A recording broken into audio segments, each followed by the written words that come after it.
I am Black business. Do you support Black businesses? I support Black business because I am Black business. Black Business Expo, one of the largest business showcases in the history of Black America in North Carolina. Sign up today at www.blackbusinessexpousa.com or call 919-380-9090. I am Black business. I am Black business. From the moment I wake until the time I sleep, I am Black business. I am Black business. Are you Black business? I am Black business. Do you support Black businesses? I support Black business because I am Black business. Black Business Expo, one of the largest business showcases in the history of Black America in North Carolina. Sign up today at www.blackbusinessexpousa.com or call 919-380-9090. I am Black business. I am Black business. From the moment I wake until the time I sleep, I am Black business. I am Black business. Are you Black business? I am Black business. Do you support Black businesses? I support Black business because I am Black business. Black Business Expo, one of the largest business showcases in the history of Black America in North Carolina.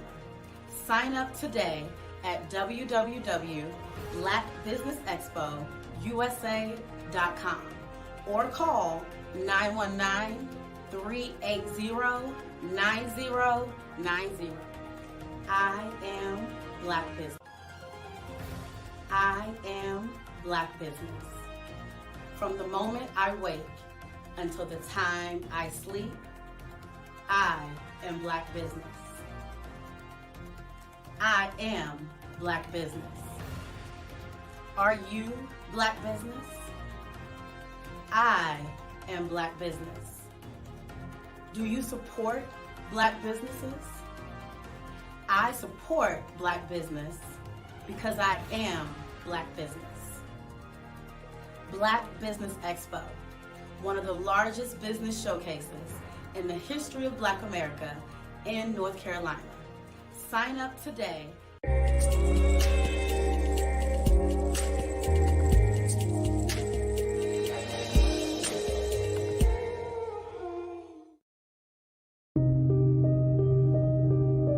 The Black Business Expo is changing my life. This year, they are giving away laptops and even $5,000 in cash to students just like me. I'm Alexis, and I want to go to college to fulfill my dream of becoming an entrepreneur. Help the Black Business Expo going to www.blackbusinessexpousa.com and also becoming a vendor, a sponsor, or donating.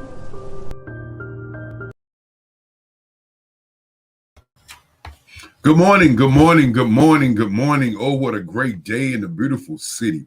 First of all, I'd like to say to all the people who've been here all week, good morning, good morning, good morning. I'm your host, Eric Kelly III, and welcome to the Black Business Network, a network that's a global network of Black businesses, Black owners, and of course, Black thought leaders.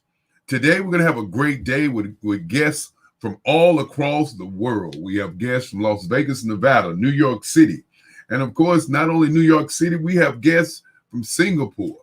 You know, the Black Business Expo is a product of the Black Business News Network. And of course, Today's guest is going to be an outstanding guest as we get prepared for another show. You know, as you think about the Black Business Expo, you got to think about why do we do it? And that's been the question all week long. Want to thank all the great speakers. We'll talk about those speakers as we move along. But more importantly, we want to talk about why the Black Business Expo exists. The Black Business Expo exists to raise scholarships for kids to go to college. And of course, as you begin to talk about going to college, the Black Business Expo gives out 10 scholarships, up to $5,000 to students and laptop computers. If you're a company or corporation and you're thinking about helping kids in the Black community, give us a call at 919-308-9090. You know, we want to thank some of our sponsors for helping us. And our sponsors are the World Black Leaders. Of course, want to thank Jermaine Moody and Moody Incorporated. And then we want to thank G. Glendola Beasley and GM Beasley and Associates. And of course, we want to thank the National Mastermind Association. And then now, as we look at today's schedule, we will have a lot of great people, great individuals to be on today. Now, I want you to think about why we are doing the Black Business Network. The reason we're doing the Black Business Network is so we can have people to get a chance, an opportunity to talk about business issues where they don't get a chance to talk about. Want to say hello to Hakeem already the shout outs. Yes, next year, next month, hopefully he'll be on, as he was one of our speakers last year. If you have any questions and comments, you can email those also to info@blackbusinessexpousa.com. Okay, now let's get right into the business. Our first guest is going to be speaking on the state of Black business, self-employed or employee. Our first guest is Quantina Monique Edwards. She's a UNC alma mater of UNC Chapel Hill and the owner of North Carolina Living Realty. She has served as board chair of the board chair of the North Carolina Realty Housing Association Foundation, and currently serves as several committees with local real estate associations in Raleigh. She works with an array of businesses, array of buyers and sellers across the U.S. With no further ado, I'd like to bring up to you, Miss Monique. Hello, everyone. How are you doing? I'm doing great. I know you're going to get me for chopping up your resume this morning. I know I chopped it up. But of course, that's all right. We're going to make it happen anyway. That's right. Very gracious. Don't worry about that. Good morning, everyone. My name is Quanta Monique Edwards. I'm the owner of NC Living Realty. And here in the Triangle area, I'm very glad to be here today. And I'm very, very excited about being part of the Black Business Expo. And of course, go ahead. And of course, as I continue to say, we want to thank you for being on this morning. We know you're going to do an outstanding job. And I'll see you on the other side. All right. All right. So thank you so much, everyone, for joining us. Wanted to come on today because there is a lot going on in housing as it relates to Black businesses. And as it relates to Black business owners or people who are self-employed versus those who are just a regular employee. One of the things I want to start out with is a very large statistic. So Black home ownership has not changed since the 60s. And to be quite honest, back in 1960, there was a Black home ownership gap between your Black homeowners and then white homeowners. There was about a 27-point gap. And today, there is a 30-point gap between Black homeowners and white homeowners. And that is a very alarming statistic because it pretty much means that for more than 50 years, we have not had a significant improvement in Black home ownership. And that is extremely startling, and it really is what I would call an American crisis. Now, also in addressing that, there is another statistic that I think would be really, really helpful to understand, just to kind of put some of this stuff into perspective, is there is no city in the U.S. that has actually closed that gap. That gap is so wide that over this time period, there has not been one U.S. or American city that has closed that housing gap. Even when you look at cities that have high concentrations of Black people living in that area, you will see that those individuals, like Albany, Georgia, which has a really high concentration number of Black people living in the area, even they haven't been able to close the housing gap for Black homeowners. So we really are in a situation where we are having a housing crisis when it comes to Black people being able to afford homes. And so the point of today's live is so that we can discuss that. And I'm going to talk to you about that more so that we can come up with some solutions on how to resolve that. And there's some things that I definitely have that would help significantly. So before I start, let me tell you a little bit about me. Yes, I was a former board member for the North Carolina Housing Foundation, but I'm also designated, and I have several certifications. One of them is with what we call in real estate the GRI. It's the Graduate Real Estate Institute designation, and it's a designation that goes to realtors who have higher professional development standards, and they have achieved certain goals with their professional development. So we get a higher graduate version of Realtor Institute designation for that, and that's the GRI. I'm also a certified military residential specialist, which means that I work a lot with military buyers, and I help military buyers use their full VA loan. And all the benefits that come with using a full VA loan.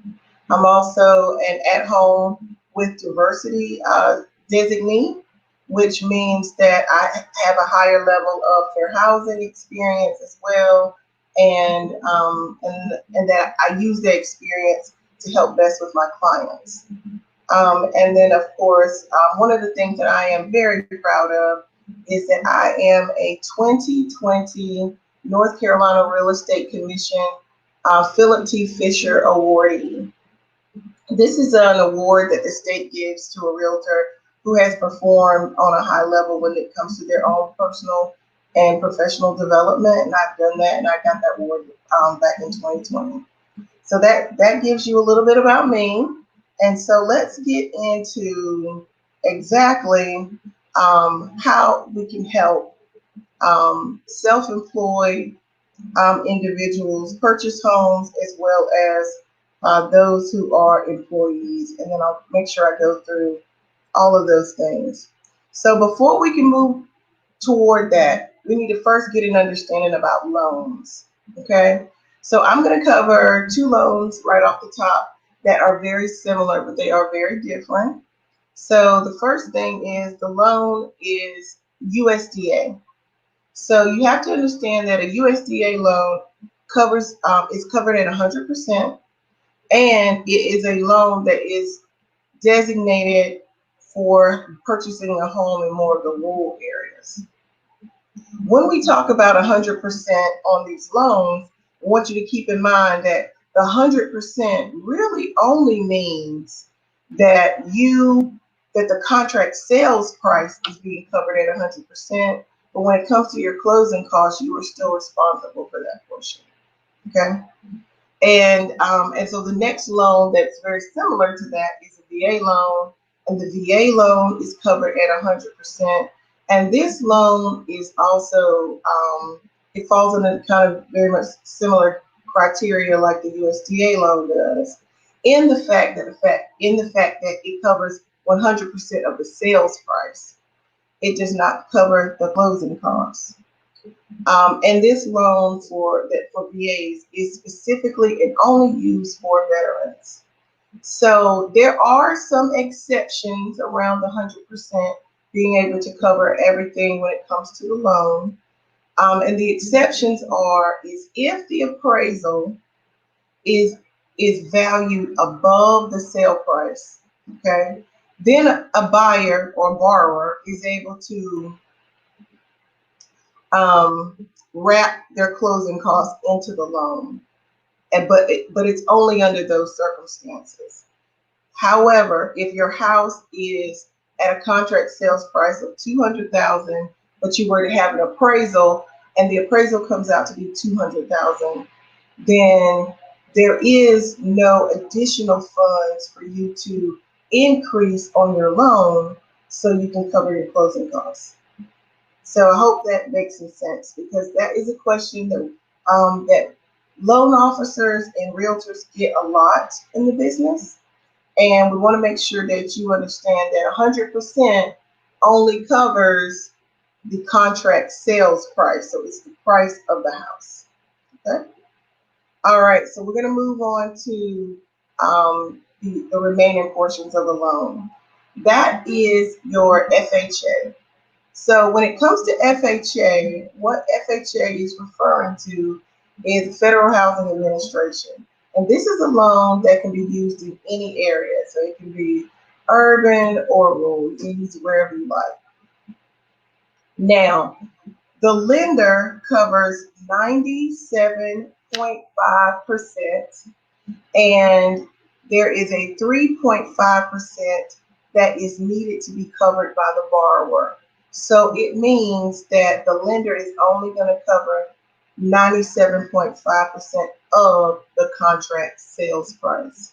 Okay, so you, the borrower, would be responsible for 3.5% and the closing costs, because it's not covered in there. Okay, all right, and then the last loan we're going to cover is conventional loans. Now, conventional loans are kind of segmented very different ways. You could have a conventional loan where the lender pays 95% and you pay 5% plus the closing costs. Or the lender could pay 97% and you cover the 3%. And we also have other versions of that loan where it's 80-20. I mean, there's just a variety of ways to kind of do a conventional loan. So the thing that the borrower needs to keep in mind is that these numbers are related to the contract sales price. Okay. All right. So now that we have covered the loans, we can now get into the portion that addresses self-employed and employees. Okay, so whenever you are trying to have a loan, right, you're trying to apply for a loan, there are certain documents that everybody has to produce. And these documents are non-negotiable. And the first document you have to provide is an address history for at least 2 years, okay? Because loan officers want to know exactly how long you've been living there, and they're going to be checking that you are a current resident of the area, okay? The second document that they're going to be asking you for is your employment history for 2 years, okay? And when you provide the information for your employment, it has to be information where you are providing to them the employer's name, the employer's address, the phone number, as well as, let's see, there's a couple other things you have to give them. Oh, they need to know what your monthly income is, right? All right. So, and this is why they're checking, because they need to make sure that number one, you are employed, because you cannot purchase a home unless you, excuse me, unless you pay cash, right? But you cannot obtain a mortgage unless you show that you have some form of steady income. Okay. They will also need a copy of your driver's license, okay? Or state ID, because you don't have to be driving in order to purchase a house. But they need some form of government state ID, which shows us that you are exactly who you say that you are, okay? They need 2 years, okay? 2 years of W-2s. And in this, and since we're in 2021 now, they would need the W-2s from 2019 and 2020. Okay. So the fifth document that they need your social security number. Okay. And they need to know if you are receiving any form of social security income or pension. That would be they're definitely going to need that. And then they also need current 30 days worth of pay stubs. All right. So here is a little more of a caveat when it comes to that. So they need to know that you are gainfully employed and that you are actually working. However, sometimes there are individuals who take on new jobs. So when you take on a new job, you can have a letter that comes from the employer, which is called your offer letter, where they have said, yes, we are offering this person the job. That could be used as a means to satisfy that employment aspect. All right. And then there is your 2020 federal tax returns. They not only do they need your federal tax returns for 2020, but they also need your federal tax returns for 2019. So if you are trying to purchase a house in 2021, that's exactly what they would be looking for. Okay.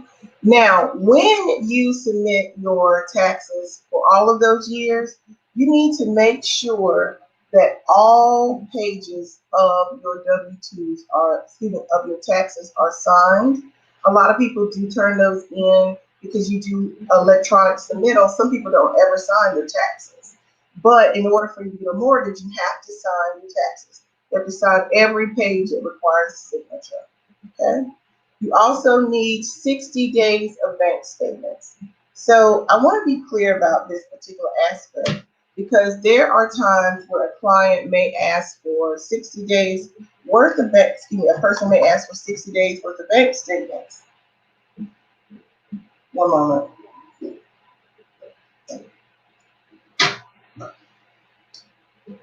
$60 days worth of bank statements. And these bank statements, when we say 60 days, okay. So for your average person, it would be literally, so this is the month of February. So for the average person, they would probably think that they're asking for February's bank statements and January's bank statements, okay? However, many times your bank doesn't operate from the first day of the month to the last day of the month. There are some banks that are like the third of the month to the third of the following month, right? So what you would need to do is provide 60 full days. So if the bank statements go from the third to the third, the lender is looking from the first of the month to the last of the month, okay? So you might actually have to provide 90 days worth of bank statements, because they need to see the days that garner the first of the month. Hopefully that makes some sense. It ends up being very confusing for a lot of people, but we're always there to help you when it comes to that. But that's how that works. The lender needs the first day of the month to the last day of the month on to include the full 60 days. All right. And they do need all pages. Okay. So So those are the list of documents that every single person, whether you are self-employed or whether you are employed by actual place, you're actually working for someone else, you're an employee, they need all of those documents from everyone. But when you become self-employed, here are the additional documents that they need. Okay, you have to turn in your personal and your business tax returns.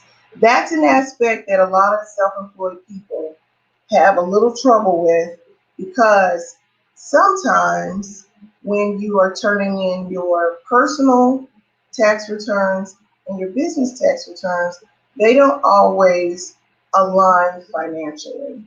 And so you have to make sure that those two things align financially. And this is where very good financial record keeping is important, because you do have to do that. They also need a self-generated profit and loss statement, and they need 3 months of your previous bank statements. So let me talk to you about the bank statements as well as the taxes, okay, when it comes to self-employed people. Because what prevents many self-employed people from being able to purchase a home is, number one, their taxes, and number two, their bank statements. And what we commonly see when it comes to the taxes is that a client who is self-employed will say, I make $90,000 a year. And I'm going to use this as an example. I make $90,000 a year. And when we ask them, have you been making $90,000 consecutively or consistently for the last 2 years? And they'll say, yes, I have been making $90,000. Okay. However, when we get your tax returns, most self-employed people have written off, on average, more than $30,000 off of their taxes, because they're trying to lower their tax rate, okay? Which perfectly makes sense. But if you make $90,000 and you shave off 30 grand on your taxes, you no longer make $90,000. You make $60,000. That is what you make. Okay? So when you are trying to afford a house in the $300,000 or $400,000 range, you now don't qualify because you don't have the income to support that. Okay? And that is one of the more common things that we do see when it comes to self-employed individuals, when it comes to their taxes. Now, the other thing that we consistently see that we need to address is the bank statements. Okay, in a business, I want to be very clear about this to my self-employed people, because I too am self-employed. I understand there's so much that goes on, but in your business bank statements, it is for business matters only, okay? Business matters only. And it's for business matters that make sense for your business. So for instance, let's just use a particular profession in general. Let's just say that someone is a hairdresser, okay? Your business bank statements make sense for you to purchase hair, shampoo, conditioner, any kind of tool, smocks, all of those things make sense for your business, okay? Those purchases are okay because it's directly related to your industry. However, if it's not related to your industry, you should not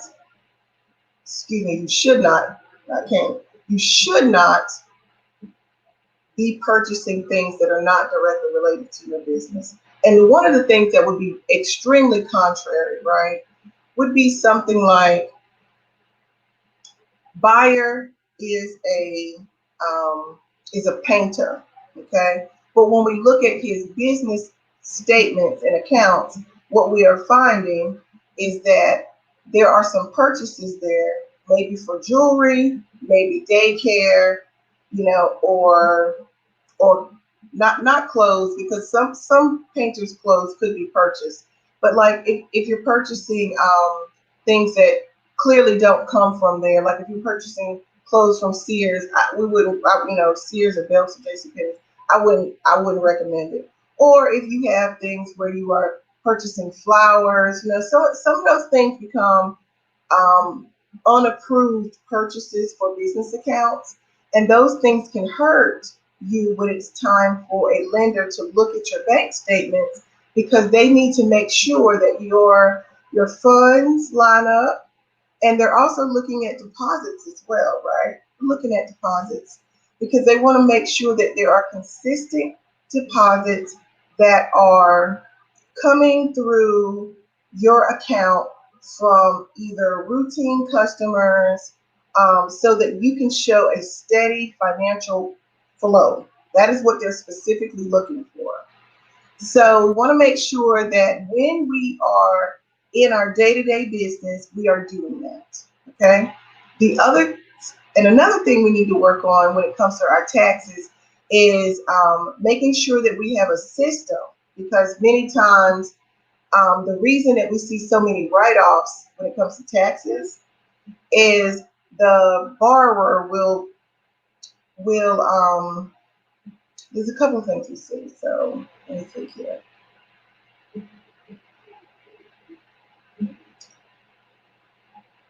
Okay, so the borrower has not paid taxes all year. Okay, so we recommend that if you are writing off $30,000 worth of income, it's usually a sign that you do not pay taxes all year. Okay, so we recommend that self-employed individuals they file that they set aside taxes every 4 months or every 3 months. It doesn't matter which one you choose to do, whatever's easiest in your business. Okay, so what that means is that every 4 or every 3 months, you will do what they call prepaid taxes, right? You will send a check based upon all income that you had received in that 3 to 4 month period, and you will send a check to the federal government, and you will send a check to the state government. Okay. Now, based upon how your business is set up and based upon how much income you have going in, we recommend that you work with an accountant or a tax specialist throughout the year and meet with them every 3 or 4 months so that you can do the prepaid taxes. Okay? Because the percent that you would send in is best regulated between you and your accountant and or your tax preparer. And I do know that there are a lot of self-employed people who like to do everything themselves. And what we call that is working in your business, but not working on your business. So this is why we recommend, in order for your statements and your taxes to be right and in correct order for a loan, that you hire an accountant or a tax preparer that you would meet 3 to 4 times a year to service that job. Okay, that is what we would recommend. Because the people who use accountants and tax preparers tend to be the individuals that file for a mortgage loan. They tend to be the ones that are the most successful.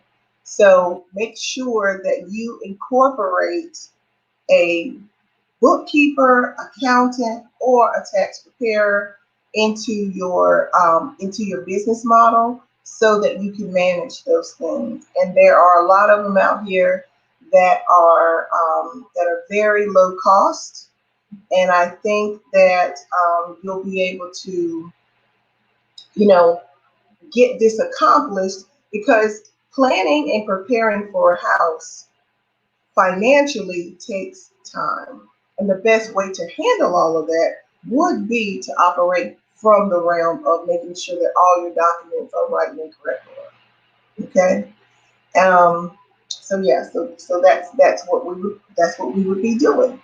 So one of the so now that I kind of laid out the difference between employee versus self-employed, I'm sure you can clearly see that being self-employed means that you have to take more responsibility in your when it comes to your bank statements, your P&L, and your taxes. Okay, you have to take more responsibility there, because loan officers are very specifically looking for consistency.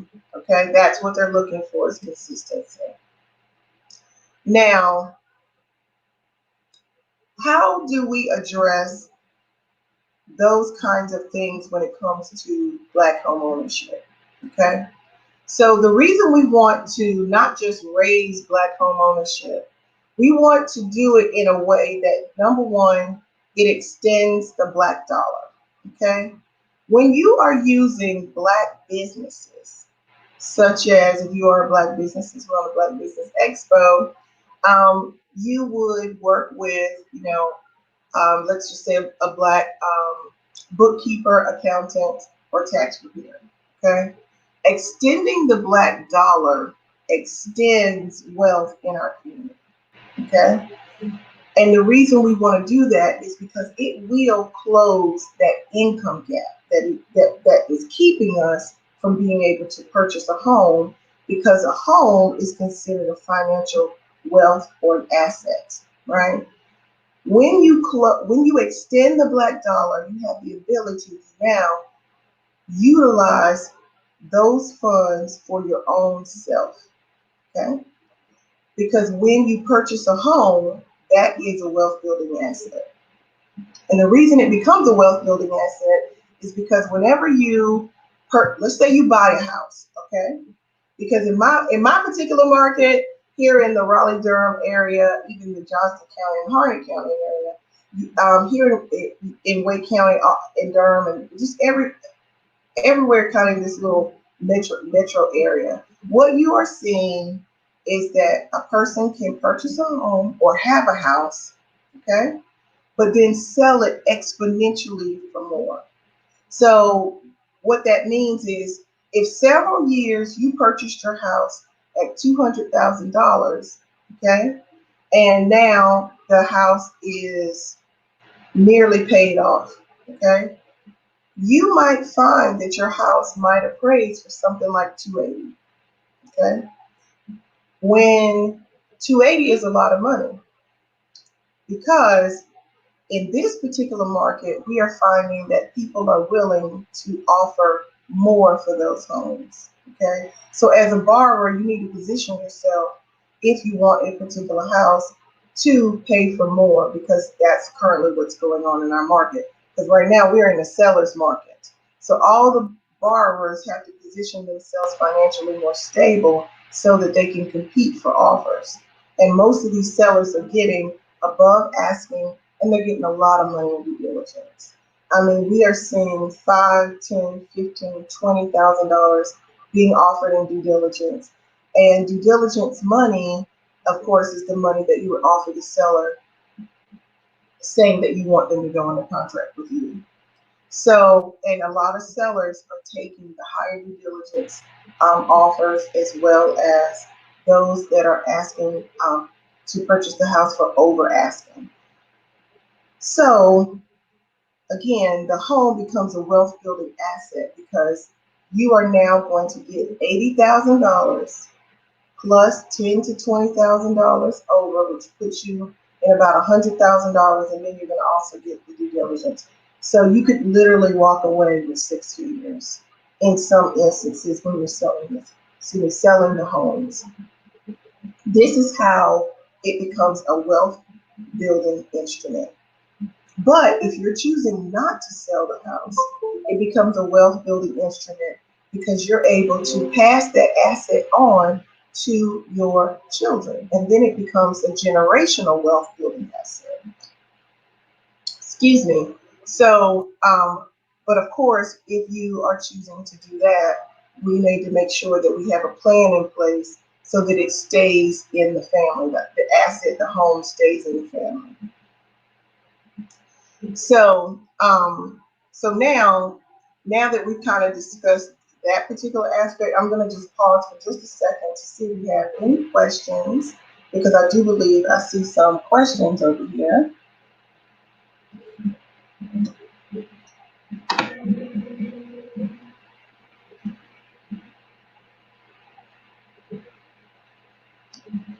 Okay. I think we have someone trying to join the call. I'm not exactly sure. This is you and Michelle. All right. Okay. So there was a mortgage loan officer who was going to join in with us. By any chance, Dr. Eric, are you able to loop him into the live? Oh, Morning, good. everybody. Here. Anthony's here. Thank you, Anthony. So everyone, this is Anthony Gallup. He is a mortgage expert who is joining us today. And Anthony, I have covered a lot in today's live. I really have. But I wanted to have you come on today because I wanted you to discuss some of the changes that have occurred during COVID when it comes to mortgages. And to the point of today's Zoom is to discuss it from the self-employed standpoint versus the employee. So would you please share with the audience what the new changes are, especially during COVID? And then there's some other questions that are common questions that I know that borrowers ask that I am going to ask you, and then you'll be able to tell us how those kind of things work or how they help or what you're seeing happen in the mortgage industry. So yeah. Absolutely. So thank you, God. Thank you for inviting me, Mo. And this is a very, very great platform, having the discussion that we really need to have in our community. But as far as some changes that we're seeing across the mortgage industry lately, it's tied directly to COVID, right? Because I say back in February of last year, February to March, is when certain investors, when I say investors, these are folks that buy these mortgages and require them to be airtight, right? So those folks made some changes. They start dialing back their risk, which means that now for self-employed borrowers who usually have been considered, some of the riskier buyers simply because there are so many levels to that business. So what we're saying is now, we want those 3 months of business statements, right? That wasn't always required before, right? So they made sure we get 3 months of business statements. They're going to look at your profit and loss statement to make sure that what you're doing year to date is actually on the same trajectory that what you did in your previous year's tax returns, right? So there's a lot more scrutiny now on these self-employed borrowers, simply because we know that COVID disproportionately impacted that community, right? So now we're trying to make sure that the housing market isn't going to be negatively impacted by this year and a half, where where it was very, very difficult for small businesses to stay afloat. All right. So previously I talked about the bank statements, right? And so I know with self-employed borrowers, they need to provide their personal bank statements as well as their business bank statements. But the one thing I wanted to not bring up earlier, but I wanted to bring it up when you were on, is I want to get your opinion and your professional opinion about how self-employed and employees should be handling matters when it comes to virtual payments like Cash App, Venmo, Zelle, when it comes to their bank statements, because I know that we are in a virtual cash App world, right? We are. But I know that sometimes those things pose problems on bank statements. So could you talk a little more? Could you talk about that? About people using Cash App on their bank statements? Right. So there's like you mentioned some of the big ones: Zelle, Venmo, Cash App. Now Zelle, it's a little bit more regulated and it's more trackable, right? Venmo's coming along as well. Cash App is a little bit behind. So what I recommend for folks is you can do one of two things. You can find a professional business, I guess, what's the word I'm looking for? Transaction system that allows you to track these deposits and make sure that everything comes with a verifiable receipt. The problem with Cash App and a lot of those smaller ones is that, there's not any uniformity as to, what these payments can be for, right? And when you start getting to the point where you're having multiple, cash deposits into your account through one of these apps, you got to make sure that it's able to be a picture is able to be painted to the underwriter that understands, okay, this is directly for this, right? You don't want your aunt, your grandma Cash Apping you money right next to your client Cash Apping you money, right? That's why you want to make sure, keeping your business and your personal affairs separate is so important, because you can assume that everything in that business, everything that goes in that business is directly a result of business completed, right? Business done.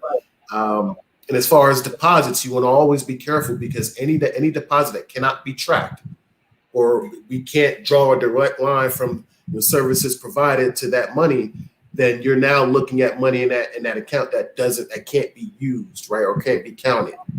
And then you also have to have make sure that in your personal bank accounts, if there's money going back and forth, you want it organized and trackable, right? Moving money around from bank account to bank account does nothing but create more work for you as a buyer and more work for the underwriter to review, because we have to track every single dollar once you get within reason, right? PayPal is a really good one, because they really have strong systems in place for business owners, and it's been widely accepted for years. So PayPal is one of the ones where it's just the same as doing any other transaction, right? Any other professional transaction. PayPal would be number one, Zelle, Venmo, and then Cash App is down there at the bottom. But PayPal is a great option as well. Okay. All right. So that's I think that's very helpful, because I did not know that you guys were using PayPal. Yeah, and as long as it's strictly for business, right? Because you want to make sure that when we're looking at your business accounts, we're seeing nothing but business transactions for the most part. Okay. Now those transactions, as long as they're directly tied to some kind of service you provided, you should be okay. All right, wonderful. So could you share with us what the P&L, what you're looking for on P&L? Yeah, so it comes down to what we see on the tax returns, right?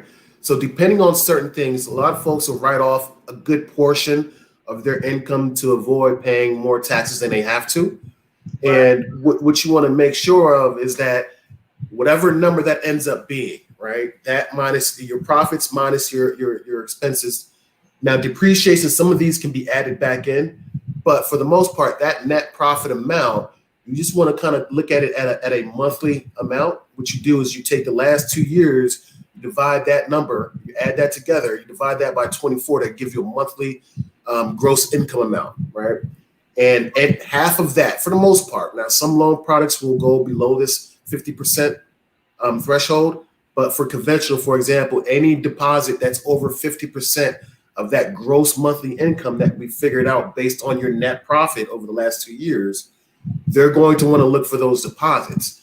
Now, in the profit and loss, whatever, if it says that if we average you making $10,000 a month over the past 24 months, we want to see something like $10,000 a month of transactions coming in and out, right? If our numbers show that you in the last 2 years you average 10K a month in income, but your P&L says that you've only been making 4 or 5 this year, then that tells us that your business is going in the wrong direction. And that's the most important thing when it comes to verifying business owners, is that we want to make sure that business is increasing or at least staying steady. Okay. Now the P&L is used to verify that business this year is repeating, or at least in an upward trajectory with compared to the business over the last 2 years for your shown on your tax returns. Okay. All right, great. I do have a couple of questions. There were some people who emailed me late last night, wanted me to ask this of the mortgage expert, and they are self-employed. They wanted to know how do mortgage loan companies handle matters when a transaction is inappropriate on the bank statement, but it was an accident. Like I guess, so based upon the question, it was like you meant to grab your personal debit card, but you accidentally used your business card for it. So how do mortgage loan companies manage that? Right. So here's the thing to understand is it's still your business, right? It's your money that you've earned through your business. You're allowed to use it how you deem fit, right? Now, if you're talking about making expenditures, that's something that what comes with that is that the consistency. Do we look at and we see every other day you're spending, the money to do something else? That's not too big of an issue. It's more so the money coming in, right? The money going out is okay. You can spend, now if you don't carry a decent balance, that can be looked at as weakness, right? You don't want to have 10,000 coming in and you spend 10,000 going out, right? You want to try to avoid that, because that's a sign that your business may not be able to withstand any kind of ebb and flow in the market. Okay. But how you spend your money is still your business, right?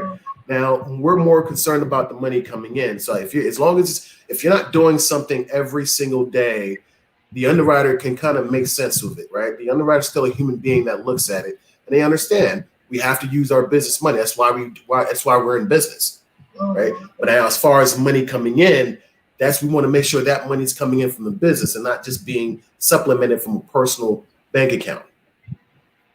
Okay. All right. And another question that came in is, so this person stated that they have a side job that they do, okay?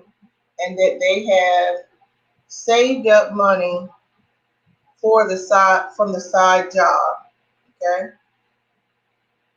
But they are afraid to make the deposit into their account because they feel like it might be deemed as monies not from their regular job, right?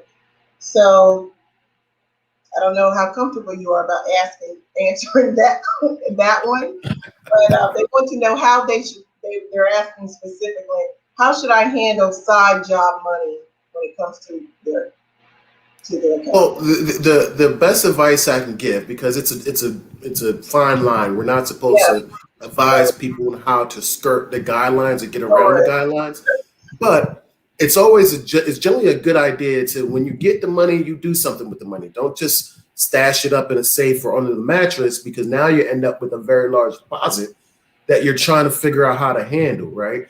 It's a lot easier to be worried about a smaller deposit because you've been making deposits consistently. Don't let the money stack up, because if you're bringing in, $5,000 from that side job and you put $5,000 into the bank account, that's different than trying to wait 6 months and put $35,000 in there, right? You want to keep that money consistently getting in there. So hope that answers that question as much as I can. Maxine had another question that piggybacked off the expenses question we just talked about, but she said a lot of people think that you have to report all your expenses. You don't. You report what you feel comfortable and what you and your accountant decide, right? Because there are folks that because they know they have to show more income, they will report less expenses for the next 2 years in preparation for buying a house. Correct. Correct. What to expense, and once you speak with the actual loan officer, they'll be able to give you some tips. Because, for example, depreciation. So if you write off a bunch of depreciation, if you own property or anything like that, we can add that back in. So that gets added back in as income. So it doesn't hurt as much versus you writing it off as equipment sales, right? Depreciation is one of those ones that can get added back in for a lot of business owners. Okay. So someone had another question. They said, I am alarmed that Black home ownership has not changed much since the 60s. Do you feel like there are any other reasons aside, or do you feel like are there any direct reasons why this Absolutely.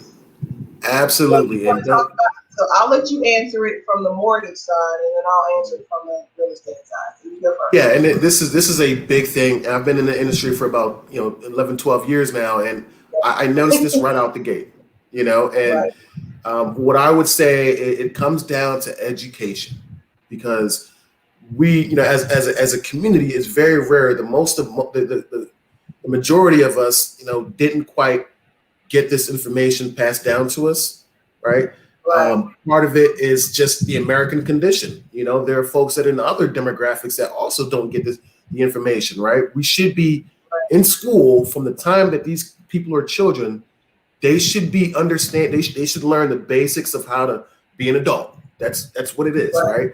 Make sure you're using credit in the way it's meant to be used. Make sure you're thinking about your finances from a future lens, right? Versus just a lot of folks just floating and getting by day to day. But once you learn the tips and the techniques, it's very, very easy. And a lot of us, we weren't taught that, and it's not entirely the fault of our ancestors or whatever, because the American curriculum is backwards when it comes to that, right? We spend a lot of time learning about Christopher Columbus and not enough time learning about Warren Buffett or how those type of people generate wealth generationally. So I think that's the big thing, is education, and then of course discipline. That's with anything in life. Once you learn what to do, are you disciplined enough to carry it out and make sure your goals are aligned? And of course, and of course, we wanted to thank y'all for being on this morning. Hey, Monique, how you doing? And Anthony, how you doing? I'm doing well. How about yourself, Doc? Pretty good. It's always great. You're giving great information. I know you're getting ready to get into it. It's one of those times where you want to get more and more and more and more information. Again, we want to thank both of you for being on this morning as we get ready for our last day, which will be tomorrow. I want you to tune in, and we want to turn you on each and every morning. And as I say to each and every person, want to thank you for being on the show. Okay? Thank you. And if anyone has any follow-up questions, my email is on the flyer. I'd be happy to take any additional questions, and if you have them, I can forward them to Anthony as well and answer them personally. So thank you so much for having Anthony and I on the Black Expo. We really appreciate it, and this was really a lovely time, and we enjoyed it. And hopefully we educated our people so that they feel comfortable moving forward as a self-employed person or employee in purchasing a home. Well, thank you again for that, and I'll see you on the other side. All right. Bye, Doctor.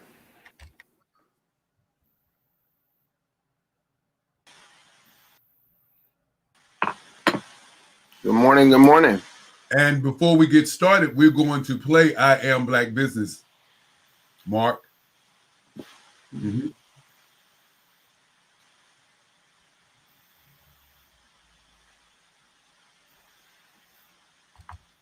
And I am Black business. From the moment I wake until the time I sleep, I am Black business. I am Black business. Are you Black business? I am Black business. Do you support Black businesses? I support Black business because I am Black business.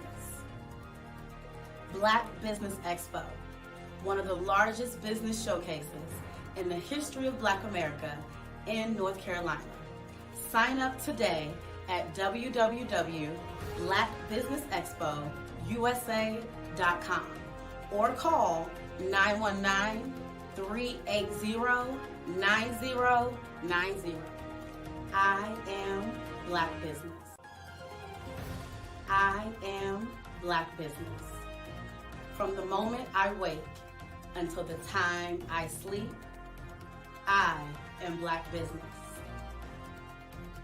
I am Black Business. Are you Black Business? I am Black Business. Do you support Black businesses?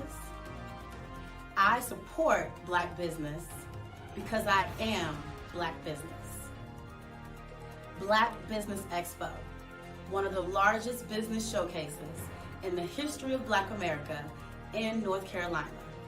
Sign up today at www.blackbusinessexpousa.com or call 919-380-9090. I am Black Business.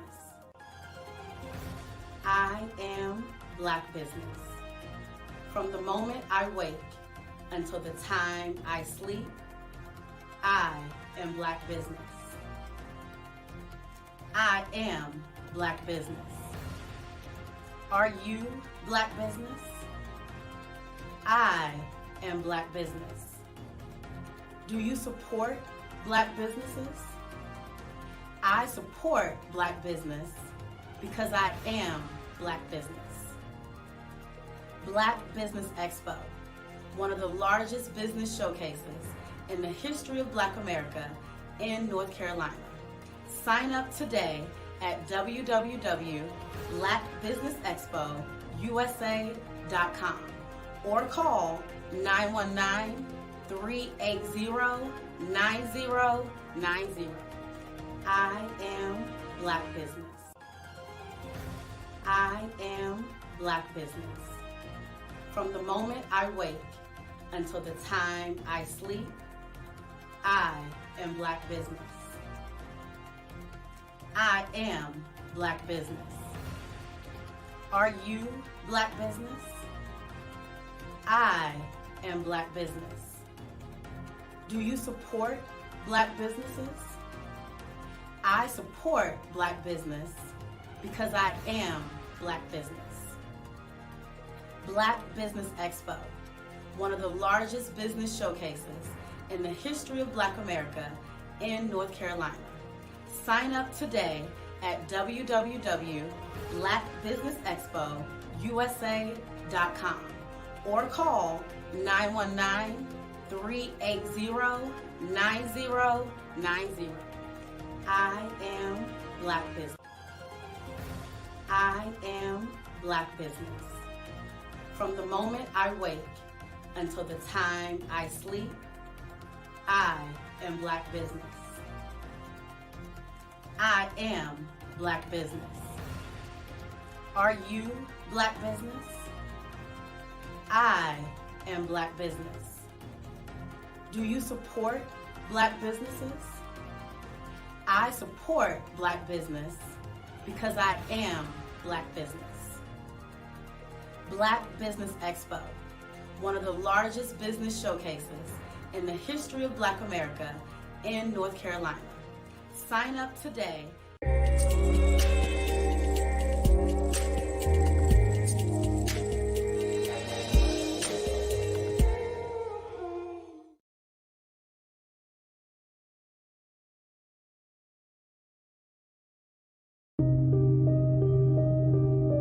The Black Business Expo is changing my life.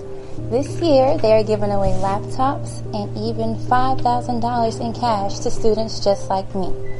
I'm Alexis, and I want to go to college to fulfill my dream of becoming an entrepreneur. Help the Black Business Expo going to www.blackbusinessexpousa.com and also becoming a vendor, a sponsor, or donating.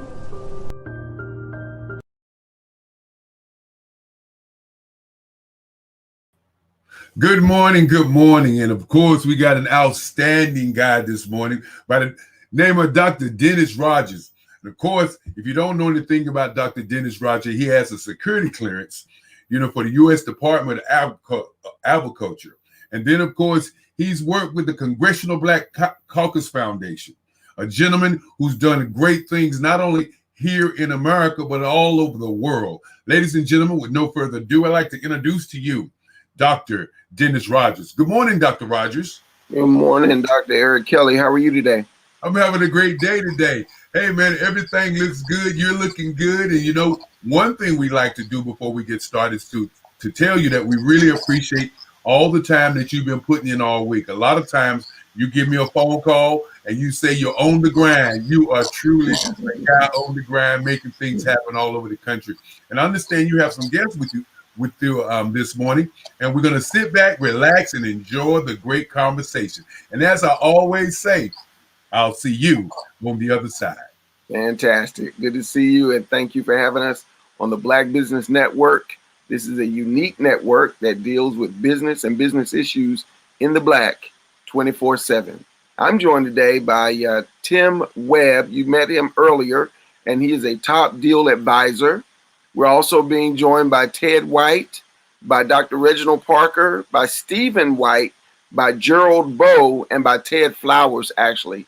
And we can bring them up now. We're discussing the advantages, the pros and cons of going public. Good morning, top deal advisor. Good morning, Gerald Bowe. How are you? Good morning, Dr. Parker. How you doing, sir? I'm all right, sir. How are you? I'm in excellent company. I'm in good strength and health. Thank you for asking. So let's jump into it.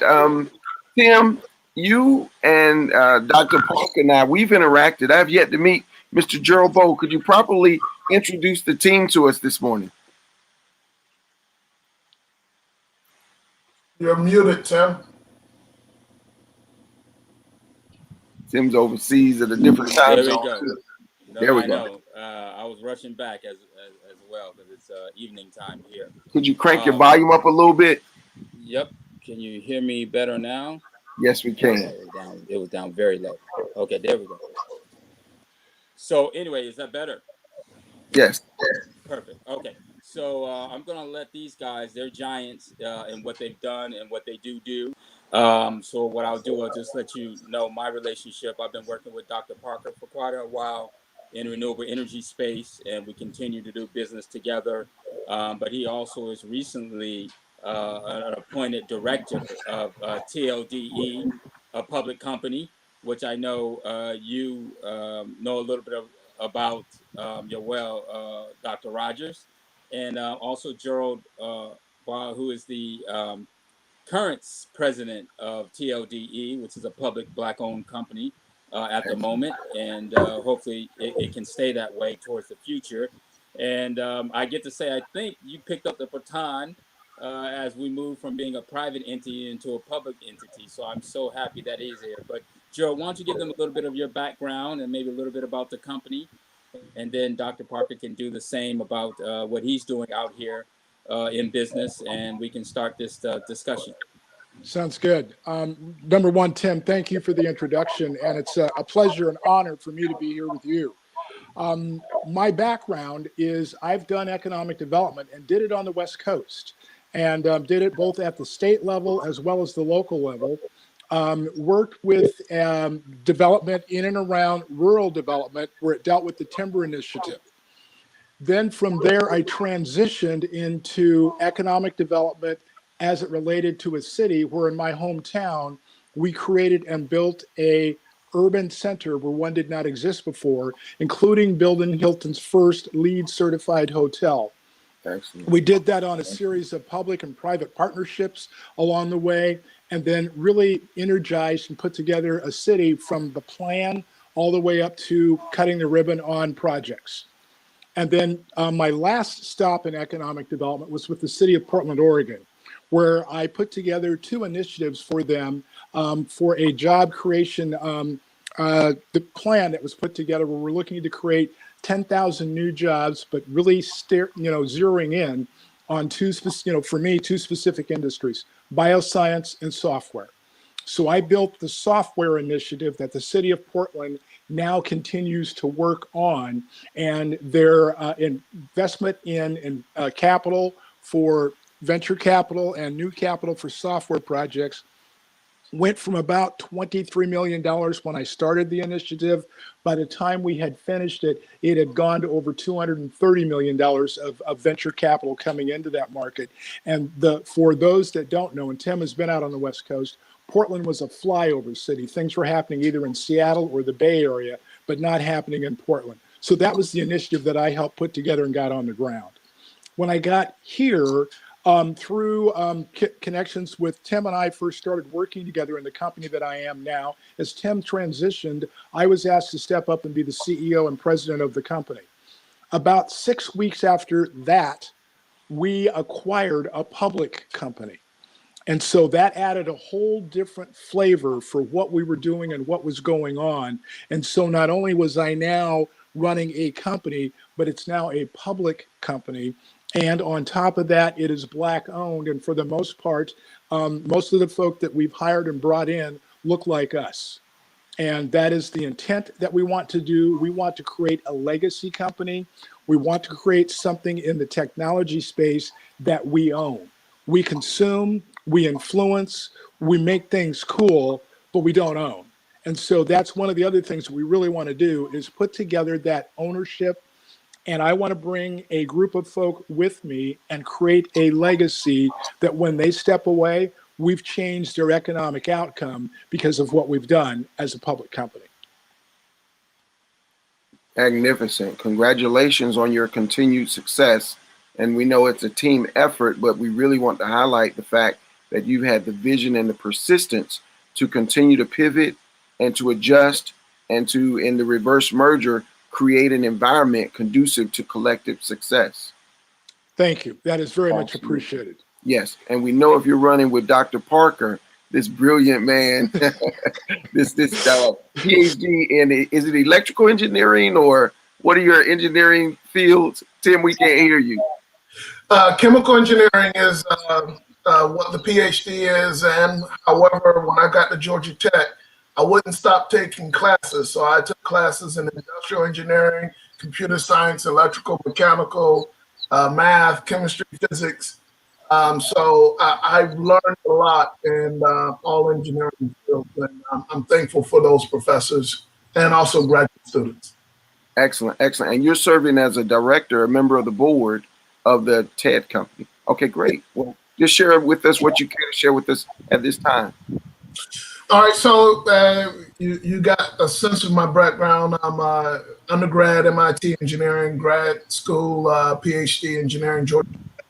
Then I stood over with an MBA from Florida State, worked at companies like Boston Consulting Group, where we solved B2C issues in the airline industry. Part of the team that helped make flying a lot easier for consumers, you know, getting information on your app, being able to see screens when you get off the airplane and know where to go, the kiosk systems. We did a variety of things like that to improve the experience for the customers.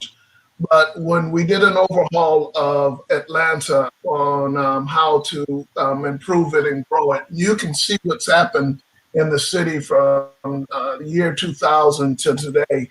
It's an economic boom. And that was one of the things that I learned on how technology properly invested in can actually change and reshape communities. And so I became very interested in how my technologies could do that. And so partnering with Gerald and Tim, Tim being, you know, the mastermind behind PowerCoin, and I support his initiative as well, and he supports ours. And so I started Get Optimal Tech, we call it Get Optimal Tech, to transform the energy industry, given that 600 billion Africans are without power. And so with the strength of energy, the strength of PowerCoin, and then with TLD3 standing behind us, and I standing behind them, I believe that not only will we make a difference here in the U.S. for Blacks will make a difference for Blacks in the diaspora. Excellent. Thank you so much. And Tim, as you indicated, this is his at least second time at the rodeo, because he worked with myself when I worked with Darian Dash, and they did a reverse merger and actually put themselves up on NASDAQ. So Tim, from your perspective, with the long view, what is the objective here of taking the company public? And then we can get into the nuts and bolts of the roles and, you know, what it takes to actually do that and the pros and cons. So I'm going to just talk sort of at a high level area on this, if you can hear me. Yes. And then let Gerald move into more specific, because I think people would like to know what is TLD3 and what does it do, and what it's looking to do in the future. But I was taught a long time ago, and we have a common colleague who's in the background. I would say he's kind of like they're saying in economics, the invisible hand in the economy. We know the hand ain't so invisible, but you know it's there. But Mr. Flowers, he's one of the guys that actually taught and tutored me regarding reverse mergers. So you know, it's all coming around full circle, many moons together. And my first public company experience and being compensated with public stock was with a project that I worked with Ted Flowers on years ago. So he runs back in the background of all this. But I was taught two things. Not to say they're the main things, but there's two reasons why you want to go public. One of the reasons is you just need to raise capital. And if you can put together all of the regulatory things that are required of you to do that, it's a good way to raise capital. The second way I was told is that if you have a private company that's doing real business and you're looking to sell it in the near future, it's okay to go take it public, so that way you can put a public value on it, so that when you go into negotiations, provided everything goes well, that you know you can get a bigger bang for your buck if you decide to exit your company. A third option, as you see, a lot of venture capitalists ask you what's your exit strategy, and most people say an IPO. And the reason why is because most of their money is locked up in private equity, which they can't sell on an open exchange. So it's kind of quote unquote illiquid. But when it goes public, all that gets converted to public stock, and now can be traded on various exchanges. And so there's liquidity for them to get out, or they can leverage it with loans if they want to. And you heard me talk about that a little bit. The same thing's happening with crypto. Instead of selling your crypto and paying high capital gains, Power Corp, our company, is allowing you to be able to borrow some of those assets. So you use it as a tool. It has its ups and its downs, and so I'll let so Gerald cover that part of it. But just in scope of it, I think this was very wise for us in terms of what products and services we're looking to put into market. And I think it's a perfect vehicle for this time to be in moving forward. So, Gerald, I don't know if you want to talk a little bit more about the company, what it's doing, and why it chose to be public. Sure. So we are a music entertainment technology company. And what we are doing is looking to take advantage of the things that we as a culture have and do, but also do good business at the same time. From our perspective, Ted Flowers was the creator of our initial product, and it's a digital music streaming device called StreamBeats.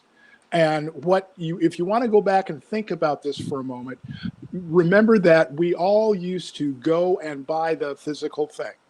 But now with our smartphone and tablet, we either download or stream our music. And with that, our devices operate off of compressed files. And so when you have the music and you listen to it, it's there, but it's not really there. It's missing the high, it's missing the low. And, we like to feel our music too, and, feel that bass coming through. And with the compressed files on your smartphone or tablet, it doesn't do that. So our device will do a Bluetooth connection to your phone or tablet, use your same setup. So your same earbuds, headphones, device, streaming service. We will give you a better high fidelity listening experience in your current setup. And our device can be used not only just to do that, connect to your headphones in your car, and the auxiliary player in your car, it can plug into that and enhance that system. We also have a Wi-Fi connection so that in your house, the Bluetooth speakers that are there, say Sonos or some of the others that you've got, you can run this device to power all of that and give you that listening experience. Our second product is a thing that we've called Impulse, and it's a play on the word impulsive. And what we have found is that people like to use their device to not only listen to their music, but chat in real time. So the gentleman who invented this said, I want to invent the Facebook of music. And he approached a young R&B singer at the time by the name of Tinashe and her management team.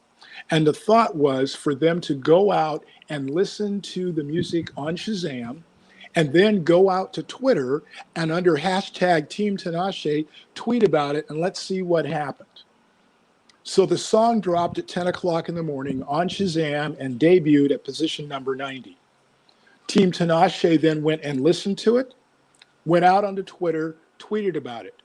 At 1:30 in the afternoon, the song had become number 1 on the Shazam play mark list. In addition to that, a 10% sampling showed that there were around 1 million impressions on Twitter. And on top of that, Shazam picked up 100,000 new customers in that time frame. And it was a trending topic on Twitter in the LA market. So we said, that's a business. So what we've done is we're building under our own proprietary software, creating a Shazam-like feature that does music discovery. So it'll tell you the name of the song and the artist. Beyond that, we will give you the opportunity to now get into a chat room. So if you are on, say, Spotify, somebody else is on Tidal, somebody else might be on iTunes, and maybe I'm on Amazon. If we're all listening to Uptown Funk at the same time on our app, it will then take us and give us that opportunity to jump into a chat. So now in real time, we can start interacting with each other and saying, hey, this is my jam.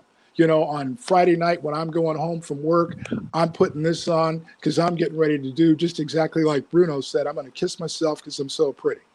And then you've got that interaction going on and there. And then the other thing we want to do is create a marketplace for the artist to come, let people know what they're doing, get connected to them, and especially at this pandemic type of time, and sell their merchandise, and then create that ecosystem around them that builds in that touch, that familiarity. The next thing that we've got is a thing called Heritage Music Group. And this is someone that was a producer and went out and was on the road, produced. One of the folks that he did music for and worked with was Jill Scott. So he's worked with some high quality, talented folk. Got married, had a couple of kids, and so now he's staying at home, but he still has his music studio. And what he's doing is he is now approaching the songwriters and producers and people like Gamble Huff and Bell. He knows Tom Bell. So he's having Tom take his music that we all created, grew up on, was finger popping and head nodding to, and putting it together to be played by an orchestra. When he approaches an orchestra, instead of it being played like the Pops concerts that some of us are familiar with, like the Boston Pops might do, he wants the orchestra to play, because Tom has now rewritten that music, to play it in a way that it sounds like what's happening and it's being played in an orchestra presentation. So he will work with the orchestra, and for the folks that don't want to play chamber music, he comes back and substitutes in people of color into that orchestra. And then his target audience are people that are in middle school, high school, and their parents. Parents are familiar with the music, but the young people may not be. But when they get there, they now get exposed to a whole different way of looking at and appreciating music. And then our last, go ahead, please continue. No. And then our last product that we've got is we are building a platform that's a movie streaming and live performance platform, so that we are going to focus on the Black, Latino, and multicultural market, because so many times when we want to see our content, we have to wait. We have to wait for it to show up, and then maybe we may or not have the DVR going or remember to start it, so we might miss it. We want to have a situation where we can come see our content, get to it, love it, and appreciate it. And then we're going to put that same chat feature that we did on Impulse into the movies. So if we're watching, say, Blackula, and maybe there's 300 people that are watching it at the same time, I can create a room where I might invite the three of you to come hang out with me, and we can now interactively chat while we're watching that movie. So we're again trying to make that touch me, feel me, get connected, create community, and then put that around. So that's the company and the products that we're looking at and bringing to market. And then from the public side of it, I'll talk a little bit about some of the advantages of us going public. Ted was the guy that really put this together, and I had to grow into this, and I had to understand it. And I was very upfront about what I needed to learn and to know. But what we've done and what we've found is this: with the public company, it gives me the vehicle to bring in capital. And if you think about it, Tim touched on this for a moment ago, but when you bring in capital, and most people have watched Shark Tank, that's the most expensive capital that you ever bring into a business. You listen to folks go in and you can see it in their faces where they're so proud of their product, but then the sharks start talking about, well, you need $250,000. I'm in, but I want 50% of your company. So you've barely gotten out of the starting blocks. You're getting potentially somebody to invest in your company, and now all of a sudden your ownership went down by 50%, sometimes more.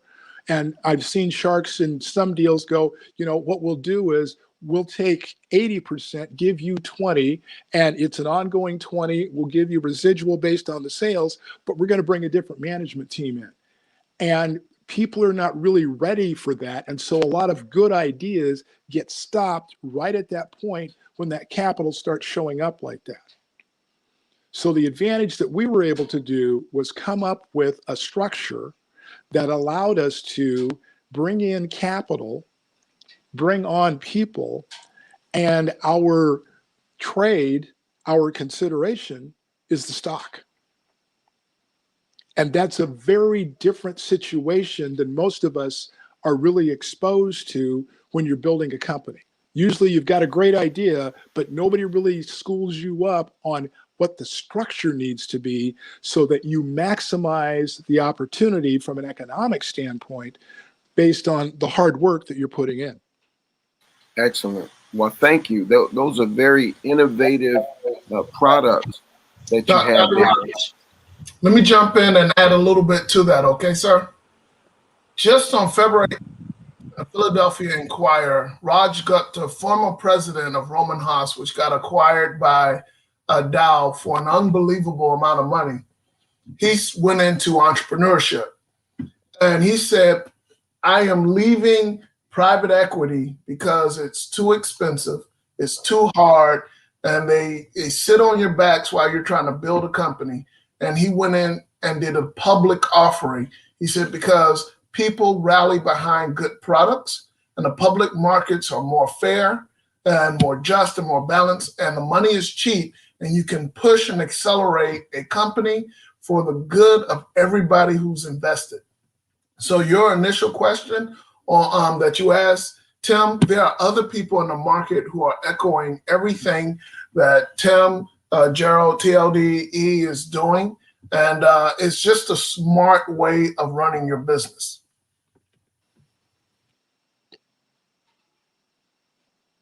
So we're getting a couple of questions here. The platform StreamYard, that one came and went. I'm not sure if it was just bought by Helios because they saw the benefit of that company.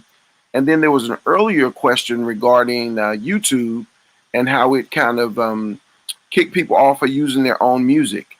And the point that came to my mind was that you allow the creatives to actually monetize their creative intellectual property in a community of people who appreciate and respect them and you do it in a manner where the ecosystem you're building benefits all engaged. Everyone comes out of it with a mutual benefit, as opposed to one particular entity wins and obviously others lose. Yes, and that's one of the things that we wanted to do. We're looking at, and our thought process is that when Napster came about, especially in music, then Napster really pulled apart the music industry. And you can almost go through and track every evolution in music based on what was going on. You know, you can go back and think about the 78, the 33 and a third, the 45, the cassette, you know, etc. All of that, you know, was there. And so it was a formula that music really understood and really moved behind. When Napster came about, Napster basically also brought in technology. And when technology hit music, it is my opinion that the music industry is in a place where it's never going to catch up. Technology is now driving what music is doing. And so who could have thought about YouTube? Who could have thought about, Instagram? Who could have thought about the various ways that we now share information and put it out there? And once it hits the internet, it's there. And so if you also think about in music, it used to be if you could go gold or platinum, that was great. Now you want to go viral. That's a whole different target than what you had before. And it seems like what we have with COVID is that kind of the middle agents are being pushed out. And now the relationship between the creatives and those who appreciate their creativity is really the bond that they're working to keep together. Yes. What is your ticker tape symbol, and just kind of where are you guys right now? Okay, very, very good. So our ticker symbol is TLDE, or Tango Lima Delta Echo. We are on the OTC Pink Sheets. And so that is, in terms of public markets, that is the entry-level market. And so what we are working on right now is we are working to raise capital to do a registration so we can register the stock. That creates more transparency. It also puts a greater onus on us for reporting. So by doing that, I now would have to go through and get audited financial statements, not just financial statements that I have my accountant do. And what that does, a couple of things. As Tim talked about a little bit earlier, where the transparency and, letting folks know what's going on, that's what the audited financial statements do. There's a changing regulatory environment that we've been dealing with, where on the Pink Sheet company status, which is where we are currently, that was the place to really kind of come in, be public, and really get your sea legs about you, if you will, kind of learn how to walk and, deal with this terrain. But the reporting requirements are changing such that they are almost the same as the next level up market, which is the OTC QB. And so for that, we now find that in order to get greater liquidity, better volume on the stock, and the ability to create that value that we're all thinking about, we're going to need to upload ourselves into that. So that's what we're looking to do right now. And in order to do that, I've got to have a team around me that is really good. And so one of the reasons why Dr. Parker is a part of our board is we need that kind of horsepower in terms of thinking, in terms of being known out there, the ability to help bring capital to the table, but also the ability to help put deals together as well. And so you need the right people around you. One of the other things that I'm going through is I'm evaluating the current service providers that we have. Because as we start to school up, they may not have the necessary horsepower that I need in order to get us to the next place. And so that's the other evaluation that I go through is, who are my service providers? What can they do? Where do I want to go? How do I get there? And then I'm also dealing with the pressures. And the pressures are stockholders. Hey, I bought 100,000 shares in your company, and when it's stockholder meeting time, they want to know, where's my return? You're dealing with the market pressure. Right now, as we're putting together plans and approaching investors, one of the things you normally have to do every time is prove what your market is. Well, for the stuff that we've got, it's all pointed toward the consumer market, which everybody really understands and knows. COVID has come and proven the streaming market beyond a shadow of a doubt. All I have to do is say we're going to be out in social media and we're streaming. Everybody goes, I got that. You don't even have to tell me. They already know it's huge. All we want to do is get our share. So, Tim, would you care to comment here? And then I'd like to go to one of the directors, Reginald, just to share with us from his perspective what he sees as a director.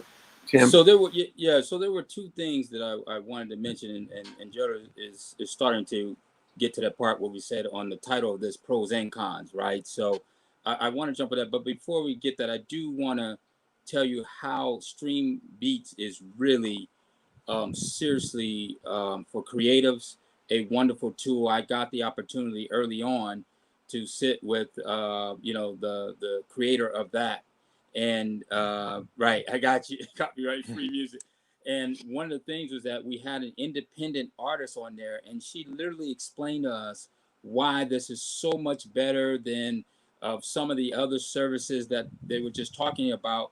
Because even though you're streaming your music, you don't have any ability to interact with your your listeners through those platforms. And they're also, the other problem they have is that you also can't go across platforms. So if you're releasing one on one streaming and you're releasing on another, those two don't interact. They don't allow you the ability to do merchandising direct to your folks as well.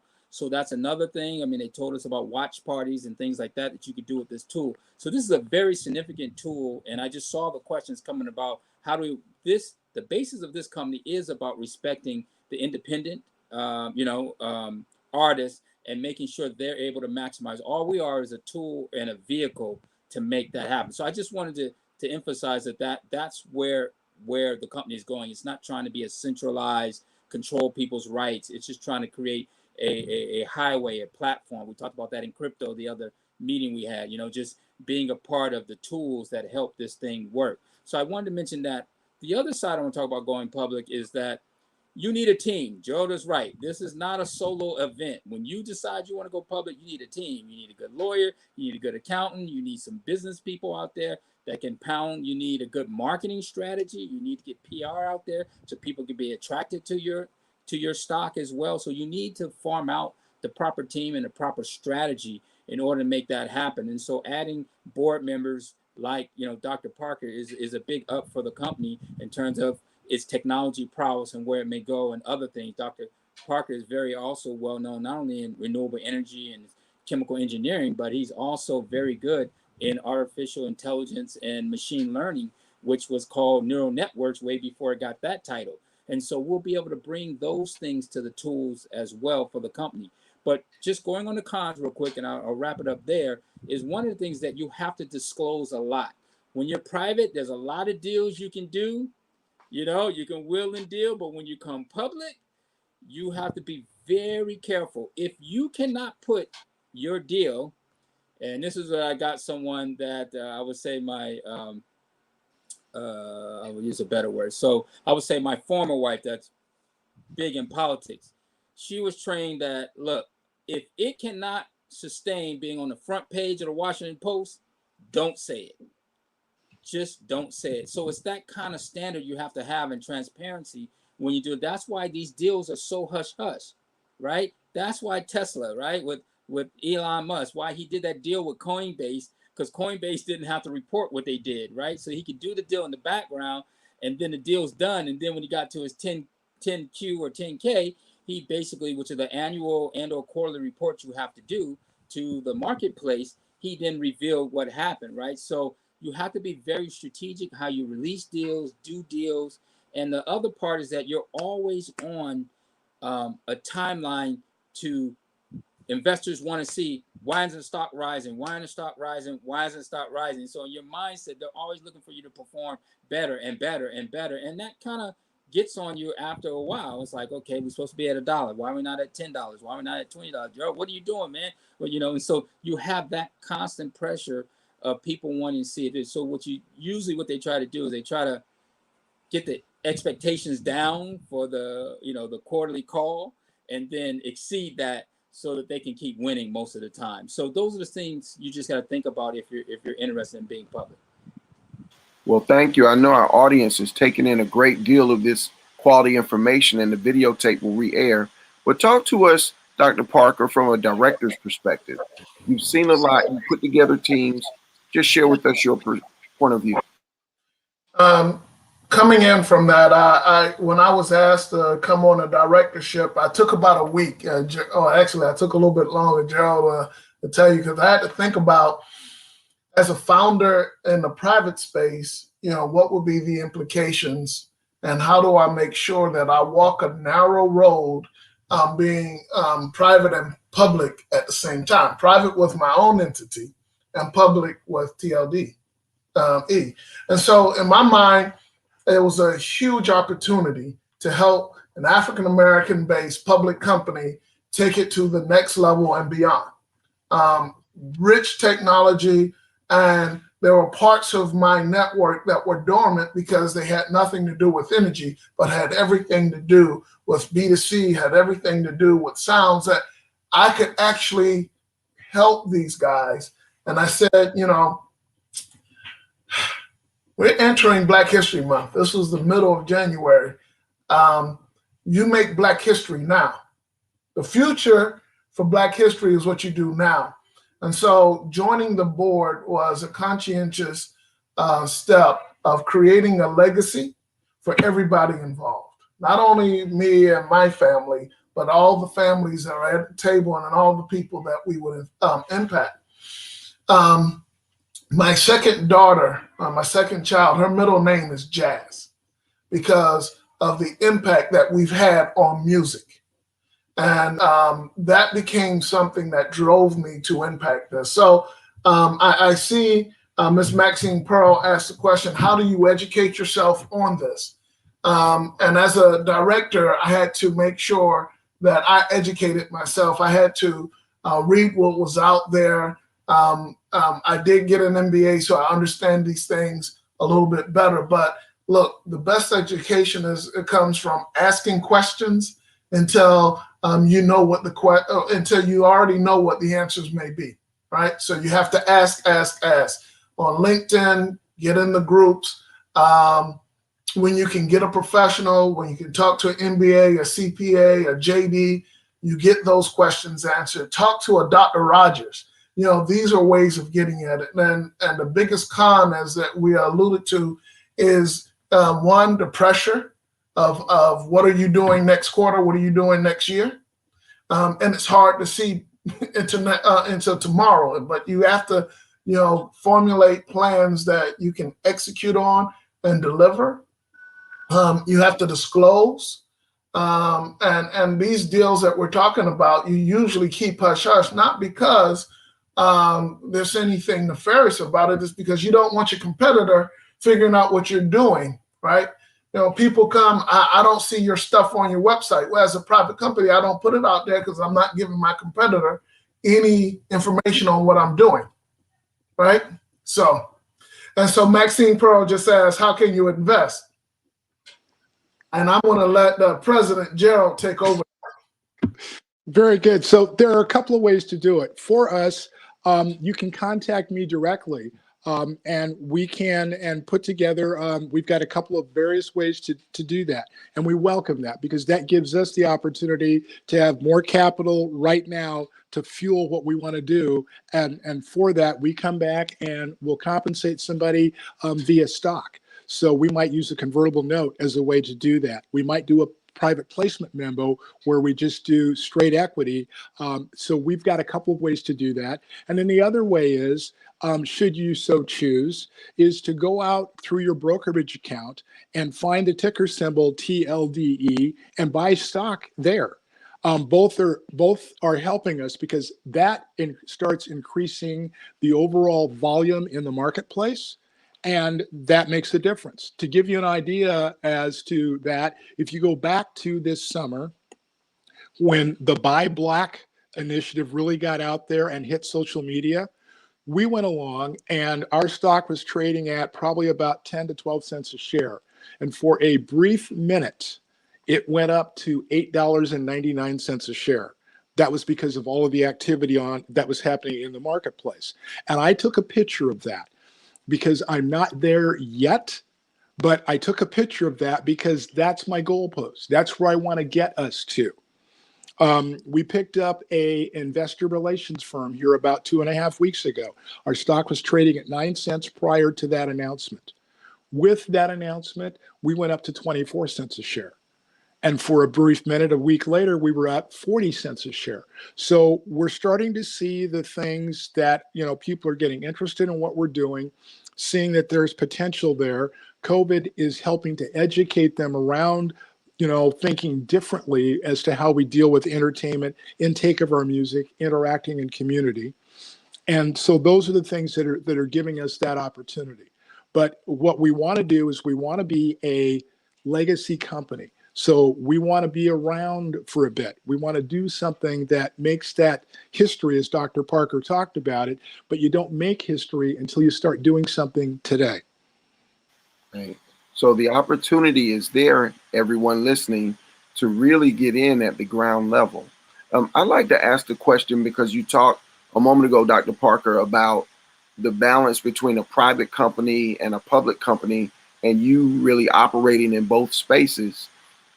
How does the public company protect its intellectual property while at the same time disclosing what needs to be disclosed such that investors and the regulators feel comfortable with the level of transparency? You'll see that every year these large companies will do a day of where we are, what we've done over the last year, and you can see ticklings of that in their quarterly reports, as Tim mentioned. And then they do disclosures of what they've done over the year. And then you'll see them talk about the roadmap of where things are going. And the reason they can give you where the roadmap of where things are going is where they are putting their monies into right now to do it. And they have these teams. Now, if it's fundamental research, they don't have to disclose. But if it's a product that they've put a lot of money into and you're a shareholder, you want to know how the capital of the firm is being spent, so that you can understand whether. So those are credible, reasonable conversations to have with your investors, and your legal will tell you have to give that information over. You have to disclose. But as a private company, you don't have to disclose, right? Even to your shareholders. And the reason that's important. Imagine if I am the head of Amazon and I'm putting money into Google so that I can go to the investor meetings to get information on what's going on. That's real. As a private company, I can have the head of whatever invest in me. It doesn't make sense for me to tell my competitor what's really going on, even though they're a shareholder. So information rights at the public company are different than information rights at a private company.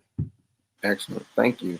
And the other thing I'll add to that is to what Dr. Parker talked about, which is really good. You also have to be very aware of when you're creating your products, how are you going to roll them out? Are you going to do them and put a patent on them? Are you going to do them and do a trademark? And are you going to do them and come back in that respect? And if you think about it for a moment, Coca-Cola, the Coca-Cola formula is a trademark, and so it's copyrighted, so it stays behind closed doors. And that's one of those situations that they've been able to, really tap down on. And there are only like 2 or 3 people that know that, so that anybody else that is out there, they will create something and it's Coke-like, but it's not Coke. And that's the other piece that you want to do, because in a patent, and Dr. Parker knows this far better than I, the amount of disclosure you do behind a patent, that becomes public information. So somebody can go and look at that. And then when that patent runs out, the copycats show up. Right. If your patent is not able to teach people how to do what you're needing to do, you don't get the patent. So you have to reveal all of the secrets in the patent. However, once you do that and get the patent, you are given by the government a monopoly on that technology for 20 years. And then after the 20 years, it's possible to renew or upgrade the patent, or your competitors are able to go at it as soon as it's only in the medical field where you can get an extension. Everywhere else is now public information. So it's good that you figure out a strategy to increase the intellectual property on that technology over a period of time. Last thing I'll say is that some public companies create private LLCs that they own wholly, and they have to disclose that they own these things wholly, but they don't have to disclose what's happening in them. Thank both of you gentlemen for your time today. And Excuse me, guys, before you begin to close down, your information is so powerful. And as we continue this conversation, I want to let you guys know that we're going to give you another probably 20 more minutes so that you can keep expanding on what you're talking about, as we want to make sure that the public gets an opportunity to get as much information that they can, because the information is so powerful. Dr. Dennis, take it away. I'll be back a little bit later when time is pretty much up, okay? Thanks, guys. Continue. Mm-hmm. So one thing I want to say before we get a little bit, everybody, my social is Get Out the Motec. So that's on Facebook, LinkedIn, Twitter, Instagram. That's how you can get in contact with me. I'm saying that is because at 10 o'clock, I do have to jump. I'm a finalist in a coalition of Black Excellence. And, I have to go to that one right at 10 on the same wonderful platform, StreamYard. But I want to make sure that folks know how to get in contact with me. I can get you in contact with Gerald, Tim, and also Dr. Rogers. These are fine gentlemen that support what we're doing here with Black Business Expo. And not only that, behind me, there's a team, including some very strong and smart Black women. I'm sorry that we don't have some Black women up here. Then we'll be able to change the game. That's what happened in Georgia. It takes Black women and Black men to truly lead this country where it needs to go. So that said, thank you for that time. Absolutely. And President Bo, could you just speak to the potential here? You're talking about music, and we know it's a language. It's an international language. It's a global language. And by bringing these artists to their global marketplace, I really don't see any limits myself, but just talk to us about the possibilities with this market. So that's an excellent question. One of the things that we're looking at and doing is we're not looking at this as a US based only situation. We are thinking about this globally. But what we want to do is we want to develop the strategy and then execute. One of the things that investors look for is they want to come and look at, and they might hear about the company and it sounds okay. But what they start doing when they do their due diligence is, what's the market look like? Who are the people that are running the company? Do they have the expertise and the horsepower to start taking what they're discussing and move it forward? And that's a situation where a lot of times investors potentially want to meet you face to face because they want to see you, they want to look in your eye, and they want to be able to feel, does this person give to me the confidence that if I'm going to put $100,000 $500,000 or maybe millions of dollars in their care, that we have an opportunity to do the things that they're talking about and generate the return that we're hoping for. And so that's one of the things that you're looking at is, that. And so from our perspective, as we looked at it and folks that we've talked to, and I've laid out, the concepts as I've laid them out to you, people are coming back and going, oh my God. And so that's the thing that we want to do. We know that it's there. We believe we've got good products. We believe that we've got good idea around them. And now we're trying to pull the technology together that allows us to do that. Because one of the independent artists that Tim talked about, who gave us a heads up, she talked about how she had 1 million streams in her catalog. And I had not heard of her. And with that, I'm thinking, if you had sold 1 million records, I would have known about you. I would have heard about you. I may not have listened to your music, but that name would have at least rung a bell for me. And she said, I have people in Europe, in the United States, in Australia, in South Korea that are listening to me, and I get 400 to 600 people a day listening to my music, but I have no way to connect to them.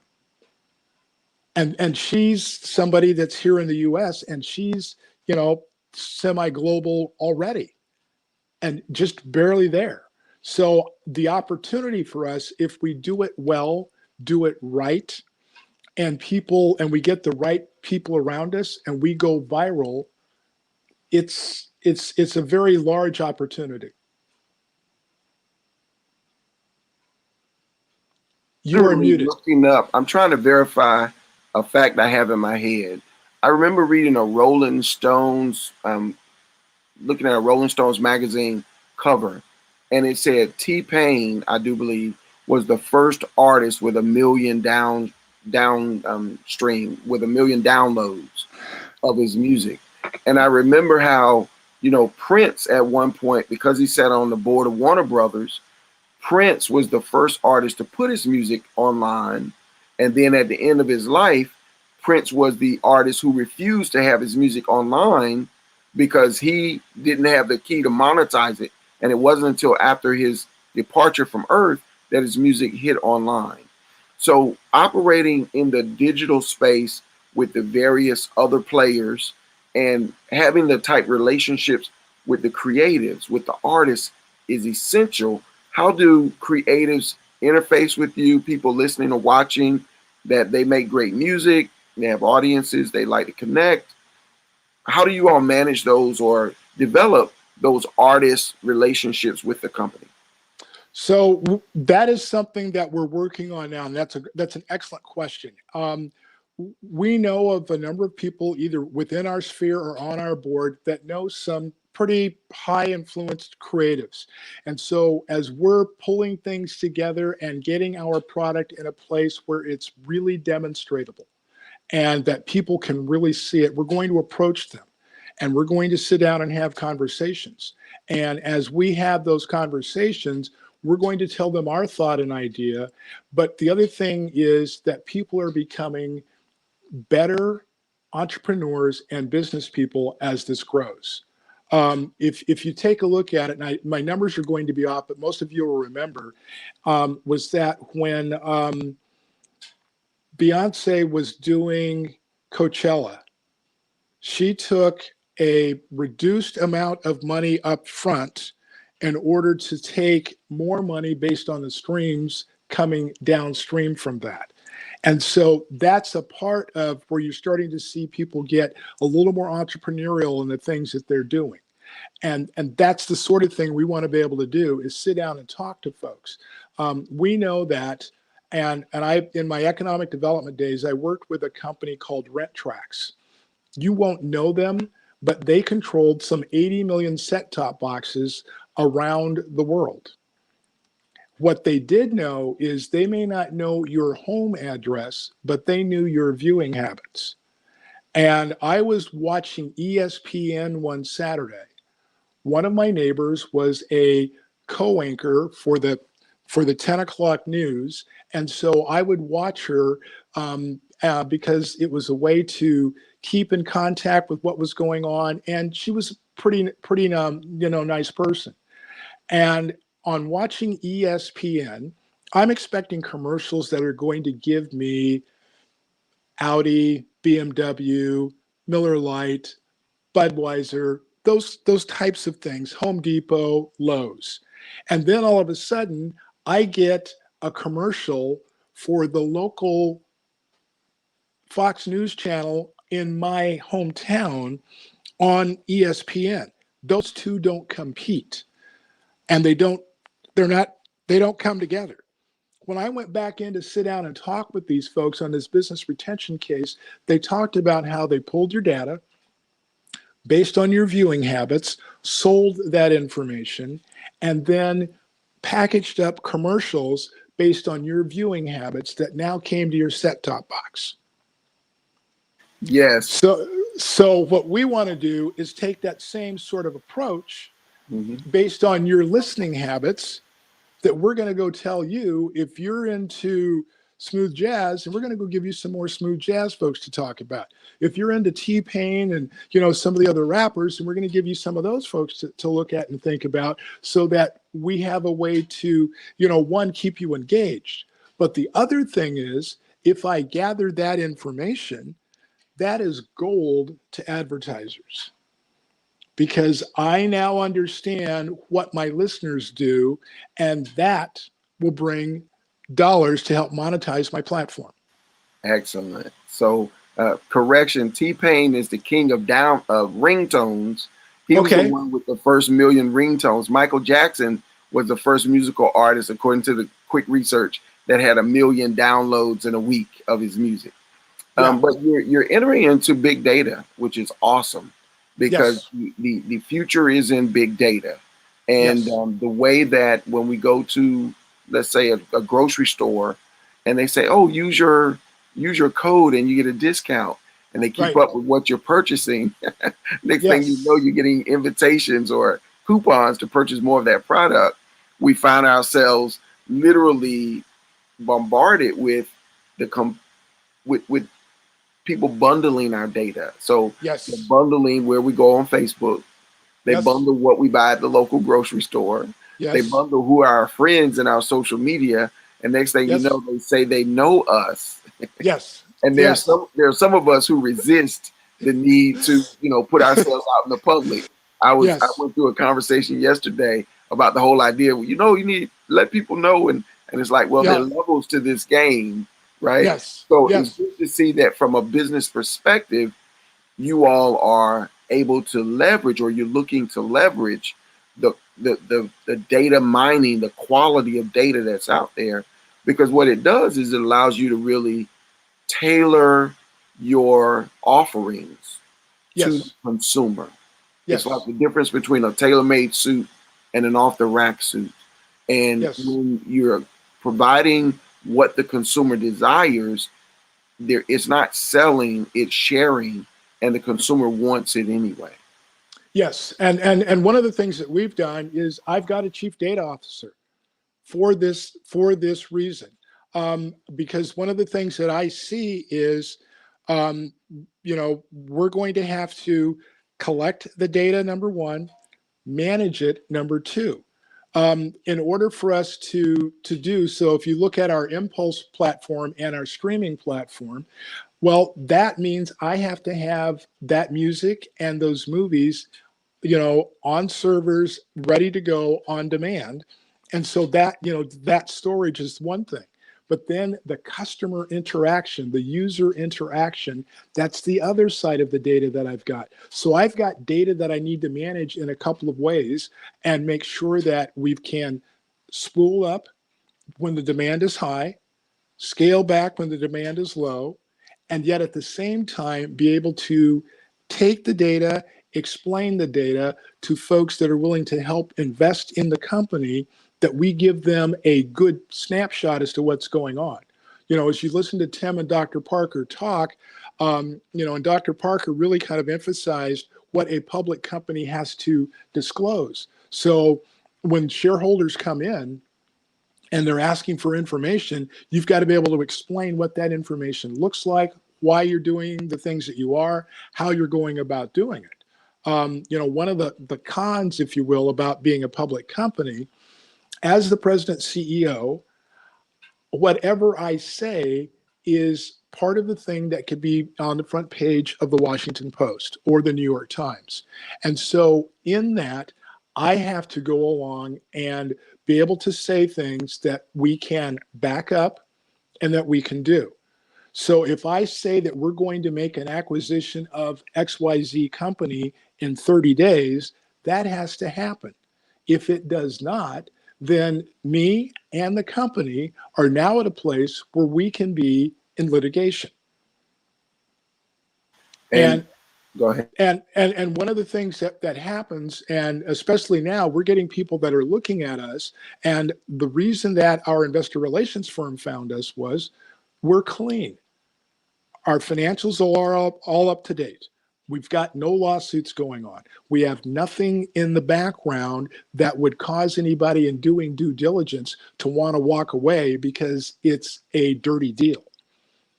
And that's one of the things that you have to do. And so as we, again, look to step up, do the registration statement, I now have to have an accountant and an audit firm.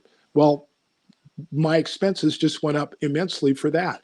I now need an SEC attorney. I mean, I needed one, before, but now I need one that also understands how to put together and do registration statements in addition to being corporate counsel to a public company 24/7. So those are the things that, you have to look at and work through. And as Dr. Parker talked about, from a private company perspective, he can just go and do. But whatever I do, I'm like an aircraft carrier. I've got the aircraft carrier and I have the battle group around me. And in order to turn left, that's a very calculated move. Excellent, excellent. And Dr. Parker, I was reading where Melanie Hobson is now the chair of the board of Starbucks, and where the African American Board Leadership Institute is actually, they've put more than 2,000 African Americans on various corporate boards. Just speak, if you will, from a board member's perspective again on the role of serving in that capacity and the concerns or the observation points that you all have as a board while the president does an effective job. So I see it from both ways. Being a operator or a founder and a leader of a company, I know what I want from my board, and I understand the checks and balances that my board gives me. So, and I've had a board for a very long time because I'm a serial entrepreneur, so I can see the power of a board. Boards can introduce you to people. Boards can give you insight into various things that they've come across to help you out. So there's a lot of things a board can do for you. But at the end of the day, because the board is your fiduciary, has a fiduciary responsibility to the shareholders to protect the shareholders from the management, I have to make sure I'm looking for any malfeasance, anything improper, but also so that I have to protect the shareholders from all of the negatives, but also I have to figure out, is this particular guy or woman doing the ultimate best for the company? We're all individuals, and so people who are operators are sometimes doing something because it's best for them, not necessarily the company. So you have to balance that as a board member. Moreover, there has to be open disclosures when, let's say, I bring a deal to the company. I want to look to be compensated, but as a board member, I can't be unduly compensated than anybody else would. So if you have 5 people doing it, right, I have to be at the bottom level of that compensation to make sure that what I'm doing is above board. So a board member has a strategic relationship with the company because you're trying to make sure that the shareholders, which do not have the same insight to the company that the board has to have, are protected. Can't hear you, sir. No, fantastic. Thank you for this insight. And as we begin to wrap up, is it actually time now? Okay, I'm just going to ask that you close us out with a closing statement again of how we can purchase the stock or how we can engage you if, for example, they're coders or engineers or other particular types of skill sets you're looking for in your company. President Bo. So probably the best way to contact me is let's go by phone to start with. It's 646-983-6155. And what we can do is talk about the investment opportunity, what somebody's looking at, and we'll take a look at bringing that capital in. We're at a point now where we're really encouraging that capital. If you want to just go out and just buy the stock on the over-the-counter market, OTC markets, TLDE, and that's Tango Lima Delta Echo is the stock symbol, please feel free to do that. We're looking for coders. We're looking for folks that, have an interest. And what I'm looking at is, because I'm schooling up and spooling up what we're doing, you may have a skill set today that might not be a fit, but I want to try to remember that, because down the road, we may need something like that. And so that interaction is a conversation where it may be not today, but let's revisit this in 6 months. Excellent. Okay, guys. Dr. Parker, if I could just get one thing out of you, would you just say thank you to Tim for bringing all of us together once again, and any other closing comments you'd like to make? Not only do I thank Tim for bringing us together, I thank you, Dr. Rogers, for leading the leaders. And I thank Dr. Kelly for being an awesome gentleman and making this happen. He always leads from behind and in front at the same time. He marshals to make sure that none of the sheep get lost. So thank you very much, sir. And look, the thing I can say is that you have to outwork yesterday if you're going to make sure that you're going to get to tomorrow. Guys, y'all have been awesome. Thank you for being on the show. We'll see what we can do to get you back in June to do a recap and see how things are going for you, because of course, you guys are doing an outstanding job. And as I always say, guys, I'll see you on the other side. Thank you, John. Thank you very much.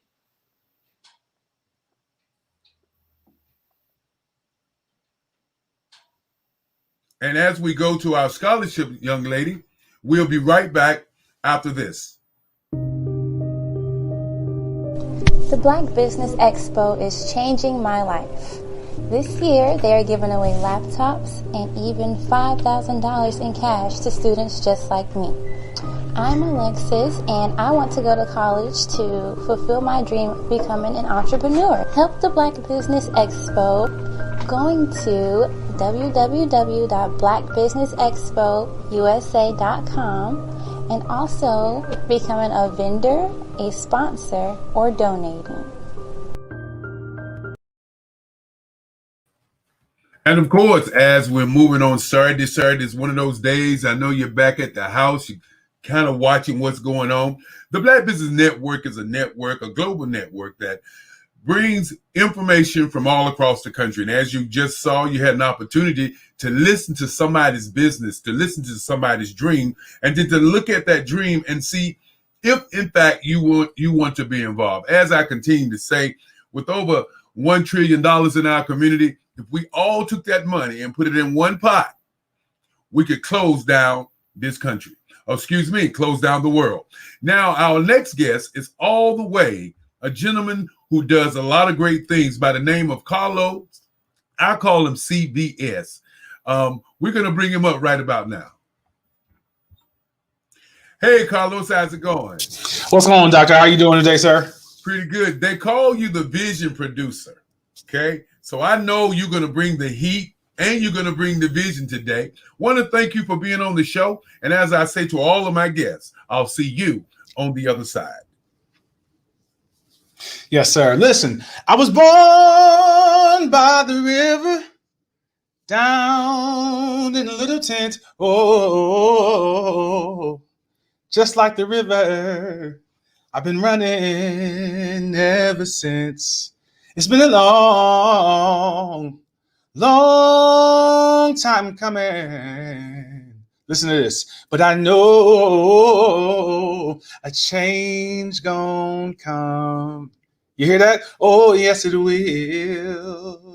Change, right? One of the most uncomfortable things to do is to change. One of the only constant things that we have is change. Why do I bring that up? My name is Carlos V. Spencer, the Vision producer. I thank Dr. Kelly, and I thank everybody who's involved with this Black Business Expo. This is a wonderful opportunity for us to get together, for us to be able to see about business, hear about different people in our culture who are doing so many different things. I love it because I'm a person who's constantly looking for people in our community who are working within excellence in areas that I can support and in areas that I can go and get things that I need. Sometimes we need things, but we just don't know where to get those things from. So Carlos, I hear you might be watching and saying, well, okay, Carlos, why is it important to support your own culture?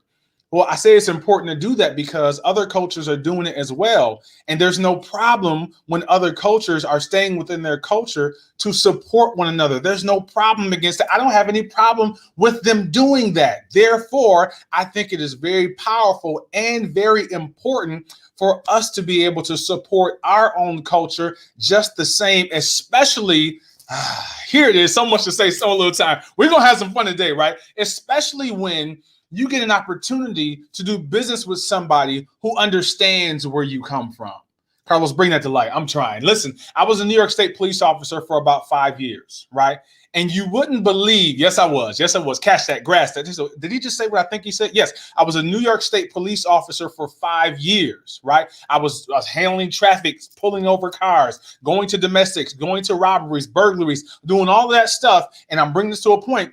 When I would pull people over, it was amazing to me to see, watch this, the relief on somebody's face who was from my culture, and they saw that a police officer from their culture was pulling them over. You got to understand what I just said. There was a relief because without there even having to be a spoken word, they understood that I understood where they come from.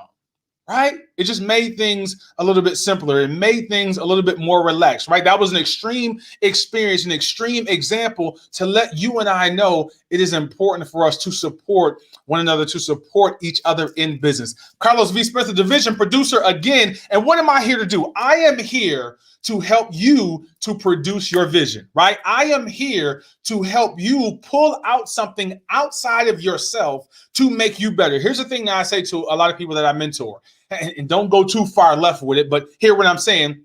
It really doesn't matter what you do. Watch this. No, I ain't saying extreme. I ain't saying something negative. You'll catch what I'm saying. What matters is the type of person who's doing the thing that you do. Talk to him, Carlos. I know it's early, but I'm gonna talk to him anyway. It doesn't matter the thing that you do. What matters is the type of person who's doing the thing. So the type of person who's doing the thing has to become better. Come on, make a point, Carlos. What I'm saying is, what's the difference between somebody who's in the same area of business and one person is excelling extremely and one person's failing? I want you to think about that. What's the difference? What's the main difference? What's the difference between somebody who's been unsuccessful in a certain lane and another person who's been successful in that lane? I dare to tell you the major difference is the type of person who was doing the thing, developing that person. I've gravely underestimated self-development and personal development. I did it for years. I'll say that again. I gravely underestimated personal development and self-development. When you self-develop yourself, I'm not saying don't be better at what you're doing. Work on the thing that you're doing, but you should spend, here it is, more time working on yourself than you do working on your business. Carlos, say that again because somebody didn't catch it. It's a little too early. It's Saturday and they're still trying to wake up. They're still trying to wake up. You should spend more time developing yourself than you do spending time on your business. It is not to say you don't spend time in your business. It is to say you should spend time maximizing yourself. That's what I'm here for. To help you produce your vision. That's what I'm here for. To help you pull something outside of yourself. That's what I'm here for. To say something that may awaken something in you that stirs up your gift so that you now begin to do your thing even better. Watch this. First time somebody asked me this, you can say amen or you can say ouch, right? And if I hit you, I ain't trying to miss you. It's too early, Carlos. Why are you coming at them so early? If I hit you, I ain't trying to miss you. First time I heard this, I was in the audience, and the person said, yo, raise your hand. Right, and you can raise your hand. Nobody's seeing you right now, so you can tell on yourself. He said, raise your hand if you have a life plan. Here's me. A life plan? I was like, I don't even know what that is. I couldn't say amen. I had to say ouch, because I didn't know what a life plan was. If you do not have a life plan, it means you don't have a plan for your life. If you don't have a plan for your life, then what are you actually planning for? It shouldn't be accidental. Success is not accidental. Success leaves breadcrumbs, right? It's not an accident to become something that you want to become. There is a plan to become what you want to become. Let me give you an example, because somebody still ain't hearing me. Come, let me give you an example. Dr. Kelly, somebody come on here and stop me. When it's time to stop me, just let me know, because I don't want to go too far. I know I'm good right now, but somebody stay on this, because this is my topic. I love speaking about vision, right? Do you have a life plan? I'm asking you, do you have a life plan? Right? If you say yes, that's cool. We're gonna work on that thing. If you say no, that's good, right? Because we're gonna work on doing one. Here's a statistic. Here's a fact about people. Right? A marriage. Come on, y'all, participate with me. You can write it on your comments. You can write this in your notes, right? You go ahead and participate with me. How long does it take for a wedding to be planned? Right? I want you to ask that question. How long do you think it takes a wedding to be planned? You can write it in your notes. You can write it in your comments where if you watch, even if you watch on the replay, go ahead and write it down. And you can say it out loud. Get uncomfortable. Talk to them. Sometimes success is on the other side of your comfort zone.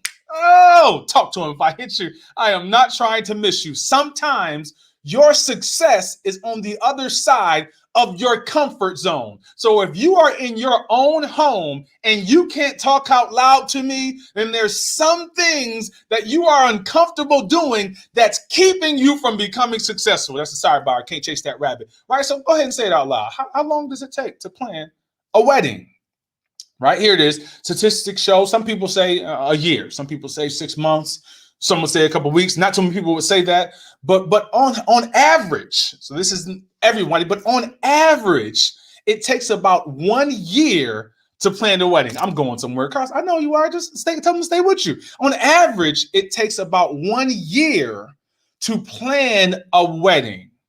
Here's the question. Here's the caveat. How long does a wedding last? I'm going somewhere. Come on now, say it out loud. I don't care if you're watching on the replay. Get uncomfortable to get to your success, right? If discomfort is the thing staying in the way of your success, then go through discomfort and go get what you're supposed to get. How long does a wedding last? Some would say 2 hours, right? Some would say 3 hours. Here we go. If I hit you, I ain't trying to miss you. We in the Black Business Expo, so we know we're talking about some black weddings. They don't even start till 3 hours later. Carlos, don't talk about that. Don't talk about that wedding that was supposed to start at noon. It started at 7 p.m. Don't talk about that wedding. We're just talking about how long does it actually take a wedding to last. Some would say 2 hours. Some would say 3. Let's talk about the reception, everything included. Let's say 7 hours, right? 8 if you want to have a good time. I'm talking wedding, after the wedding, taking pictures, going to your place, your location to take pictures, and your reception. 7 hours. Carlos, talk to him. So hear this, right? So it takes 1 year to plan a wedding, but the actual wedding in its entirety only lasts 6-7 hours. So you're telling me you're going to take 1 year to plan for an event that lasts 6 hours, but you won't take the time to put together a life plan, which literally lasts the entire span of your life. Something's wrong with that picture. You ain't gonna say amen, just say ouch. I'm saying you need to plan your life. You need to structure your life. You need to put a plan. You're planning for your business. You're planning for your children's future. You're planning for their college. You're planning for that next entrepreneurial a thing that you're going to do on the side. You're planning to get a raise at your job. You're planning for all these things. You're putting a plan together for COVID. You're planning for all these things. When are you going to take the time to plan for your life? Put a life plan together. You can reach out to me. We'll find ways to connect with me if you want to get help putting that life plan together. But I want you to do it for you. Put your life plan together so you make your life better. So why should you put a plan together? Why should you have a plan for your life? Why should you put your life into activation? Why should you put your life into some type of motion? Here, let me give you an example. What's the difference between two vehicles, right? A vehicle that's been sitting in the driveway for months or years and never started up, and nobody's ever moved this vehicle. What's going to happen to that vehicle? Vehicle. All right, Carl's talk to him. What's going to happen? We're talking about the car right now. That vehicle, if it sits too long, it starts to rot. If that vehicle sits for an entire year with gas in the tank, it starts to be no good. If that vehicle sits in the yard, it can be a brand new vehicle that you bought. Let it sit in your yard for 10 years and never be moved, never be talked to them, activated, never be pushed to do the thing that that vehicle was supposed to do. If it never does what it is supposed to do, what it is intended to do, that vehicle will rot and never get into the motion of its purpose because it's never starting to move. You are that vehicle. I'm here to tell you, if you are not moving in your vision, I'm not trying to tell you to do some other thing, do something that I'm doing. I'm saying your thing. If you're not moving in your vision, in your plan, here it is. Here's a sign. I'm dropping this on your shoulder. Somebody watching this right now, somebody catching this on the replay, keep saying, I'm waiting for a sign, for something to tell me to start doing what I'm supposed to do. Hashtag sign. I'm your sign this morning. Do what you're supposed to do. Do what you're gifted to do. You are that vehicle, and if that vehicle is never put into motion, that vehicle will rot and never do the thing that it was intended to do because it never went into motion. You know the place with the most value in this world? Most valuable place in the entire world is the cemetery. Well, Carlos, why would you say that? It's the most valuable place, right? Most resourceful place, has the most resources, why? Because there are people who died with books in them that they never wrote. Talk to them. I'm gonna hit you. If I ain't coming down your street yet, I'm about to come. There are people who have books and or songs in them that they've never written. There are people who have businesses in them that they've never started. There are people who have ideas in them that they never even began to launch out, and they took those things to their grave. You selfish. If I hit you, I ain't trying to miss you. If you take that thing to the grave, you are selfish, because that gift that was placed inside of you was placed inside of you to bless others and to bless this world. And you should not take that gift to the grave. Do something with that gift. Be resourceful with that gift. Les Brown said there are two types of people. You one or you the other.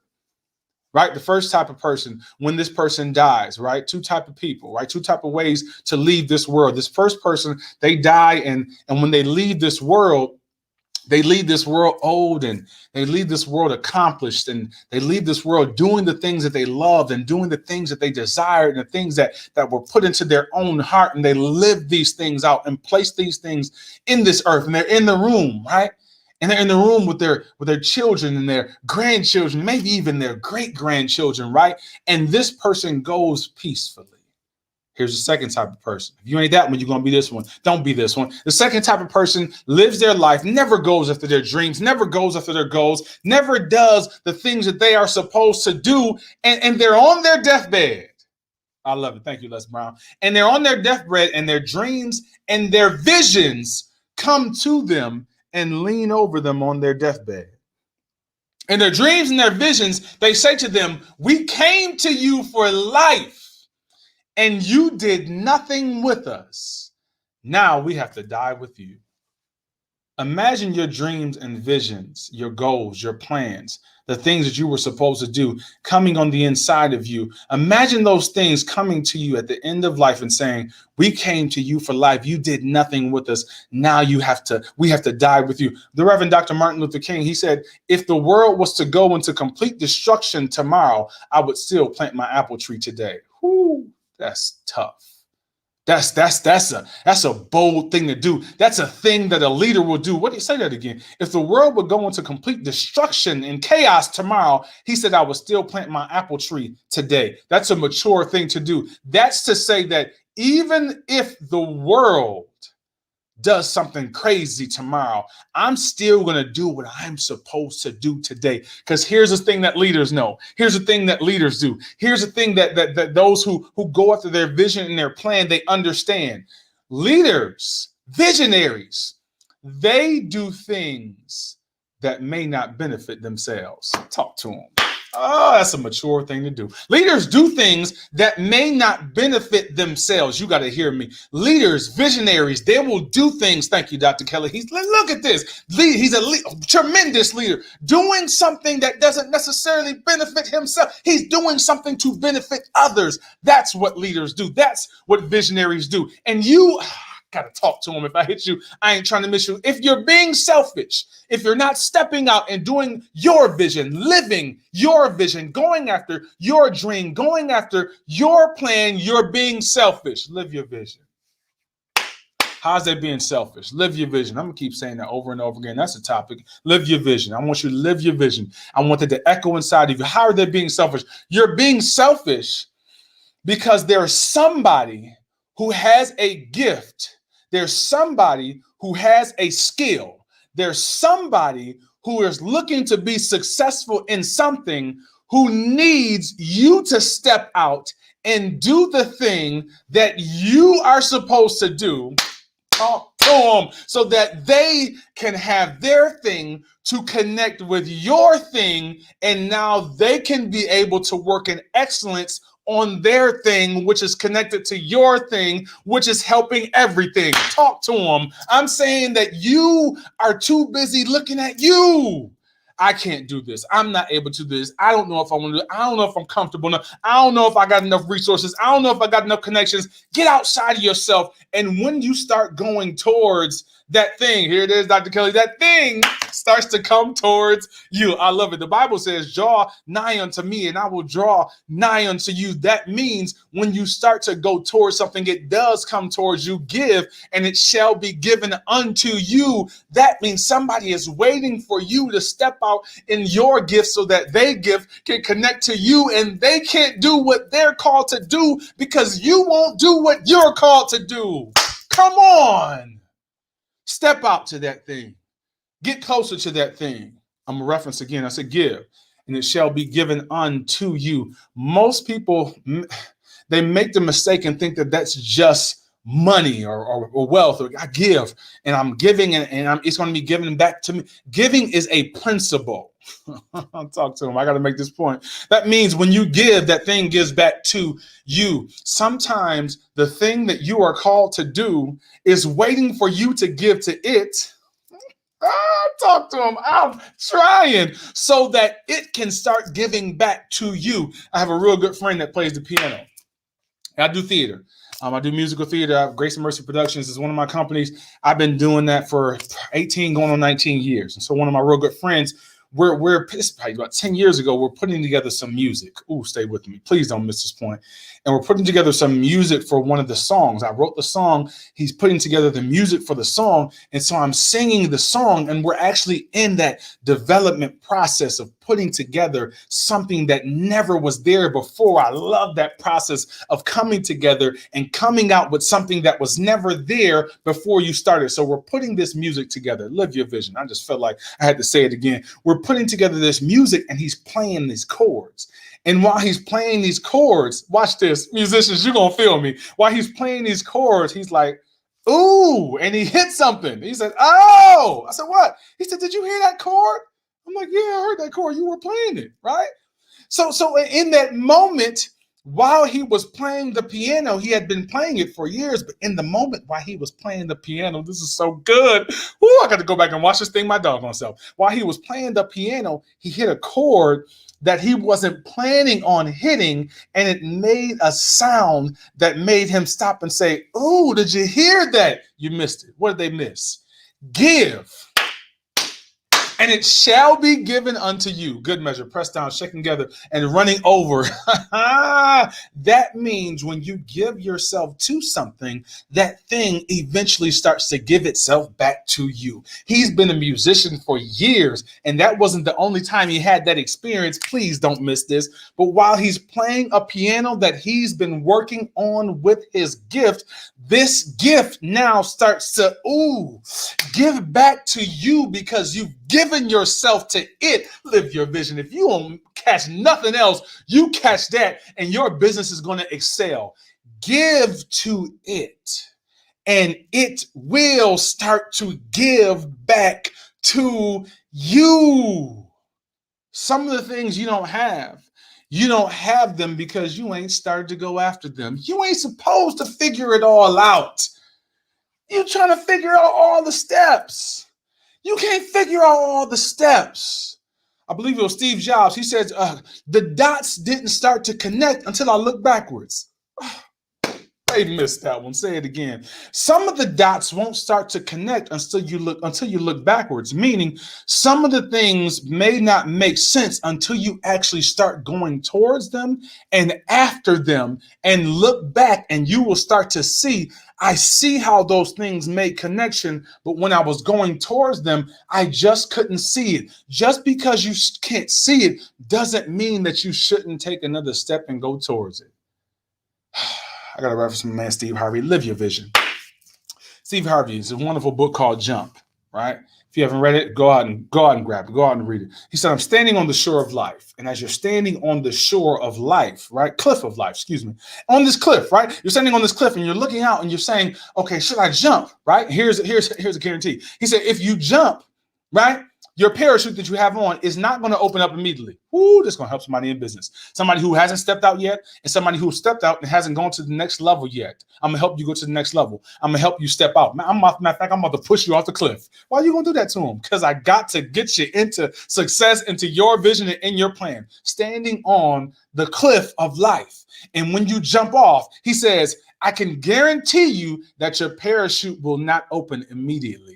This story is so powerful. He said, you're going to fall. You're going to scratch your arms on the rocks. You're going to hit your back on the rocks, and you're going to go down and you're going to fall. But eventually the parachute will open. Eventually. Catch this. I can't spend too much time here. Eventually the parachute will open. But he said, if you stand on the cliff of life and you never jump, the parachute will never open. If I had a mic, I wish I had one so I could drop it. If you stand on the cliff of life and you never jump, you'll be safe, but you will never soar. Most people live their entire lives. This is going to hurt if I hit you. I ain't trying to miss you. They live their entire lives just to make it safely to the grave. Ooh, just say ouch. Just say ouch. Just say ouch. Most people live their entire lives just to make it safely to the grave. Am I telling you to live foolish? No. Am I telling you to live reckless? No. But I am telling you to stop playing it so safe that you never, if you have lived your entire life to never make a mistake, then you have made a mistake by default. By never stepping out. Some mistakes are going to be made. Everything is not going to go your way. Everything will not be perfect. My daughters play basketball. My wife played basketball in college as well. And my daughters are in high school now. They're playing basketball. And I had to sit down with my daughter, and she was having this thing, this issue. I could see that she's striving for perfection. She's driving to go after her dreams. She's driving to go after her goals. And she just wants it to be perfect. Catch this lesson for us, please. And I sat down with my daughter one day. I said, babe, you're playing an imperfect game. You have to understand that you're never going to step on the court and the game will be entirely a perfect game. You'll hit 100% of your shots and never make a mistake. What I said to her is, you have to be comfortable making some mistakes while you're going towards your progress. Oh, please catch that. Somebody please hashtag that. Somebody find me on social media and send that to me. You have to be comfortable making mistakes while you're going toward your success.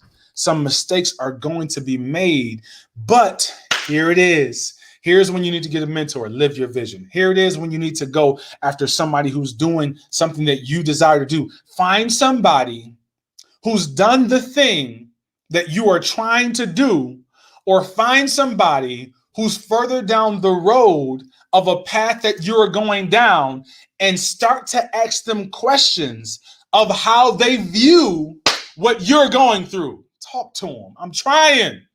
When you find a mentor, when you find somebody who's further down the road that you're going down, they will view your situation differently, and they will see your situation from a different perspective. And when they see it from their perspective, sometimes what you see as failure can be seen as success.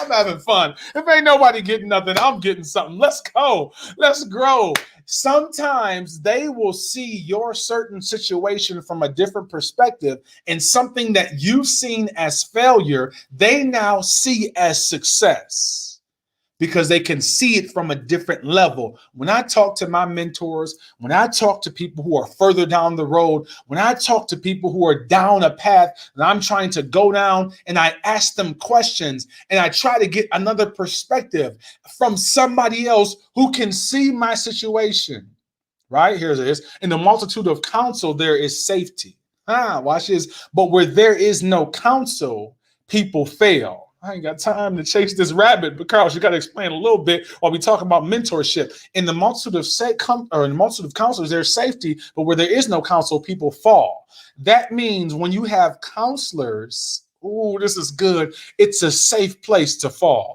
Talk to them. I come back on this, Carlos. You can't leave yet. What am I saying? When there's a multitude of counsel, it is not that you will not fall. This is good. It is not that you will not fail. It is a safer place to fall or fail, because when you have a multitude of counselors and you fall in that counsel, it's safer. But when you fall and there is no counsel, it is a dangerous place to fail.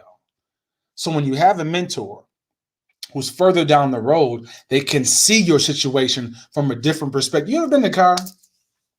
You're in that car and you're on your way to work.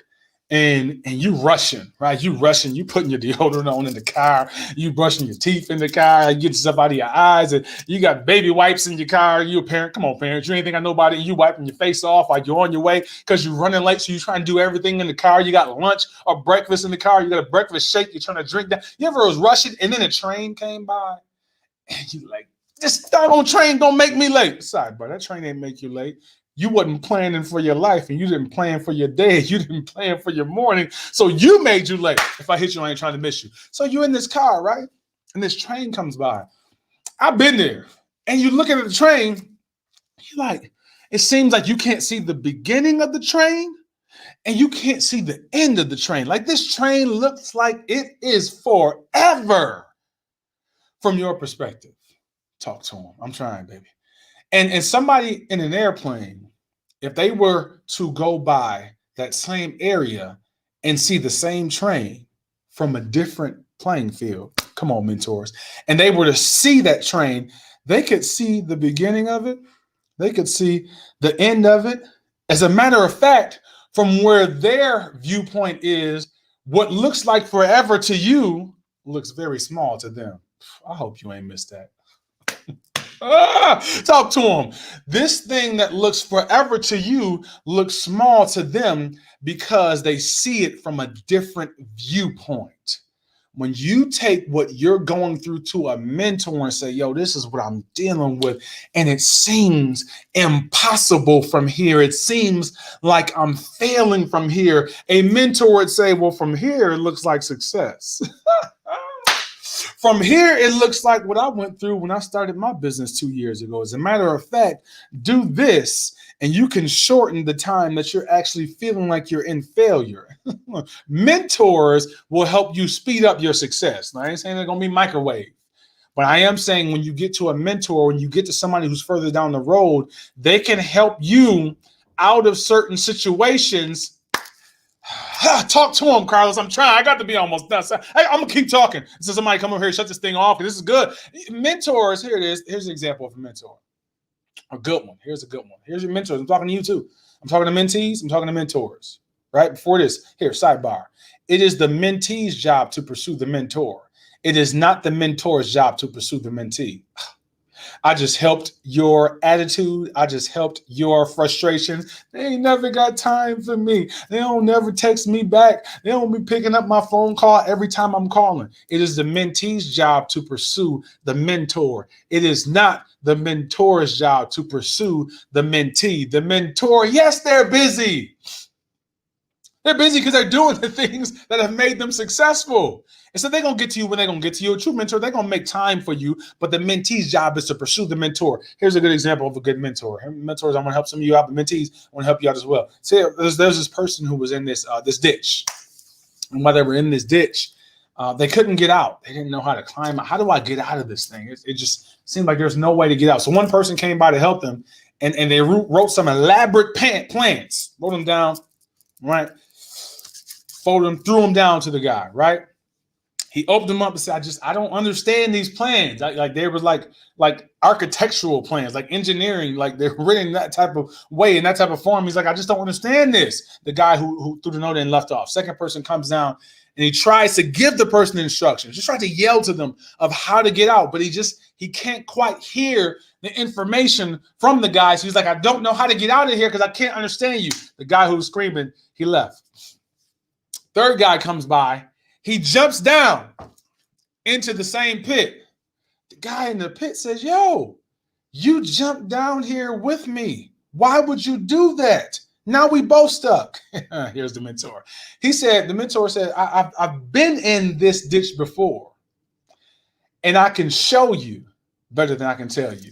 Come on, Carlos, talk to him. He said, I've been in the space that you're in right now, and I can show you how to get out of this space better than I can tell you how to get out of this space. Sometimes a mentor will come to where you are and meet you and show you how to get out of something that seems to be impossible to you. There's nothing new under the sun. What are you saying, Carlos? I'm saying that the thing that you're going through, somebody else has some type of experience in it, and I want to help you. I want to help you if you feel like, yeah, I hear you talking, man, but it seems like I can't find this mentor. Keep going. Keep going. Keep going towards what you are trying to do. And I promise you, someone or someones will show up in that space to be able to help you. Keep going after it. Here's what one of my mentors told me. He said, whenever you get to a level and it's time to go up another level, there's always a person there to help you up to the next level. He said, whenever you get to the level and it's time to go to the next level, there's always a person there to help you up to the next level. If you get there and there's no person there to help you up to the next level, you just might be there too early. Hold on.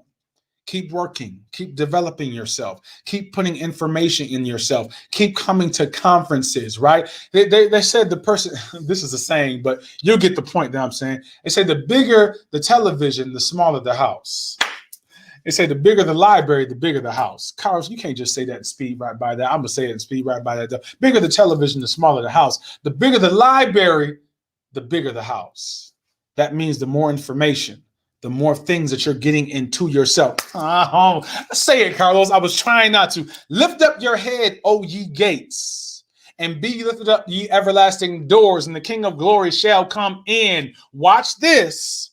Lift up your head. I'm going to help you.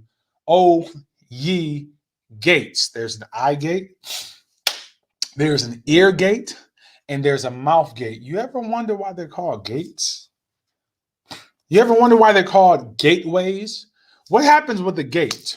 When you open up a gate, either things come out, ooh, this is good, or things come in. How do I get information in? How do I get things into me to live my vision, to do what I'm doing even better? You get things in your eye gate, you have things coming in your ear gate, and things that you say in that mouth gate. What are you watching? What are you listening to? What are you spending most of your time doing? If I hit you, I ain't trying to miss you. What you watching all the time? What you on social media watching all day? What kind of things are you watching and feeding yourself all day? When was, Carl, say it. I'm sorry. I'm sorry. If you can't say amen, say ouch. When was the last time you invested into you? What do you mean? When was the last time you paid for a program to better yourself? When was the last time you bought a book to better yourself? Oprah Winfrey, when the world was open, she's probably doing it online now, was still going to conferences to better herself. You see Oprah Winfrey at a Tony Robbins conference. What are you saying, Carlos? And she ain't the only one. If you're a billionaire at a conference, still making yourself better, why don't you think on your level that you should make yourself? When's the last time you went to a conference? When's the last time you paid to better yourself? When's the last time you paid for some information? When's the last time you paid for a consultant? When's the last time you paid for a coach? Bruce Lee said, fear not the man who's mastered 10,000 kicks. He said, fear the man who's mastered one kick 10,000 times. They missed it. Say it again. It don't impress me. People say, oh, I've read these 10 books. I said, how many times have you read them? How many times have you read the book? You read 10,000 books, but did you read each book just one time? When's the last time you spent some time making yourself better? When's the last time you had somebody coach or mentor you? I don't need no coach. Really? Really? You don't need a coach. Nah, I'm good. Really? You don't need anybody. Nah, I don't need somebody else outside of me, teaching me, helping me to be better. Really? You don't? Michael Jordan, he may not be their favorite, but some say he's the greatest of all time. Could be Kobe Bryant, rest in peace. Could be LeBron James. Michael Phelps, they say greatest swimmer to ever swim. Usain Bolt, they say greatest sprinter to ever sprint. The Williams sisters, they said greatest to ever play the tennis game. What point are you making, Carlos? They all had a coach. Muhammad Ali, I am the greatest. You may be a Floyd Mayweather fan. Ain't nobody stop me. Ain't nobody better than me. Guess what? They all had a coach. Tiger Woods. Hope he's all right. Praying for him. He had a coach. One of the Williams sisters, they said that she had a backhand coach, a front hand coach, a coach to the net coach, a coach for behind it, a coach to coach me up on my serve. It said she had coaches for different parts of her game. They were the greatest to ever do it. And if I didn't say you're greatest, go ahead and say them. Go ahead. Go ahead. Who's the greatest in whatever sport you're thinking of, right? I can most guarantee you they had a coach. I want you to understand something. If the greatest, Tom Brady, some people may be like, don't even say that name on here. Tom Brady, I don't care what you say. Some say he's the GOAT. He still has a coach. Somebody on the outside of your greatness, say it to them. Somebody who's on the outside of your greatness causing you to be greater. If the greats of any sport have a coach while they're in that sport, why don't you think you need a coach, mentor, to help you to be greater than you already are? I want that to sit with you. That's why I'm really taking time on that point. I want you to think about it. When's the last time I had somebody coach me? Giving, I said, is a principle again, right?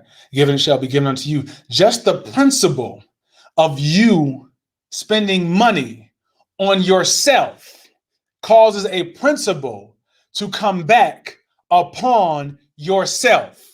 I hope you didn't miss that. Just the principle alone, beyond the information you're going to get from bettering yourself, just the principle within itself will make you better just because you actually put into principle the giving factor. Get a coach to live your vision. Get a coach to do better. Here it is. I don't want you watching this, whether you're watching live, whether you're watching on the replay, saying, that's good. Man, I said ouch a couple times. I don't have a life plan. I don't have a coach. This is not a beat up session. No, this is not to beat you up. This is to tell you, ancient proverb, the best time to plant a tree was 20 years ago. The second best time to plant a tree is today. I'm saying that a lot of people look at situations like, man, if I would have planted this tree 20 years ago, if I would have started this plan 20 years ago, if I would have got a coach 20 years ago, if I would have went after my dreams 20 years ago, that would have been so sweet. Yep, best time to plant a tree is 20 years ago. But the second best time to plant a tree is today. So I'm not beating you up. I'm not faulting you if you may not have some of these things in place in your own life. But if you hear this today and you don't continue and start to do it on the second best time to plant a tree, then it's your fault. Because the next 20 years of your life are going to look like the thing that you did today. They said we are born looking like our parents, but we die looking like our decisions. Talk to them. I'm trying. We're born looking like our parents, but we will die looking like our decisions. I'm here to tell you, you need to live out your vision, that thing that you are born to do. How do I know that? Thank you, sir. How do I know that? How do I know that? How do I know what my vision is? Because that's a question a lot of us ask. How do I know what my plan is? That's a question a lot of us ask. How do I know? What's something that you would do if money didn't mean anything? Like if you didn't need money for anything, like if all your needs were met, you had abundance of money. I want you to think about this. You don't have to have the answer right now. What would you do? The answer to that question, the thing that you would do, is probably in the space of what you would be doing. Here's another way to find your vision, to find your plan. The thing that frustrates you, that thing that you see somebody doing, man, I wish they would have did it like this. You watching me now. You're like, man, this was good, but I wish he would have said this like this. You might be a speaker. Because usually those things that frustrate you when you see somebody else doing them and they're not doing them the way that you would do them is sometimes because that's in the area of your purpose, of your vision, of your plan, of something that you're supposed to be doing. And that's why it is frustrating you. So much to say some of the time. I had fun, but I got to bring this thing to a close. I don't know if I'm supposed to be almost done. Somebody come over here and stop me if you're supposed to. I want to go over my time. So live your vision. My name is Carlos V. Spencer. And I want you to be better at what you do by being better yourself. When you focus on building you, you then become better at whatever you touch. I left a job making 6 figures. I had a house on 30 acres. I left it all. So I don't want you to think I'm here just talking pretty. I left it all to go after my vision because I knew there was something I was born to do. This thing is a piece of the things I was born to do. I left it all with a wife and 5 children. I left it all to go after my vision. And it wasn't easy at the beginning. I promise you that. So if you're somebody that has left and you're like, yeah, it sounds good what you're saying, but it's been a struggle. It was not easy. I was on that cliff and I jumped off and my parachute did not open. But I am here standing and I am soaring now because I took a chance to actually jump. You can never jump and be safe, but you'll never soar. Live your vision. I promise you, if you step out and go after that thing that you were supposed to do, it will eventually happen. Here it is. Only difference between somebody who's successful and unsuccessful, the unsuccessful person quit. That's it. I want you to really think about that. It's not because that successful person was so much more talented, better looking, more connections. The unsuccessful person quit. That's the difference between success and unsuccess, because the person who was not successful, they just quit. They stopped doing it. All right. I think I'm about out of my time. Dr. Kelly, thank you for this wonderful time. Hey, man. Hey, you're the vision producer guy, man. The song in the beginning got everybody's attention. I tell you, it was awesome. did an outstanding job. We will definitely have you to come back. Of course, we're going to be doing it in June. And as we say to all of our speakers, consider sponsoring some of our kids. Our kids are the reason that we're here. We're not just doing this because we just like it. We're doing it because we want to change people's lives. And I believe that you've changed some people's lives this morning. And your story was a compelling story. And people need to hear more of what you have to say. And again, I like to tell you thank you. And I'll see you on the other side.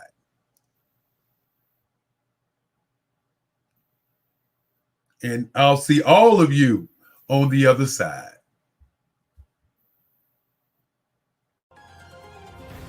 I am Black business. From the moment I wake until the time I sleep, I am Black business. I am Black business. Are you Black business? I am Black business. Do you support Black businesses? I support Black business because I am Black business. Black Business Expo, one of the largest business showcases in the history of Black America in North Carolina. Sign up today at www.blackbusinessexpousa.com or call 919-380-9090. I am Black business. I am Black business. From the moment I wake until the time I sleep, I am Black business. I am Black business. Are you Black business? I am Black business. Do you support Black businesses? I support Black business because I am Black business. Black Business Expo, one of the largest business showcases in the history of Black America in North Carolina. Sign up today at www.blackbusinessexpousa.com or call 919-380-9090. I am Black business. I am Black business. From the moment I wake until the time I sleep, I am Black business. I am Black business. Are you Black business? I am Black business. Do you support Black businesses? I support Black business because I am Black business. Black Business Expo, one of the largest business showcases in the history of Black America in North Carolina. Sign up today at www.blackbusinessexpousa.com or call 919-380-9090. I am Black business. I am Black business. From the moment I wake until the time I sleep, I am Black business. I am Black business. Are you Black business? I am Black business. Do you support Black businesses? I support Black business because I am Black business. Black Business Expo, one of the largest business showcases in the history of Black America in North Carolina. Sign up today at www.blackbusinessexpousa.com or call 919-380-9090. I am Black business. I am Black business. From the moment I wake until the time I sleep, I am Black business. I am Black business. Are you Black business? I am Black business.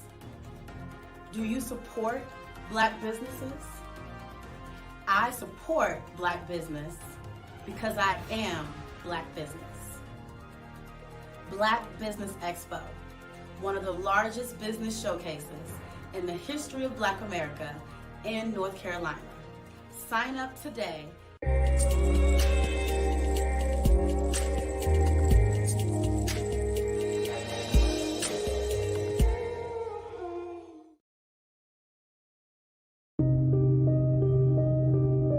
The Black Business Expo is changing my life.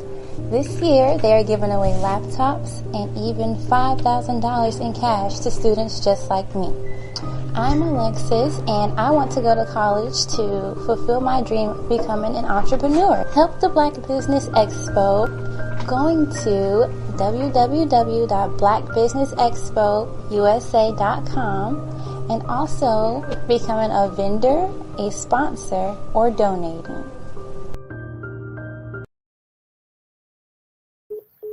And of course, as we began and we talked to so many people, we want to make sure people understand that it's for the kids. It's for all this is for the kids.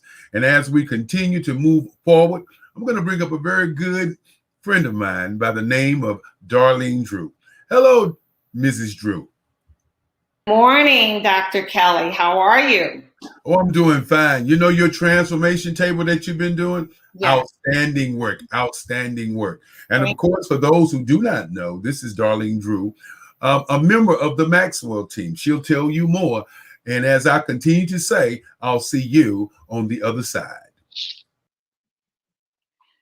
Good morning, everyone. It is my pleasure to have the privilege to be with all of you today to talk about something that is near and dear to my heart, something called leadership.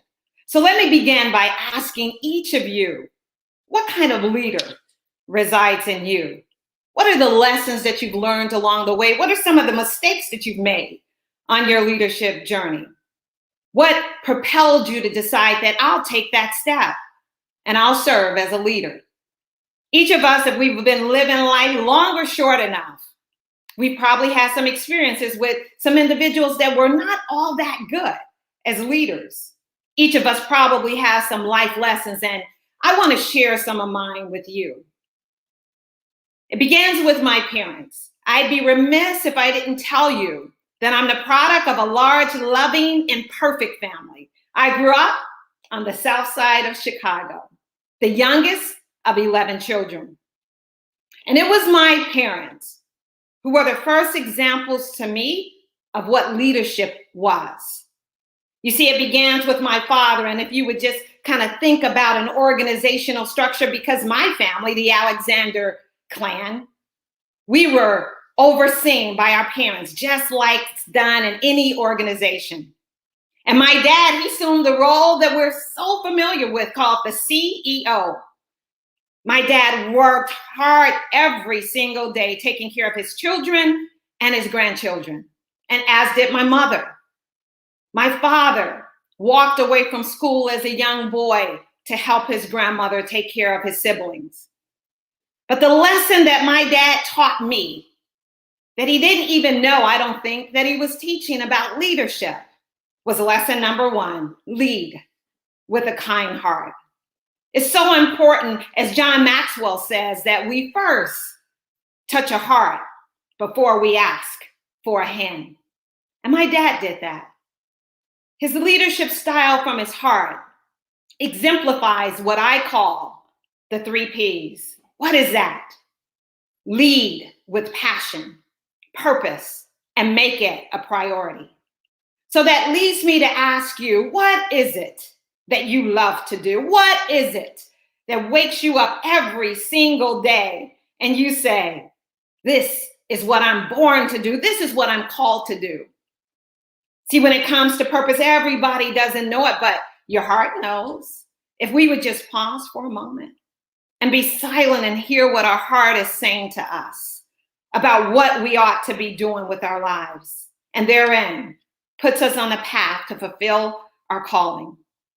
But as I shared with you, just as I had my dad, who served as the CEO, I had another sharp leader in my life. And like my dad, she was not one that was highly educated, but let me tell you something, you don't have to have a lot of PhDs to be a leader, to be a good leader, but certainly have heart and have compassion. And so the second leader who taught me lessons in my life that every leader in business ought to know, I call it the 3 C's, but this leader held the position of COE. I don't know if anybody out there besides me got a mama that did not play 5 feet tall, but did not play. She was the chief of everything else. See, my mother was the enforcer. My mother was the organizer. My mother was the strategist. My mother was the controller in every sense of the word. And her leadership, leading with 3 C's, exemplified leading with compassion, caring, and doing it consistently.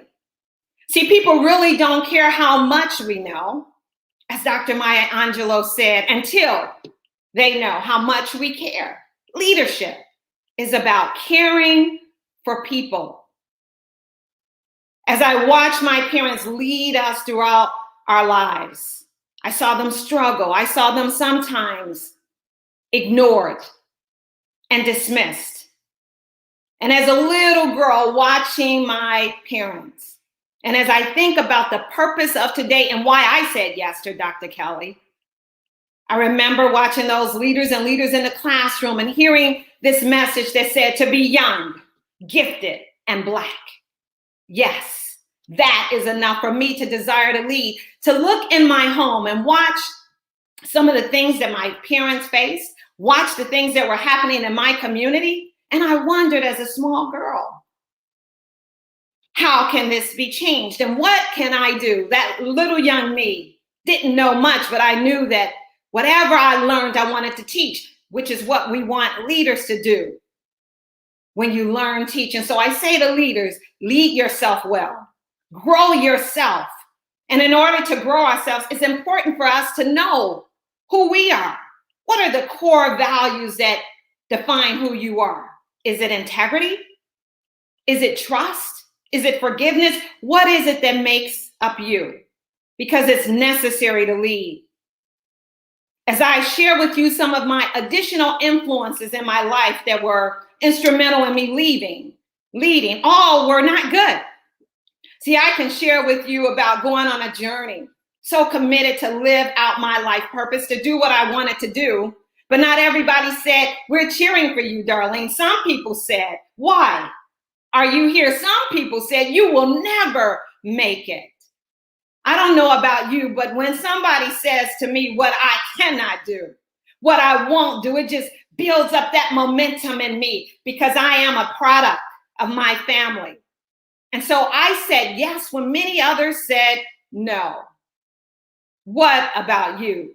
As you're leading on this journey in business, leadership is leadership. It matters not whether it's in a church, whether it's an entrepreneur, whether it's in the public or the private sector. What's important is you and the composition of who you really are.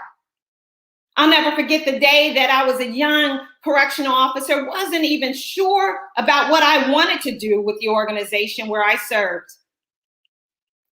I arrived to work early like I always did, to work my post. And I had the experience of a leader who approached me as the rookie officer, and he said, "Rookie, why are you here so early?" And I looked at the lieutenant and said, "Sir, I checked the roster. I'm here at my normal time." And he said, "No, you're early. And as a matter of fact, if you're going by the time last night, we changed your shift." And I said, "But sir, I have a situation going on with my mom. My mother is very sick. And my siblings and I are taking turns caring for her." And without a blink, that leader, he looked at me and said, "Rookie, you're going to have to choose between the agency and your mama." I think I blacked out in that moment because he did say my mama. Now, if he would have said something about maybe one of my 7 brothers, I might have been able to get through that. But you don't talk about a girl's mama. that day was an influential day in my life. Young, not knowing really what to do, but I knew that I could do something, and that was right. And so I wrote a memo that was changing for him as it was for me. I went to the library away from the institution because they did, in fact, change my time to start work. I had to call my brother and tell him, although I said that I would be home on time again, that I wouldn't. And my brother said, it's okay. So I worked that shift. But all the time I was thinking about the leader who marginalized somebody who meant everything in the world to me, my mom. And so I wrote a note and I slid it under his supervisor's door. The next day, I should say, the associate warden called me and the lieutenant in the office. I walked in and the lieutenant was sitting there. And that leader said to me, Officer Alexander, I must apologize to you because we don't tell our staff to choose between the agency and their mother. We were wrong. See, what leadership requires of us is to raise our hand and say, I was wrong for that. I did wrong. I said wrong. And even if it wasn't you, the leader, if it was someone who works for you, we have to own it and hold our staff accountable. So there was a bad leader who told me to choose between the agency and my mother, but there was a leader who exemplified all that I thought was so important, who said we were wrong, who made it right, and who held that other leader accountable. It was in that moment that was so influential for me that I decided, you know what? Maybe I will lead. Maybe I will go even further and choose this organization as my career because I really was young and hadn't really made that decision just yet. See, what causes an individual to lead badly? Most often is ego gets in the way. Can I get a witness? Pride gets in the way. Can I get a witness? Insecurity gets in the way. These are things that I implore to you. Let's not lead with those characteristics. If we are going to be true to what Gandhi said, be the change that we say we want to be, then let us exemplify leadership qualities that build people up. See, real leaders care about people. They value all people, Black people, white people, women and men. All people are valuable to leaders. We must get to a place where we're able to put our own biases aside and say, come, it's not about me. Leadership has never been about the leader. Leadership is influence, and everything rises and falls on leadership. So what kind of leader are you? So many people I know in this world of business have spent so much of their lives, as did I, working in private and corporate sectors, getting up early and going to bed late for somebody else. And now you are running your business. And you know what we have found out is that the road is not easy. But it takes me back to a poem from Langston Hughes when the son was saying to his mother, Mom, life has gotten hard out here. And Mama said, life, for me, it ain't been no crystal stair. Leadership requires that we stand for what we know is right, even when we are afraid. So I share with you this next leadership lesson, and it's about courage. You've got to have courage to lead. Courage to be the one to say to someone else, I don't know if you misunderstood me or something, but I cannot stand with that because that is wrong. Leading with courage. We have to be willing to not only grow ourselves, but it's so important as leaders to grow our teams. Every leader has to know that you are not successful unless a lot of people want us to be. And leaders must know that that development that we invest in ourselves has to be something that happens every single day. And let me take you to the next leadership lesson because it's all about listening. People are not impressed with our title. People are not impressed with your seniority. People are not impressed with your money. As a matter of fact, I tell leaders all the time, people just ain't that impressed with you. But what people do care about is how you treat them. What people do care about, do you know them? Did you remember my name? Did you remember anything that I said to you? And what they're asking themselves about us as leaders is, can I trust you? Will you help me? And how do you answer those questions? I can remember as a young person wondering those very things. I can remember as a young person critiquing other leaders and talking to my grandmother about this leader and that leader, and her saying to me, if you don't like it, what are you willing to do about it? Are you willing to step up? Are you willing to take that seat? And finally, I said yes. And before that time, there was self-talk, perfectionism in me saying, well, you're not ready yet. You need more time. Sometimes you all know that we've got to do it and lead afraid. Because if not you, then who? And if not now, then when? I say today is the day. Now is the time. No more procrastinating. No more looking at somebody here and there and saying what they ought to do. If we want it to be better, let it start better with us. Let us make the change today. And to all the women that are serving in leadership positions, when people are still in awe that we're there, when people are still in awe that you are articulate. You know, for years I've heard that over and over again, and people not understanding. I don't know if that's a compliment or if that's simply ignorance. But every moment we can take it as leaders and make it teachable for ourselves as well as for others. It takes me to another time in my career when a person said to me, I don't understand why you would even do this. I don't understand why you have shown up. I wish I could tell you that every time that I was asked a question, asked to step up, that I was excited about it, because there were times when, frankly, I was not. There was times when I was comfortable in the position that I was in. Anybody else ever been comfortable? See, what leadership requires and what growth requires of us is it takes us out of that comfort zone. It takes us from the place where we're like, I can ease on through this. Leadership can be difficult. It is work. And it's not for the faint at heart. And it's not for anyone who's not about the people that we're called to lead. I'll share with you a day in my past life overseeing a correctional facility. I hadn't been at that facility very long, and one of the things that we have to embark upon as leaders is change. See, staff, people just don't like change.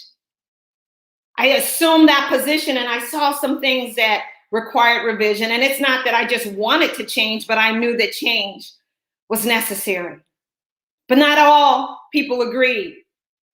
And so that particular time of making a decision that I was going to implement the change, it resulted in me getting a phone call. And I don't know how many of you are familiar with working in corrections or working in law enforcement. You're truly on call 24 hours a day. And it's something about the ringing of the phone at that particular time. And I answered the phone, and it was a leader on the other end. And he says to me, we have a situation. And that situation was 150 inmates who decided we're not coming off the recreation yard unless that leader, that CEO, that warden comes in and talks to us because we don't like her rules. And so we found ourselves dealing with a potential disturbance. But I have to say in reflection that there were some mistakes made, and some of those mistakes were made by me. See, most things that happen, we usually get a whisper that it's coming. We got that whisper, but we didn't heed to it. We didn't take the necessary actions that needed to be taken. And so when I talk to you about listening, I'm talking to you because I know, because I've had my times where I failed. It's one thing for us to fail. It's another thing for us not to recover and learn from it. That was a lesson that I learned, and a lesson that I find it so important to teach. And as we had those individuals who were upset with some changes that came through my leadership, we had staff that we had to bring into the facility. We had a situation going on. Y'all, anybody out there ever had a situation? Yeah, It was a situation. Now imagine this, you've got a situation going on in whatever spectrum that you're leading. And there's someone above you or someone that's on your board that you've got to speak to that holds you accountable. I was in that situation, and day began to turn night, and we still had 150 individuals who said, we're not coming until that leader speaks to us.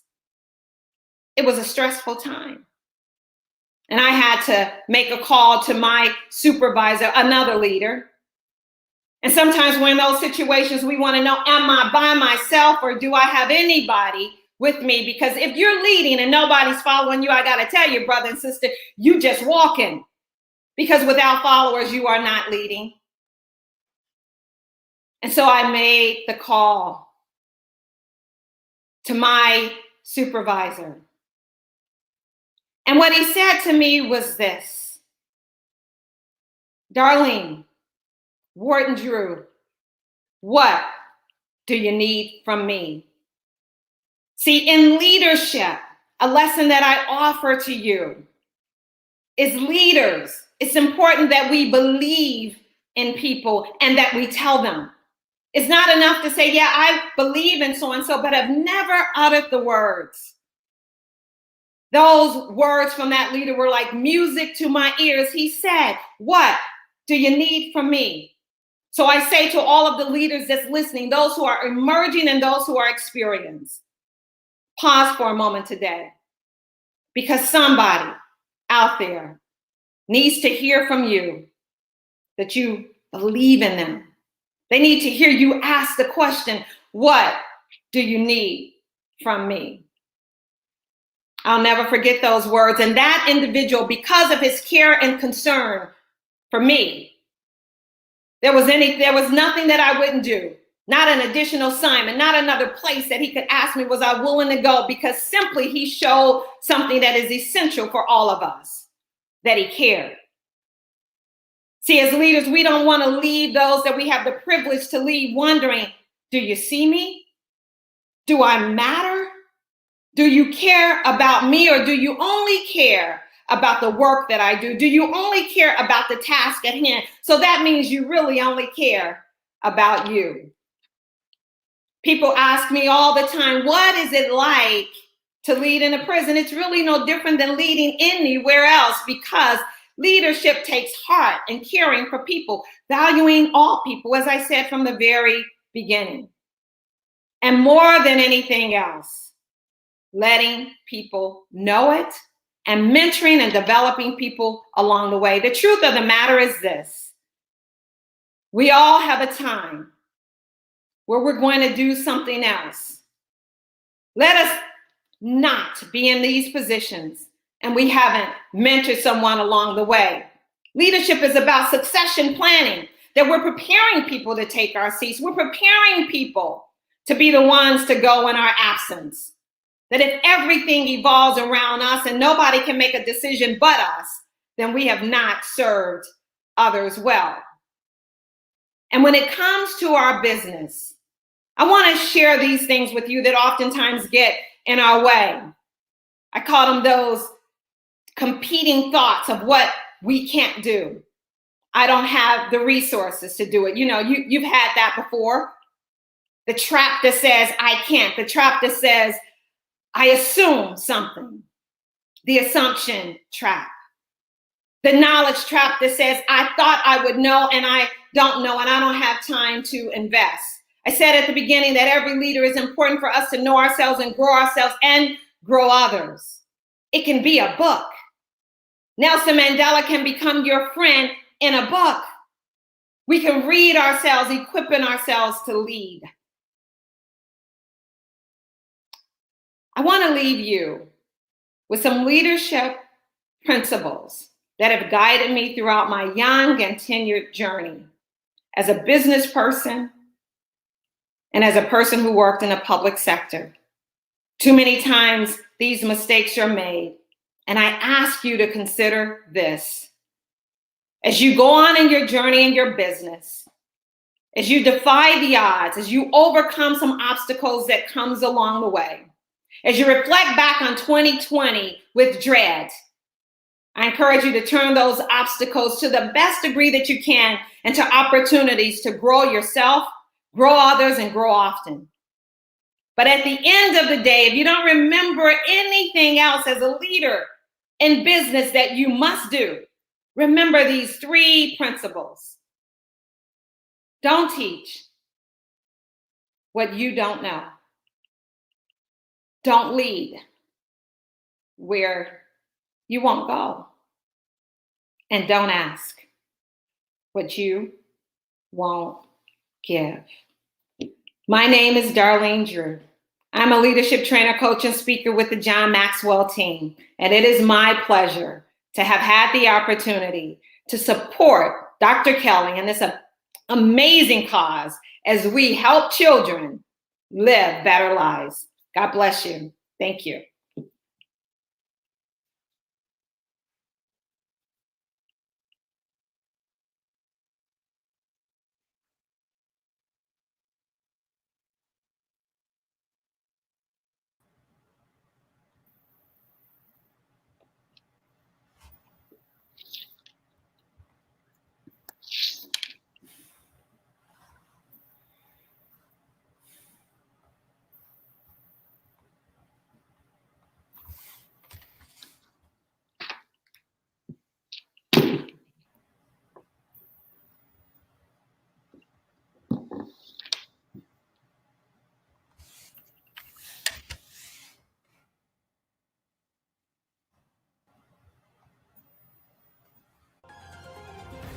I am Black business.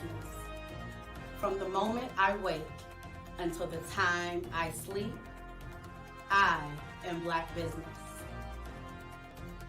I am Black business. Are you Black business?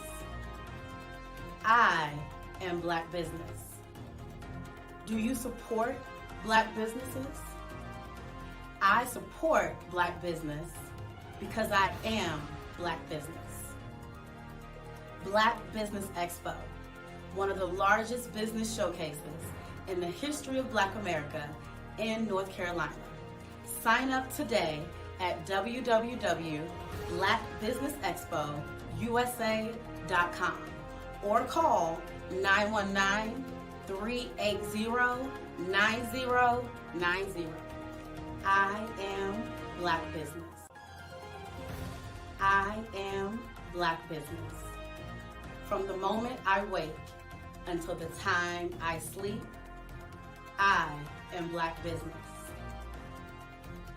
I am Black business. Are you Black business? I am Black business. Do you support Black businesses? I support Black business because I am Black business. Black Business Expo, one of the largest business showcases in the history of Black America in North Carolina.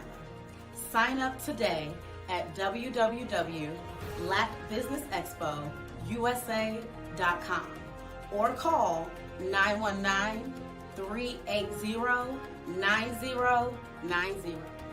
I am Black business. I am Black business. From the moment I wake until the time I sleep, I am Black business. I am Black business. Are you Black business?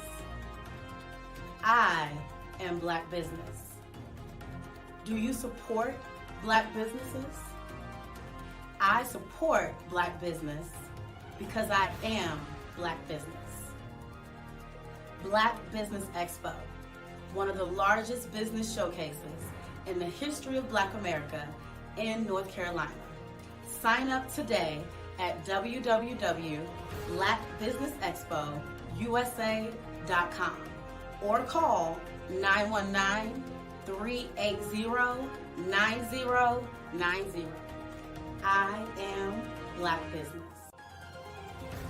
I am Black business. From the moment I wake until the time I sleep, I am Black business. I am Black business. Are you Black business? I am Black business. Do you support Black businesses? I support Black business because I am Black business. Black Business Expo, one of the largest business showcases in the history of Black America in North Carolina. Sign up today at www.blackbusinessexpousa.com or call 919-380-9090. I am Black business. I am Black business. From the moment I wake until the time I sleep, I am Black business. I am Black business. Are you Black business? I am Black business. Do you support Black businesses? I support Black business because I am Black business. Black Business Expo, one of the largest business showcases in the history of Black America in North Carolina. Sign up today.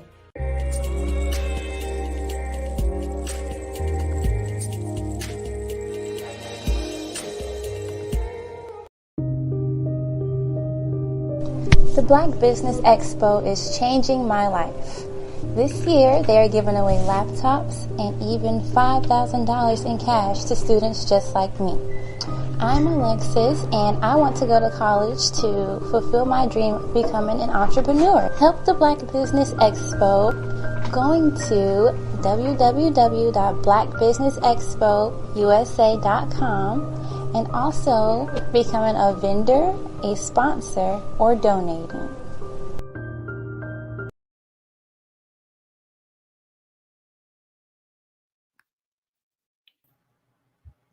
Hello, how you doing? And welcome back. Welcome back. We didn't want you to get away before I got a chance to talk about leadership. You know, people talk about a lot of things, but leadership is something that we want to definitely engage with you. Talk a little bit about your leadership style. Is it, and you know, there are leadership styles, like there's some that are combative, you know, with all in your face, and you know, and that's how they lead. And some people get, you know, some people can handle that kind of leadership style. And then you have a leadership style that's kind of conservative, that's laid back and put things in place, and then allow other people to kind of move the crowd. Talk about your leadership style. I know what my leadership style is, and we'll talk about that in a minute. Okay, thank you, Dr. Kelly, for that. First, I'll say this. I really consider myself a people builder. I believe in building up people. And so I say that to say that my leadership style is one that, at best, I would describe it as democratic, meaning that I believe in soliciting the opinion of those that are on the team. I think that's important because why else are they there? So that they can offer input. The leader doesn't have all the answers by any stretch of the imagination. Yeah, I'm live and I'm letting the lady talk, and I wanted to call. Oh, hold on. And so I think it's important to get the input of those who are part of the team. So yes, I believe in a democratic approach to leadership, engaging the team members and even to the staff in the trenches, the line level of staff, because they see things from a different perspective, and we don't know all things. And if we think that we do, we're being dishonest with ourselves. Give me 10 points, 10, 1 to 10 of what leadership. What a good leader should be. I just want you to think about it as you're going in your head. I want you to think of 10 things that you can say about a good leader.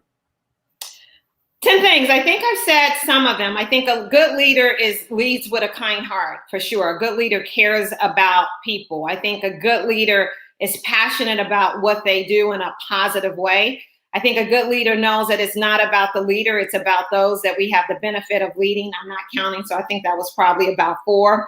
A good leader values all people. A good leader teaches and trains other people. A good leader is able to put their ego aside A good leader knows the importance of making room for others. A good leader listens.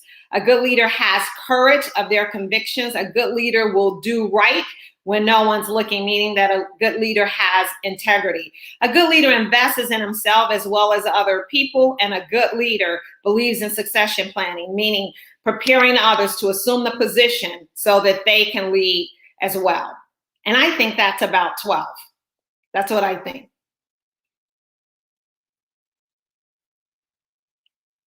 I can go on with some things about a good leader. But that is what we wanted you to do, is talk more about good leaders, because a lot of times when people talk about leadership, they believe leadership means not to be able to follow. And I believe great leaders are leaders who can adjust and follow depending upon what the goal is. You know, if you can put the goal before you and you can listen to others as you're headed toward that goal, it really doesn't matter who's out front. It matters, do you get to the goal? And I think my leadership style is to lead by example, you know, because I found that a lot of times what happens in my scenario, and it's not like everybody else's, it's hard for people to see the vision down the road because they're looking at what their position and what they're doing. What do you see as you are leading? I think in terms of certainly leading by example is at the top of the list. And one of the things that is important in leadership is to lead by connecting with others. We called it back in its season, managing by walking around. Not always expecting people to find you, coming to your office where you sit behind this lofty desk and you're speaking with people or meeting with people. It's really important in leadership that we extend the olive branch, that we go where people are. And that could be people in our communities, that could be people who are on our teams and our organizations. But it's really important as leaders to reach out to other people. And I can't say that enough. And it's also important, you know, that in that process that we see ourselves as the leader, as the mentor, as the coach. You're wearing all of those hats because it's going to be necessary for the people that we're working with.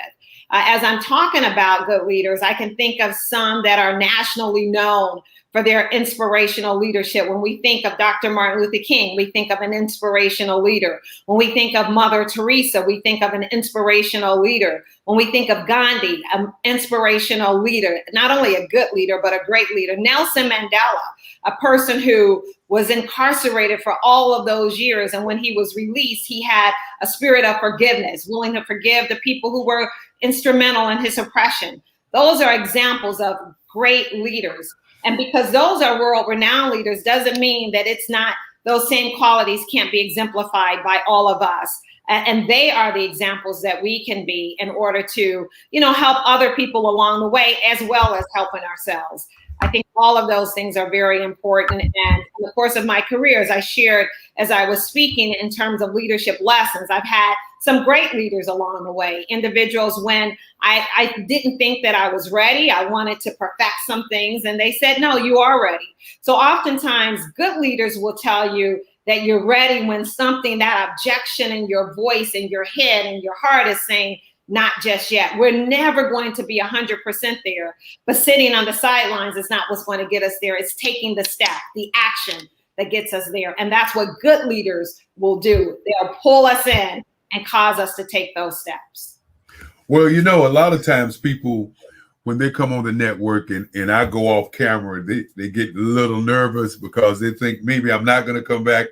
But I always want to share with the people, the person that's speaking. I think that the person that's speaking and giving their point of view is the most important person on this network. And, you know, from time to time, people don't understand that when you don't advertise to be on the network does not mean that we are not advertising for you, because we have over 100 speakers that are going to be on this network. We did 30,000 people last year. With all accounts, we had 25,000 to be on Monday. We had 30,000 to be on Tuesday. So we're looking to have over 100,000 people to see this broadcast. And what a lot of times people don't understand, and I'm talking like this because I'm sharing with you what leadership looks like. And what we expect, like I said, over 100,000 people to see it, but more importantly, to share your voice with the world, because we don't have a network that shares our voice with the world. And the world stage is looking for us to do something as African Americans. And if we could just understand that if you're going to be a part of leadership, you got to be part of following.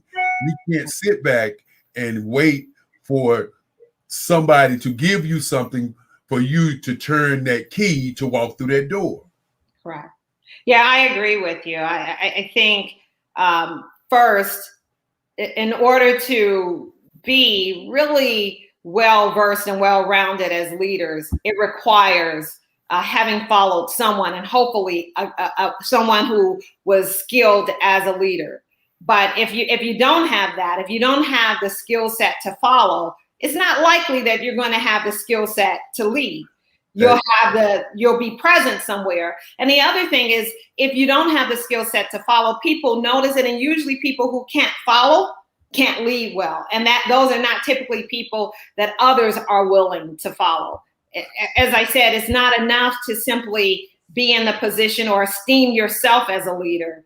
It really takes people being willing to follow those who are in these positions, such as you and I. Well, again, these are the kinds of things that I think sometimes we miss because we're not taught. We miss because we're not trained. We miss because we sit there and we watch television, or we're sitting there and we're thinking that's the way to lead. That's why I talked about the combative leader. You see the guy, he's yelling and screaming at everybody, and then you sit there and say, okay, that's leadership. You see somebody who's reserved, and then you say that's not leadership. But the reason that I brought that up, I want you to talk about the Maxwell team way of leading and why it's important for people to understand, getting some training so that they can lead properly. Thank you for that. It's interesting, and I appreciate you saying that. We're actually in the first part of our conference today, and before I joined this call, I was on a call this morning, and what were we talking about? The CEO of the John Maxwell team, a leader by the name of Mark Cole, was speaking to us as leaders and talking about the importance of leaders having the courage of your convictions to do what you know that you're called to do. One of the amazing and the beautiful things about the John Maxwell team that I am really delighted to share with everyone is that the Maxwell team believes in valuing people. The heart of what John Maxwell says is that we are people who value people, and that is seen at every level of the organization, where there are no big I's and little U's, that every single person is counted. What every single person has to say matters. That information is factored in and considered. All of the individuals in the John Maxwell team, and at this point, it's thousands and thousands internationally throughout the world that serves as leaders and coaches and speakers on the John Maxwell team. We're taught the importance of leadership. There are levels of leadership. Oftentimes people get caught up, as I spoke on, in terms of their position. But what I'll say to every person, that we really emphasize this in the John Maxwell team, that if people are only following you based on your positional title, that's the lowest level of leadership, that it won't last long. The Maxwell way is a way that says we believe in people, we care about people, we see the best in people, and we're honest enough that when there's something that gets in the way of a person doing their best, with kindness and consideration, to say, can we talk about that? And that's what leadership is, and that's what friendship is. And so I'm really proud to be a part of the John Maxwell team, because it really exemplifies everything that I know is important in us serving as leaders. And I don't think I've said that leadership is about serving others. I call it the SAM approach, serving people, doing your best to achieve, and then lastly, making things better than how we found them. If you leave it the same, then that's not enough. It's to make it better than how we found it. And sometimes we're going to find some really challenging situations that we have the privilege, because I believe in looking at it as an opportunity to make those situations better. Well, that's what I'm talking about. You know, that's the information that people need to get, because at the end of the day, sometimes we don't get trained. You know, I talk about, you know, having a dream. Once you get a dream, then you must get the information, because if you don't get the information, then you don't know where you're going. And I believe in truly researching and getting that information. But then after you get your information, then the plan that you put in place is important. But if you can't execute, it all doesn't matter. You know, we can talk and talk and talk about doing great things, but if you can't execute, then what do you have? I know it's getting it's 11:50, but what I want you to talk a little bit about is talk about the transformation table. You know, talk about that project that you're working on, and then kind of round up by giving us some inspirational words that can guide us, all leaders, to serve. Okay. Thank you, Dr. Kelly, for that. Well, the transformational tables, it's a part of a vision of John Maxwell, and it's called Change Your World. And I happen to be one of the thousands of facilitators internationally that's a part of the Change Your World movement. And it is, in fact, a movement. And the beauty of the transformational table is exactly that. Transformation starts from the inside out.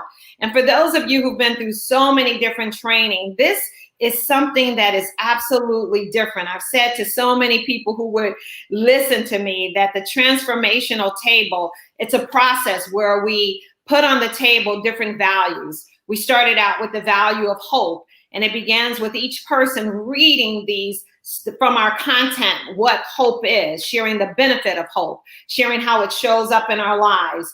And the part of the transformation that's so impactful to me is when you're reading the content, you're reading about hope, and you're highlighting what you've read. Something is happening with that person. What we ask people to do at the table, and the tables are small. It starts from a minimum of 6. We're not supposed to have more than 8 people at the table. And as each person is reading and the other person is highlighting, each person gets an opportunity to speak to, what did you highlight? And the person at the table will say, well, I highlighted whatever it was, and then tell us why they highlighted. And it goes to every single person for each value. The values that we've had at the table so far has included hope. We've had the value of listening. There was a lot of transformation going on at that time. Valuing every person was also a value. Integrity was the last value on the table as of last week. And so we have 2 more values to go. And when I say that it has been a transformational process, it's beyond what I ever thought it would be, even in having gone through the training to be a facilitator. If you ever have had an experience where it's all that and more, where it's exceeded your expectations, the transformational table is something that I believe every person, not even necessarily that you have to be a leader, every person, I think, should have that experience, because I think it makes you better.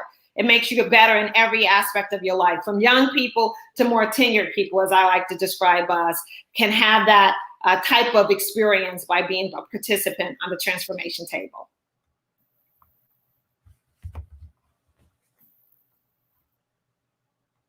Well, the one thing that I must say, and you mentioned the different areas, and, you know, hope was a part of it. And, you know, I say all the time, hope is not a strategy, but that's just what I say.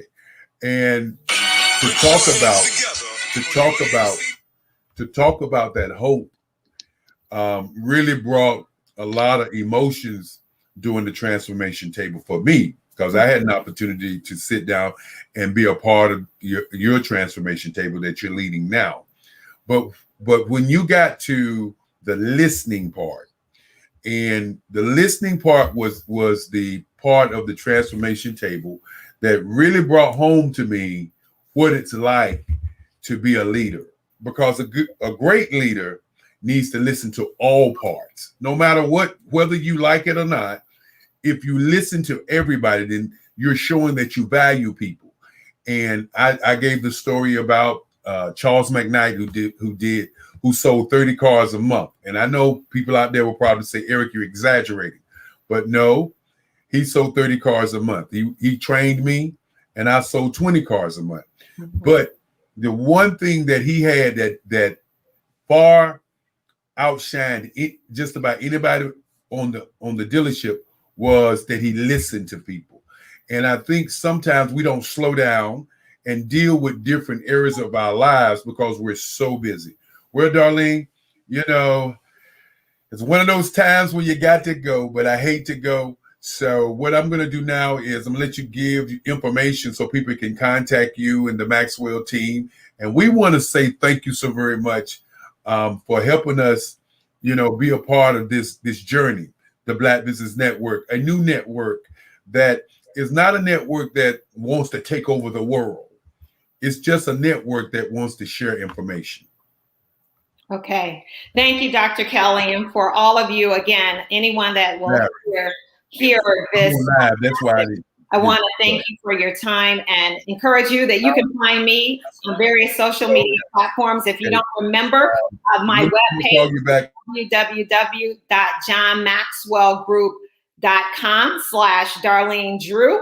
If you don't remember that, if you just Google Darlene Drew, you will find me. I am on LinkedIn. I am on Facebook, and with some videos as well. But you can certainly find me in that manner. And you can reach out to me at darlene@leadershipconditioning.com. And I assure you that I will get back to you. So I just want to leave you with these words, and it pertains to growth as well as leadership. Very simple. Grow yourself, grow others, and grow often. It's my pleasure to have the opportunity to serve with this great, great panel. Thank you, Dr. Kelly, for your time and for your service. Well, thank you so very much for your time and your service. As we get ready to go, I just want to say to all of you out there that think about what's going on. Last night we talked about cryptocurrency, and it's something that's coming, and do some research and find out about it. Today we talked about leadership, and we're going to continue to put information out here to help Black Americans, or as I say, the American African, because we all are Africans. And thanks again, and I'll see you on the other side. Take care. And as we continue, we're going to listen to I Am Black Business for a moment, and we'll be back. And I continue to say, I'll see you on the other side. I am Black business. From the moment I wake until the time I sleep, I am Black business. I am Black business. Are you Black business?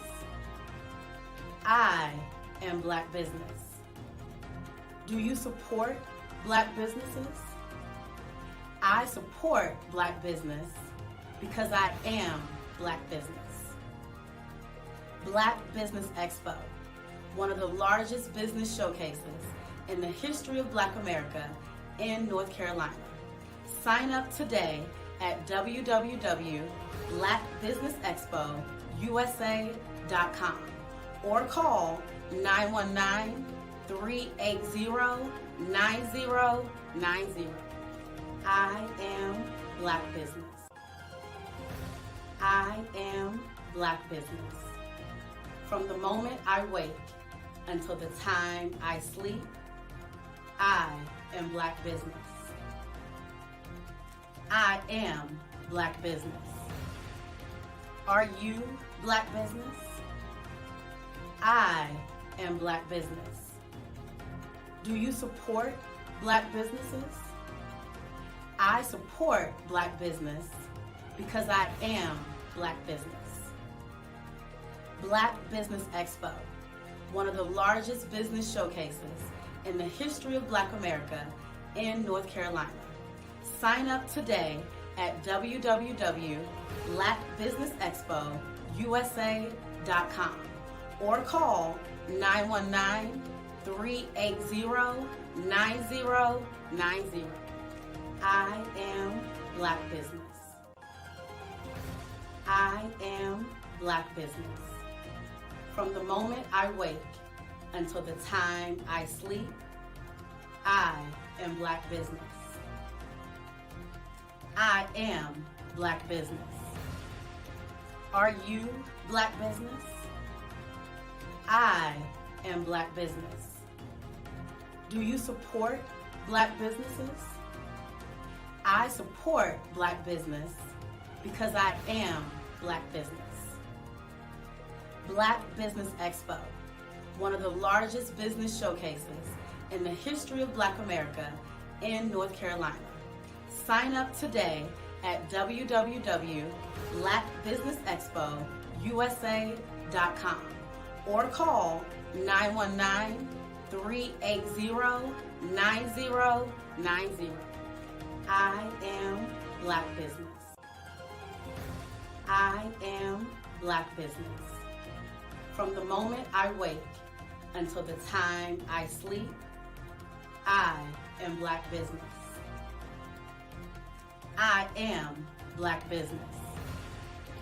Are you Black Business? I am Black Business. Do you support Black businesses? I support Black business because I am Black Business. Black Business Expo, one of the largest business showcases in the history of Black America in North Carolina.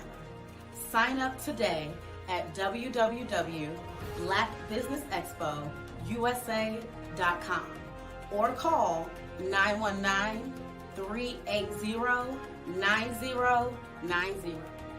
I am Black Business. I am Black Business. From the moment I wake until the time I sleep, I am Black Business. I am Black Business. Are you Black Business? I am Black Business.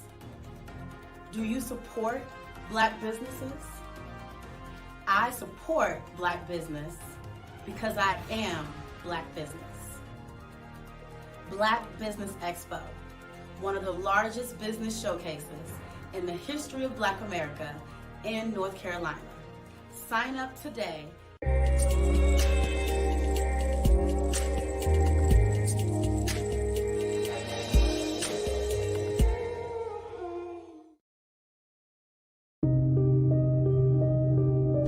The Black Business Expo is changing my life.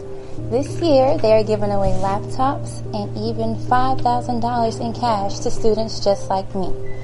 I'm Alexis, and I want to go to college to fulfill my dream of becoming an entrepreneur. Help the Black Business Expo going to www.blackbusinessexpousa.com and also becoming a vendor, a sponsor, or donating. And welcome back. And of course, as we get prepared for our next guest, you got to talk about winning. And this next guest is going to talk about winning. And we want you to sit back and understand the power of winning. And my guest here is Rhonda. Hello, Rhonda. How you doing? I am fabulous. Thank you so much for having me. Well, when you talk about your topic, it's about winning. And a lot of people don't even understand what a winning culture is. Some teams are able to win time and time and time again because they have what we call a formula. And then some teams win and then they change the formula. And they ask the question, what happened? Well, you changed the formula. Right. And I know that you're going to give us a formula today to not only help us win, but understand how to win. And as I say to all of my guests, thank you for being on. We truly appreciate you taking out the time in your busy schedule to share for our students. And I think sometimes people think this is for us. It really is for the next generation to understand that we have people who are valuable. And when you don't see African Americans, men and women who are doing great things, you don't see them and you believe what you see on regular television, then it's a daunting task when you tell a young man that you can run your own business, that you can go to college, that you don't have to be a basketball player or a singer or a rapper or a dancer or a drug dealer, that you can be, something greater. You can take the time and get the experience to do great things. And we want to applaud your effort in doing a great thing today and sharing your information with our kids as we raise scholarships for those kids. And again, as I say, I'll see you on the other side. Thank you. Hello, everyone. I am so excited to be here with you today. My name is Rhonda Y. Williams, and as Dr. Kelly just stated, I am going to talk about winning, but maybe not winning in the typical sense of what you normally think of when you think of winning. So I am going to share my screen with you, and we are going to really get into the detail of what does it mean? What does it mean when I say winning? So I've got my screen share on here. I will not be able to see you because I am going to be in full screen so that you can have the best experience. So let's talk about winning with business intelligence. And how are we going to do that? We're going to use the UCR advantage. So my name is Rhonda Y. Williams. I'm an emotional intelligence strategist, author, coach, many, many things. That's not important. What really is important is why I'm here to speak to you today and what I'm going to share with you. They call me the stress-free leader. So as we go through our discussion, if you get a little stressed, know that that's okay. It'll pass. I'm also the host of the Coffee with Rhonda show and the Stress-Free Leader. So if you want to check those out, feel free to do so. But let's get into our conversation. And I want to start by asking you a series of questions. So did you know that 8 out of 10 Black businesses fail within 18 months? Did you know that 44% of Black small business owners use cash to start their venture? And when we're talking about cash, we're talking about approximately, the estimate is around $35,000 or so. Now, I want you to think about that $35,000 that we're investing to get our businesses going as we bootstrap our businesses, and tie that back to the fact that 8 out of 10 of those businesses will fail. So where's that $35,000? It's gone. It's gone out of our Black families, the Black communities, and in a sense, contributes to the Black wealth gap. So we're not going to get off topic. We won't go too much into that, but I want you to be making some connections as we go through this conversation. So businesses owned by Black women earn significantly less than their businesses run by other women. And 7% of Black-owned employer firms have 6 to 10 employees. That's compared to the national average of 12%. So we're at 7%, national average is 12%. These are important numbers. This is the state of our business. There are many, many more numbers that we can go over, but I want you to think about this. Given those numbers, what if you had a formula to help prevent you from being a part of those statistics?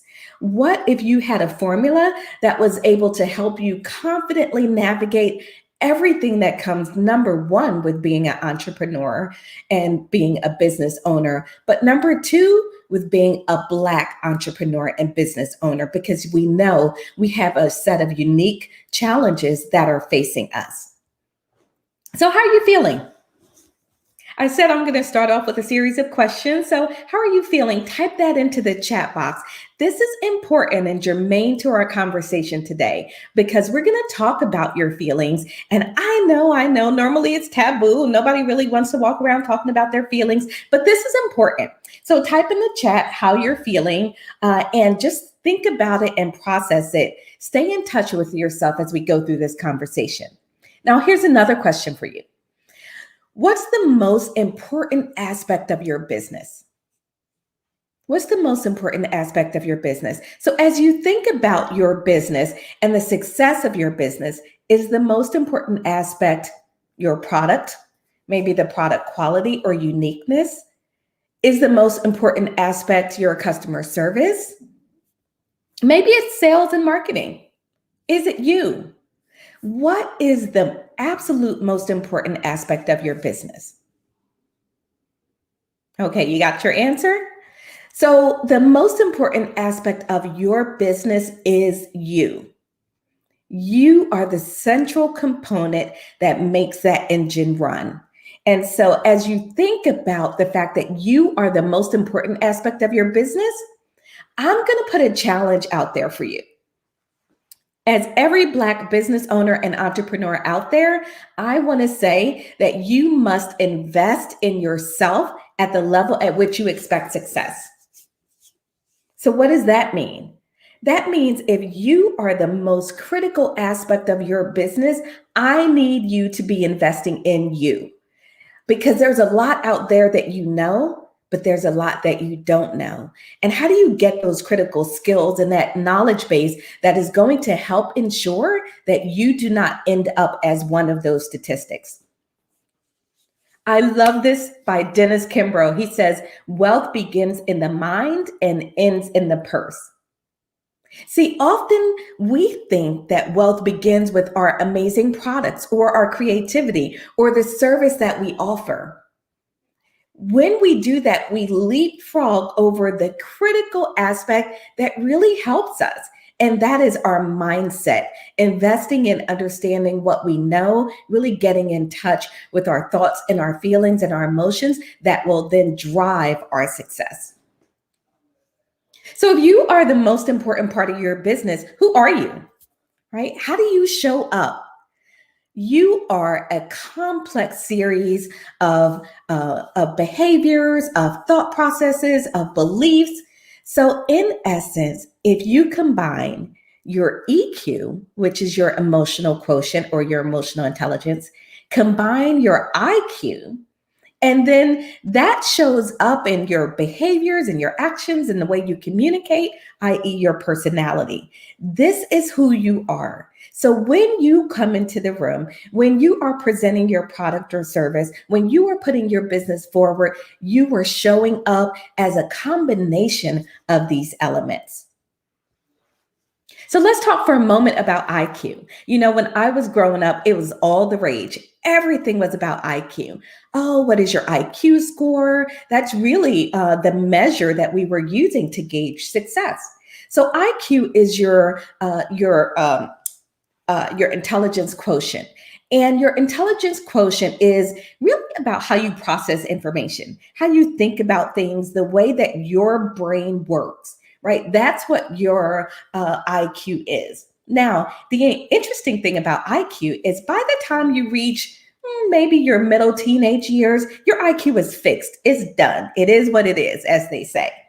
And so it can't be changed. That's what your IQ is, the way that you think and you process that information. Now, let's contrast that with EQ. So talking about EQ, which is the emotional intelligence, it's a shortened form that we use for emotional intelligence. You might also hear it referred to as EI. So emotional intelligence is your ability to recognize emotions in yourself and others, and to use this information to create better outcomes and results. The way that I like to say it is emotional intelligence is about helping you get more of what you want and less of what you don't. More of what you want and less of what you don't. Now, that's less about your product and your service than about you. Remember going back to my central point earlier that you are the most important part of your business. And the operative word here is it's about using this information.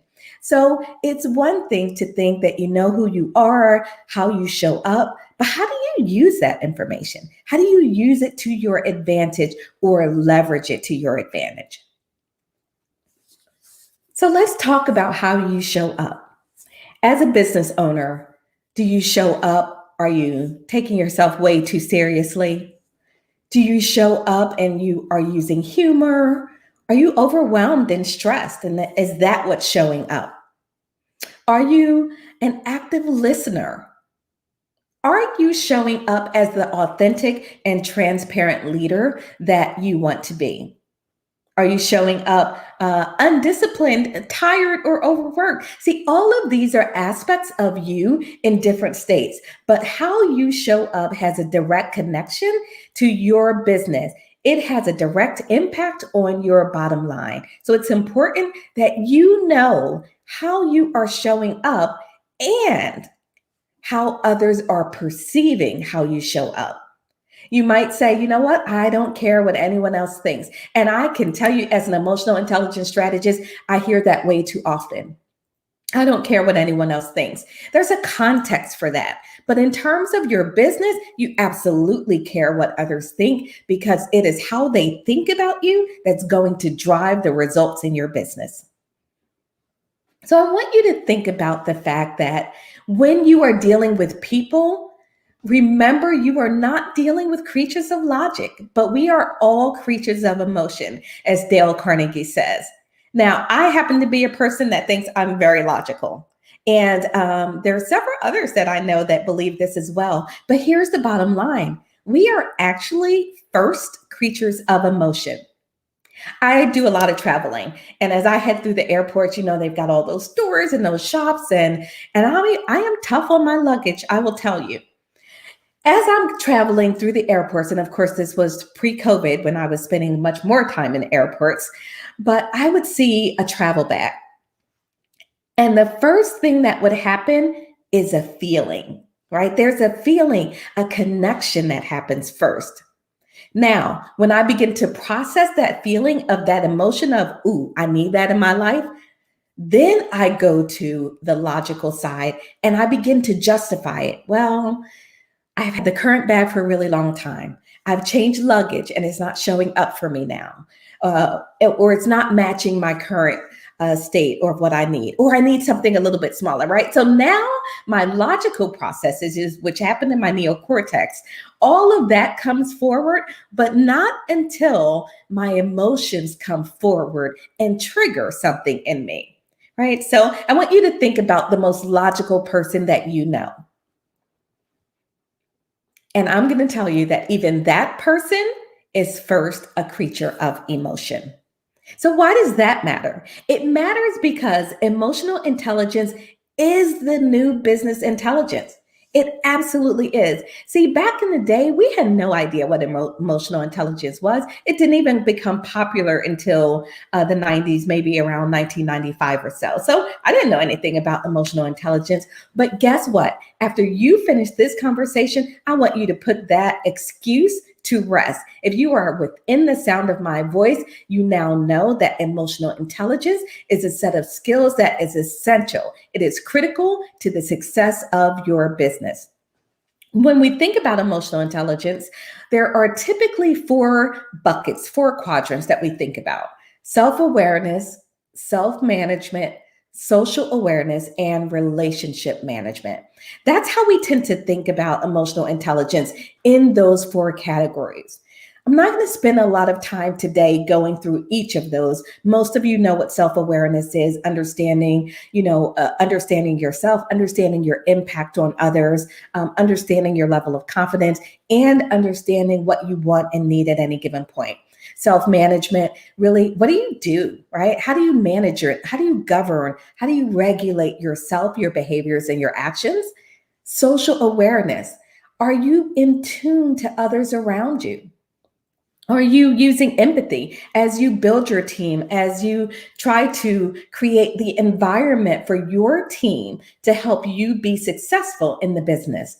And then relationship management. How are you building others up on your team? How are you navigating through conflict when that happens? Are you using all of the skills at your resources and at your disposal in order to help you ensure that your business, your team, your sales, your revenue, your marketing, all of that should come together under the umbrella of an emotional intelligence framework so that you can use it as business intelligence. So before we go further, I am actually going to give you a strategy on how you can do all of this. I know it can get complex and murky and, you got to think about 4 buckets. I'm going to give you a 3-step simple way that I want you to begin to apply emotional intelligence. But first, how is your EQ? Right? How's your EQ?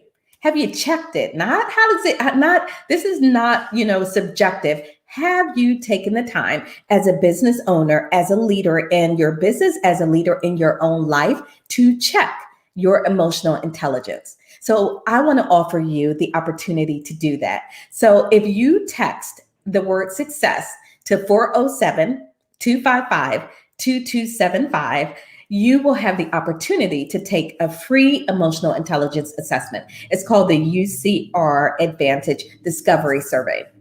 So you're going to have an opportunity to check on your own emotional intelligence rather than assuming that I got my emotions under control, I'm good, because that is not what emotional intelligence is.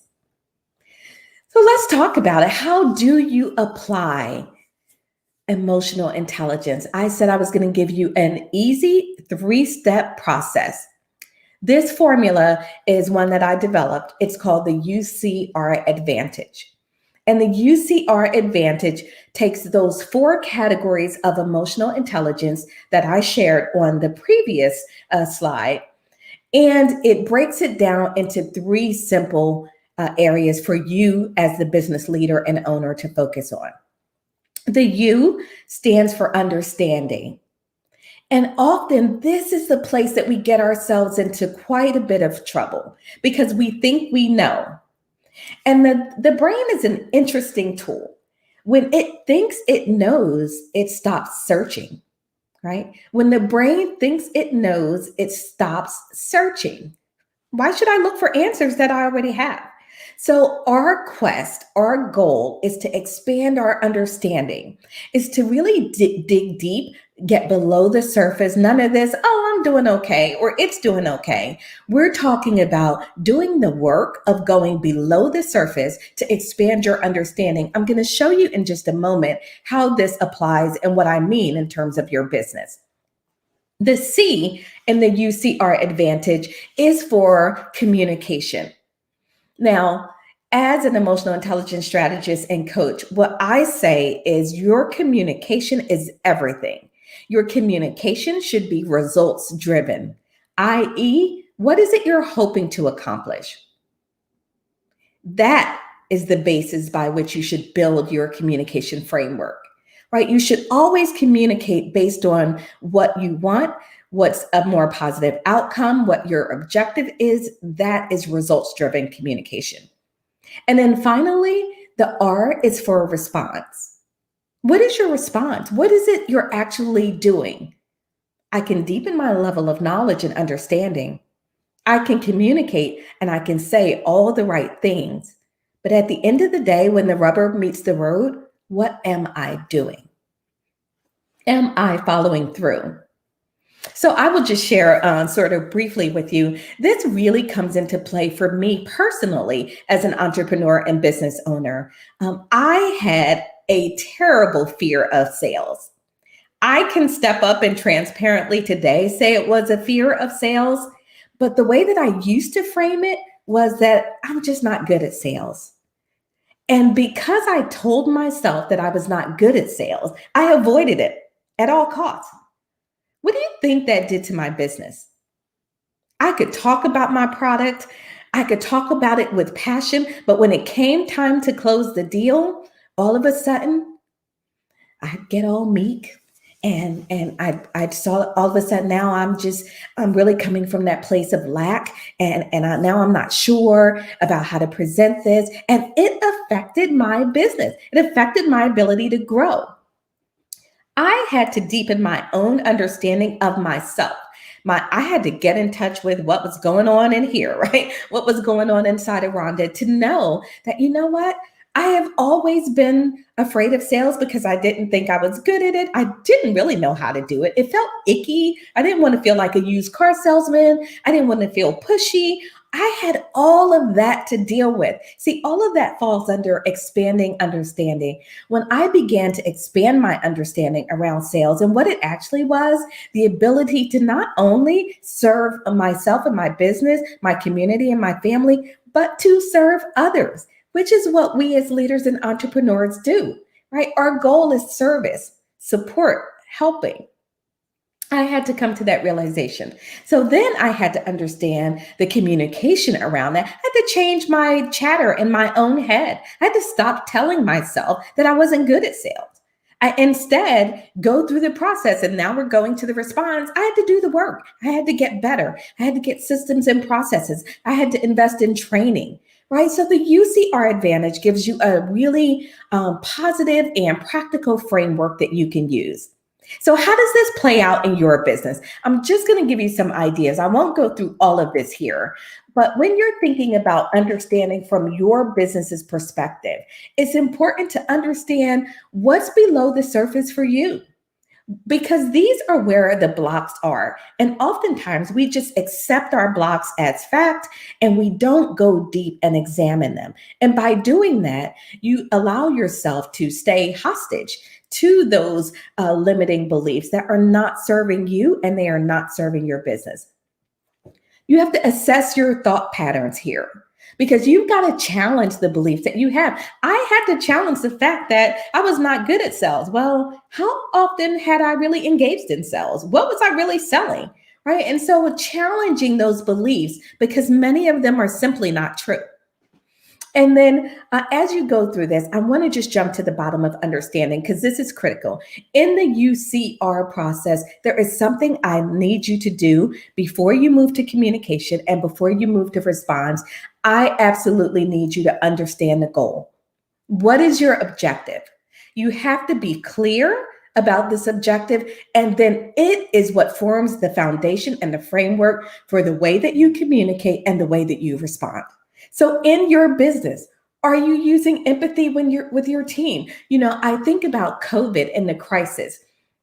What a place for every single one of us to get in touch and fine tune our ability to connect and to communicate with empathy. My experience was not everyone else's experience. And the person that's standing in front of me telling me that they're having a hard time right now, I can give them the gift of empathy. How am I communicating through conflict? Maybe I make a statement and it does not land well. Maybe this is something that's going to sink that deal that I'm trying to get. How do you navigate through that without your ego coming forward and taking over the situation? Listen, we all have an ego. The ego serves a purpose as well, but you don't want your ego to drive your business bottom line, because it will not drive you very far. Are you listening?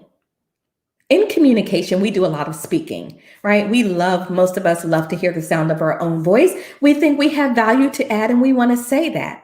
But being able to manage and navigate through conflict is critical. And a part of that is active listening.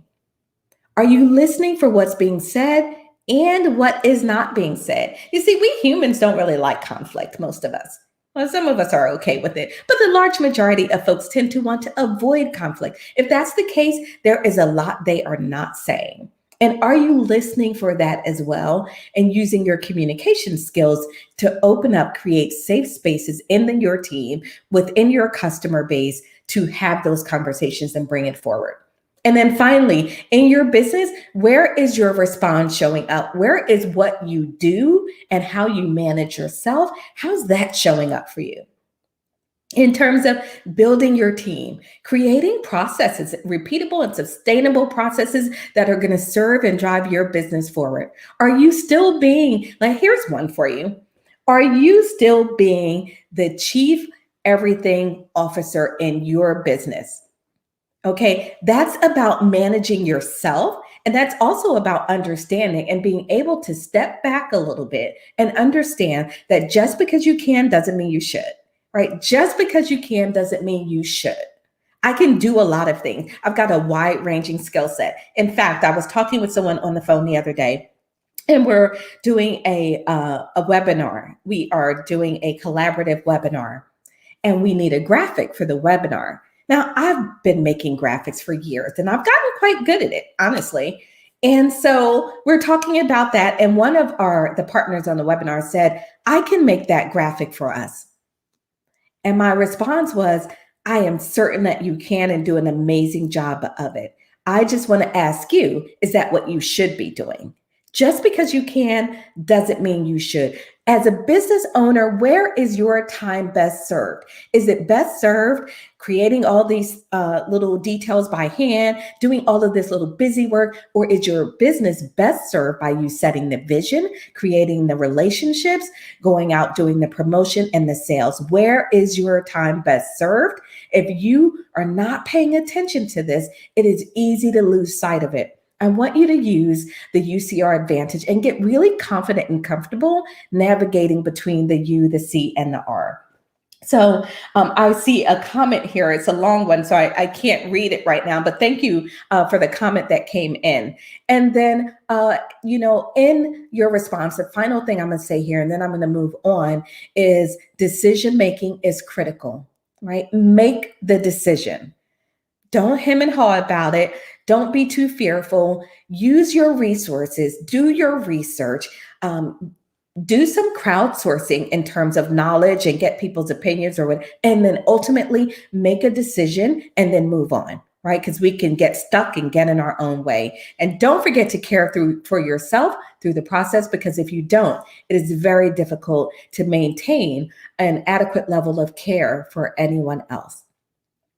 Emotional intelligence is the new business intelligence.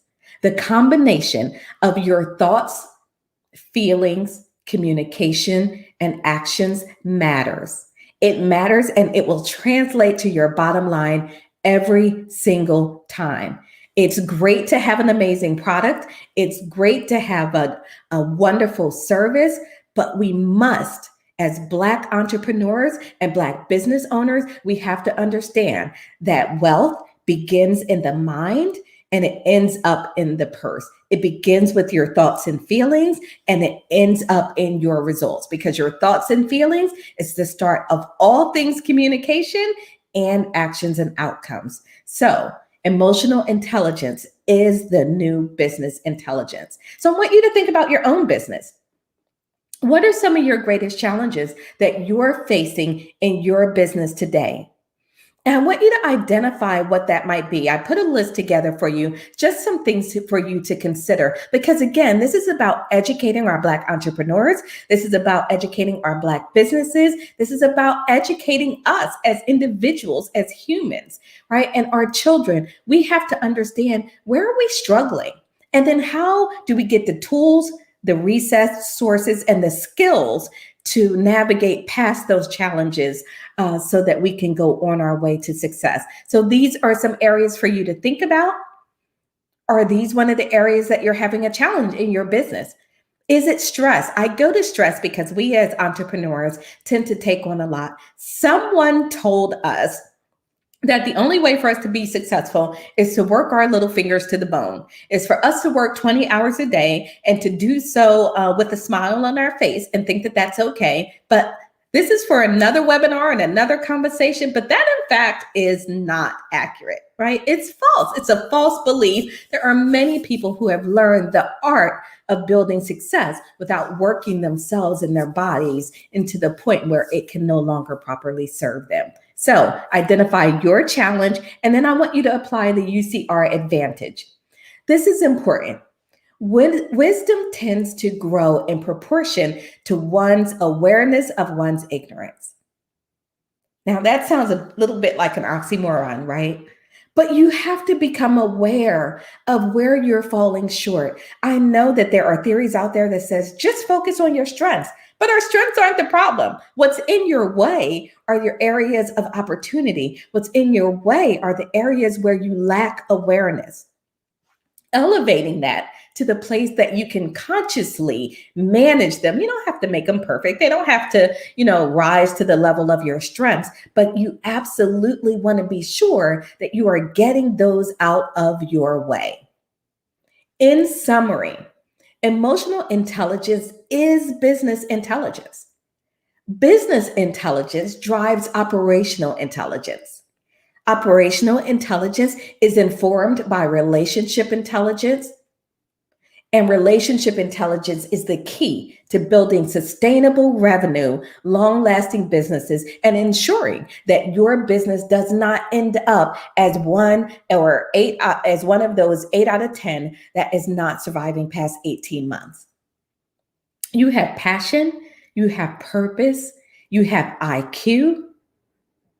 Those things are not going to get you very far if you don't learn the art of including your emotional intelligence so that you can bring all of those together and create sustainable outcomes. This is winning with business intelligence. This is about seeing success in your business. I love this quote. Until you make the unconscious conscious, it will direct your life and you will call it faith. You will say, oh, it just didn't work out for me. Well, it wasn't meant to be. Well, I guess that wasn't supposed to happen. Well, I don't know about, I guess I just failed. The work is in making the unconscious conscious so that you can be the director of your life and not those unconscious limiting beliefs that may be floating below the surface. The way to win with business intelligence is by using the UCR advantage. It is an easy, practical formula that you can use. Now, it's not as easy as it sounds. And when I'm coaching clients and entrepreneurs and folks who are using this, it sounds really simple, but typically I have to get folks to go much, much deeper, and we have to build the habit so that this just becomes second nature. It just comes, it just rolls. It's like a muscle. The more you use it, the easier it comes. My name is Rhonda Y. Williams, and I am so honored to be here with you, speaking to you about winning with business intelligence with the UCR advantage. And if you are interested in checking out your EQ, you can text the word success to 407-255-2275. And I am excited to be here, and I look forward to having more of this conversation with you.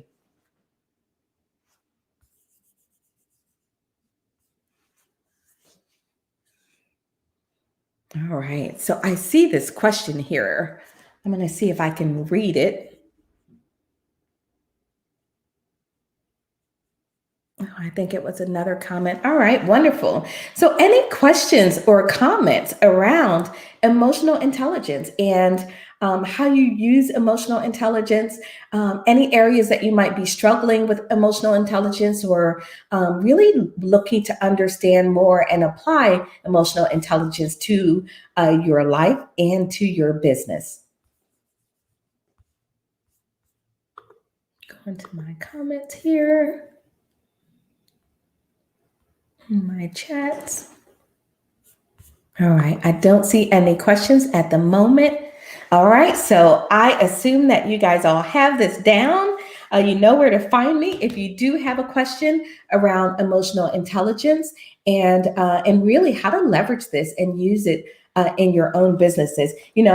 For years I had no idea what emotional intelligence was, as I stated, and once I began to understand the power of emotional intelligence and how it affects basically everything in your life, I wanted to get on the rooftops and shout it out like, oh my gosh, does everybody understand the role that emotional intelligence is playing in your life?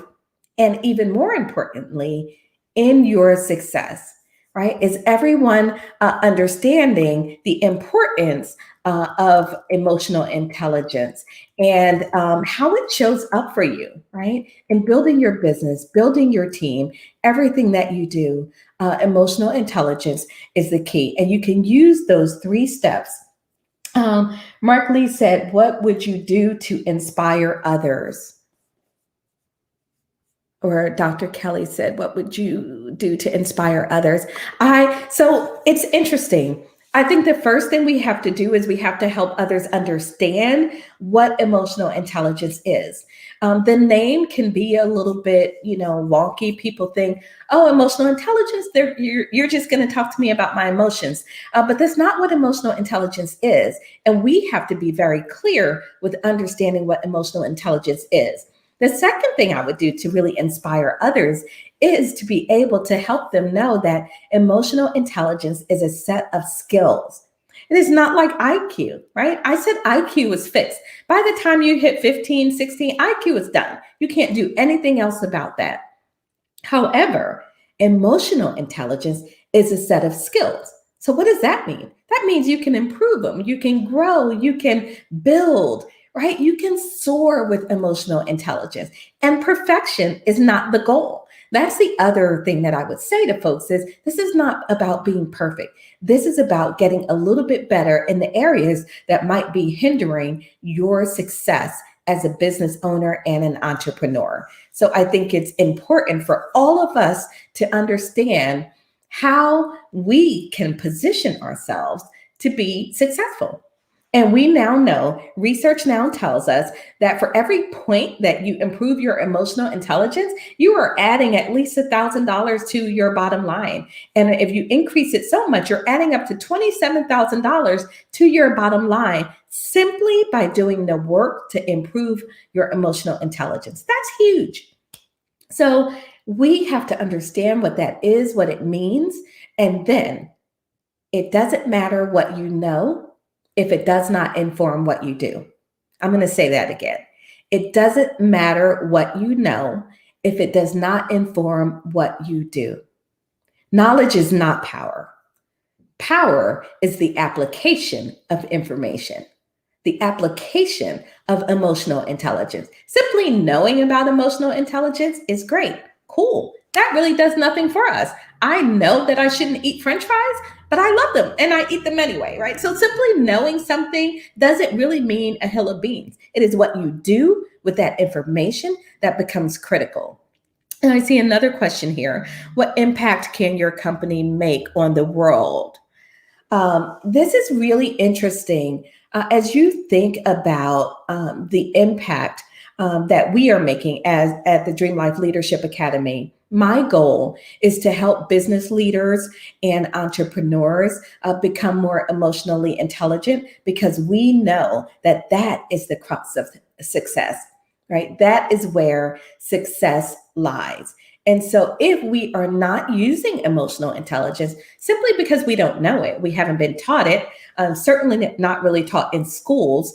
They're trying to get a little bit better with bringing this into some of the school system, but that's still not widespread. So where are we supposed to learn this? The impact that I personally want to have in my vision for Dream Life Leadership Academy as an organization is the global improvement of emotional intelligence for corporate leaders and business leaders alike.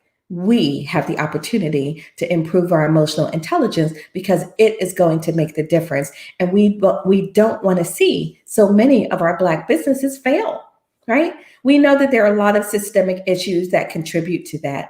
But we also want to be sure that we are doing as much as humanly possible, as much as within our control, so that we can help make sure that we are reducing those numbers. My clients range. I work with a lot of African-American leaders. I work with African-American entrepreneurs. And the goal as we're working together, we partner. Right? It's not my goal. It is what is your goal. So when I go into an organization or if I'm working with an entrepreneur, I have lots of questions because ultimately, and I mentioned this earlier in my conversation, we've got to get to clarity. What is it we're trying to accomplish? What is in your way? And we're going to work on moving that out of your way. So I work with corporate clients, mostly mid to small size clients. I do emotional intelligence workshops to get everyone on the same page. So if you are building a team, you want to impart emotional intelligence to your entire team, not just you. Because you also need your sales director, your marketing director, the person, your admin, the person that's really keeping and running the team behind the scenes. You want your entire team to have a level of emotional intelligence. So in effect, you are creating an emotionally intelligent organization. And so what my clients need is a framework. They need a process. They can hear about emotional intelligence all day, but at the point that that client is ready to pull out of that deal, oh my goodness, right? What do I do in that moment? At the moment that I have 2 employees or 2 colleagues that are really getting ready to get into a knockdown, drag out argument, what do I do in that moment? So What I do is I provide practical solutions, right? Not theoretical. That's great. We use the theoretical to understand, but then we come immediately to practical so that we can ensure that we are giving the tools, the resources, the mindset, and the skill set so that you become the expert, right? You want to have these in your back pocket so that you can just pull them out at any time you have the need for them. And that's what I bring forward.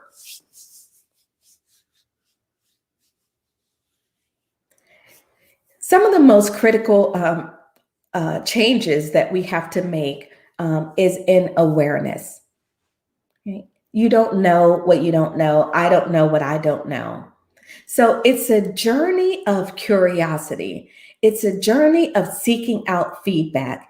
It is a journey of being able to say, tell me more, right? Tell me more about that. If someone brings me feedback, whether it's positive or negative, it may be negative and maybe I don't want to hear it, that is absolutely the time to dial up your emotional intelligence. So rather than letting your ego come forward because they maybe said something that you weren't expecting and it didn't feel good, can you instead ask more questions? Can you begin to try to understand the perspective and the message rather than the delivery, right? And so I think there is a lot for us as we move forward into today's world. Think about where we are in terms of racial inequities.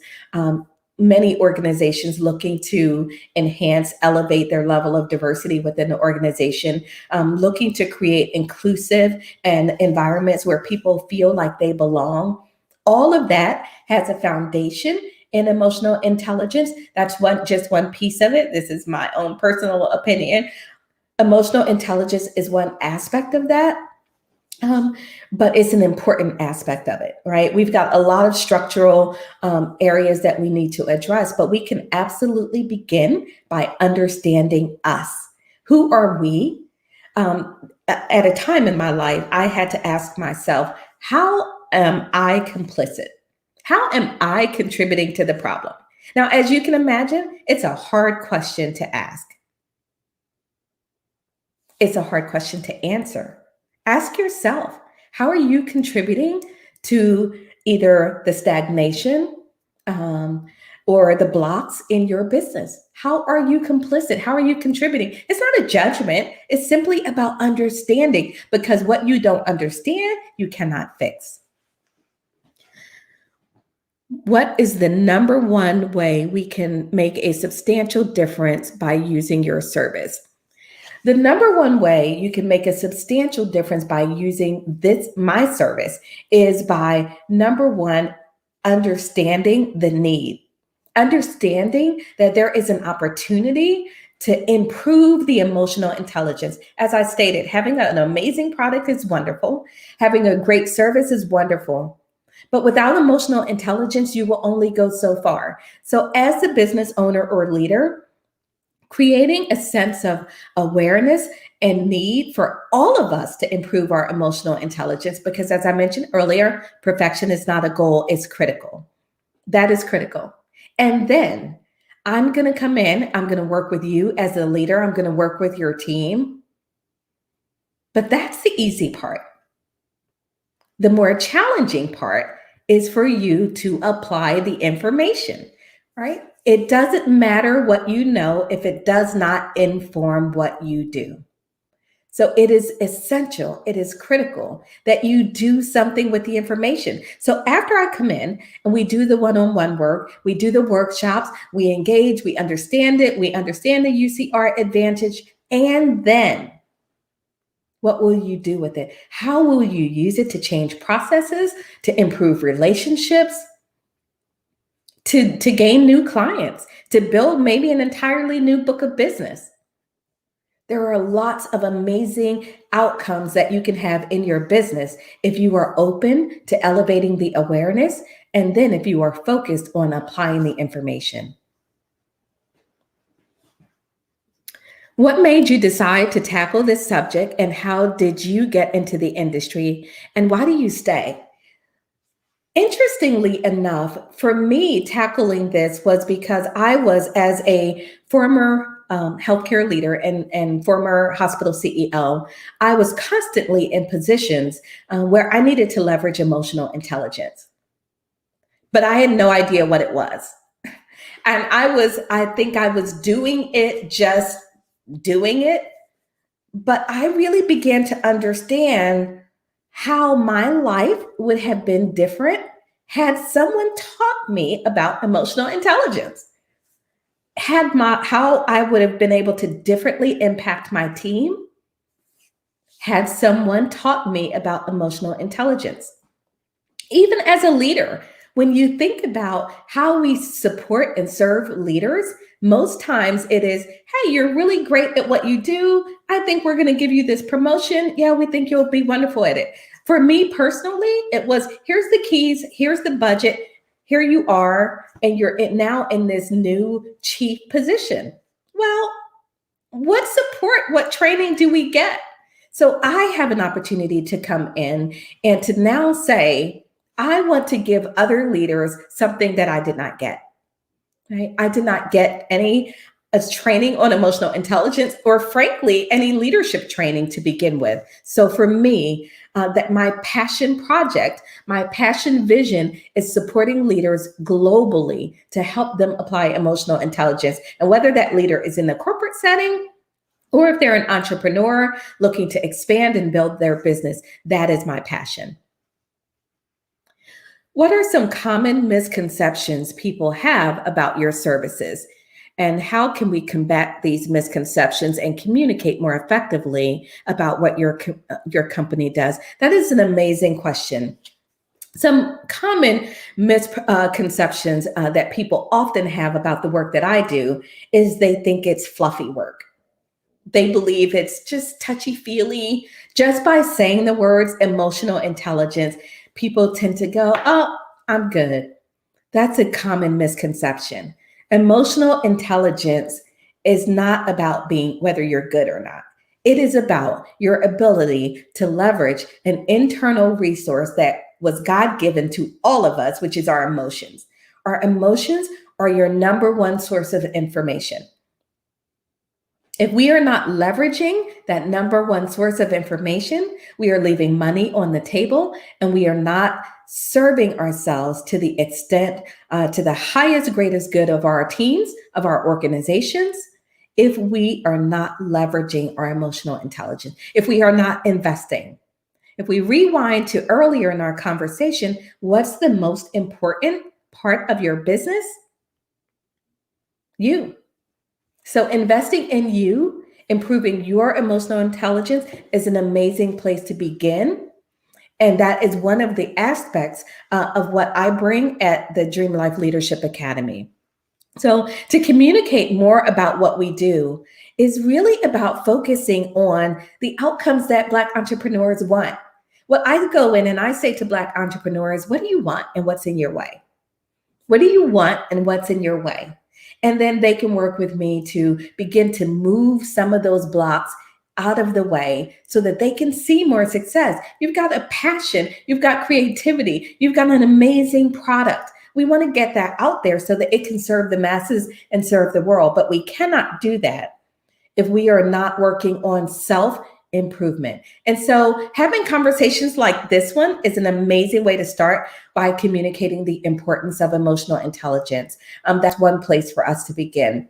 We can also have one-on-one conversations. If you're talking to folks and they are having struggles, I would ask them, where does emotional intelligence fit in? Not again as a judgment, but as a way of advancing awareness. Because most people don't even think about emotional intelligence and certainly don't know that it really plays a critical role in whether or not your business is successful. We've got to change that narrative. We've got to have every Black entrepreneur understanding and speaking emotional intelligence. We need to speak it, talk it, walk it, so that we can be advocates, our own best advocates for the success of our businesses.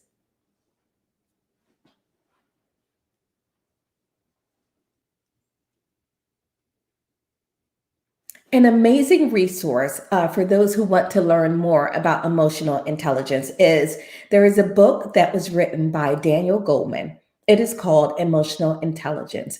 Daniel Goleman is one of the pioneers of emotional intelligence, and he took a concept that was started by two psychologists, and he advanced it to the next level, really helped solidify the framework around it and bring it and make it practical, and so that folks can understand how this shows up in our lives every day. So the book is called Emotional Intelligence, and it's by Daniel Goleman.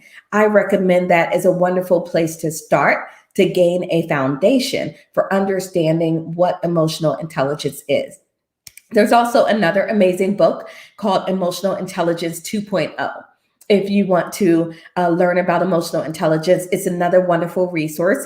It's by the group Talent Smart, and they give a lot of information around emotional intelligence that I think is super helpful to all businesses. Hello, how you doing? Fantastic. Thank you. Awesome job. Awesome job.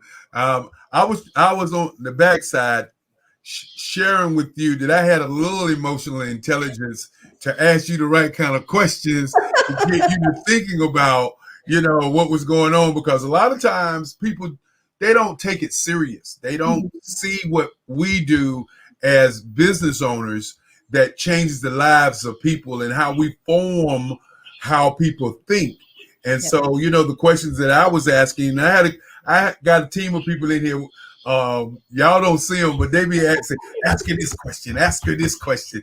And then when you said, well, Dr. Kelly, as I said, no, just ask the question, because I got folk asking the question. I don't want people to think I'm asking all the questions. But we want to thank you for being on the show. You did an awesome job. And we look forward to the great things that you continue to do. And what is the email and website people can get so that they can get in touch with you? Absolutely. So they can email me, Rhonda@loveleadingagain.com. That's Rhonda@loveleadingagain.com. The website is thestressfreeleader.net. thestressfreeleader.net. You can also find me on all social media at either Rhonda Y. Williams or Coach Rhonda Y. Williams. I'm on all social media platforms under those two usernames. Well, when you start talking about stress, you would not believe 100 speakers, 200 companies, 200 countries, and multiple mental attitudes. You would not believe what you go through to put on something like this. But we want to thank you for being on the show. Thank you so much. It's such a pleasure. You talk about stress. It's so important. I have a whole program designed around stress because stress is a $1 billion industry. Yes. It really is. And we'll see you on the other side. Thank you. And I'll see you on the other side.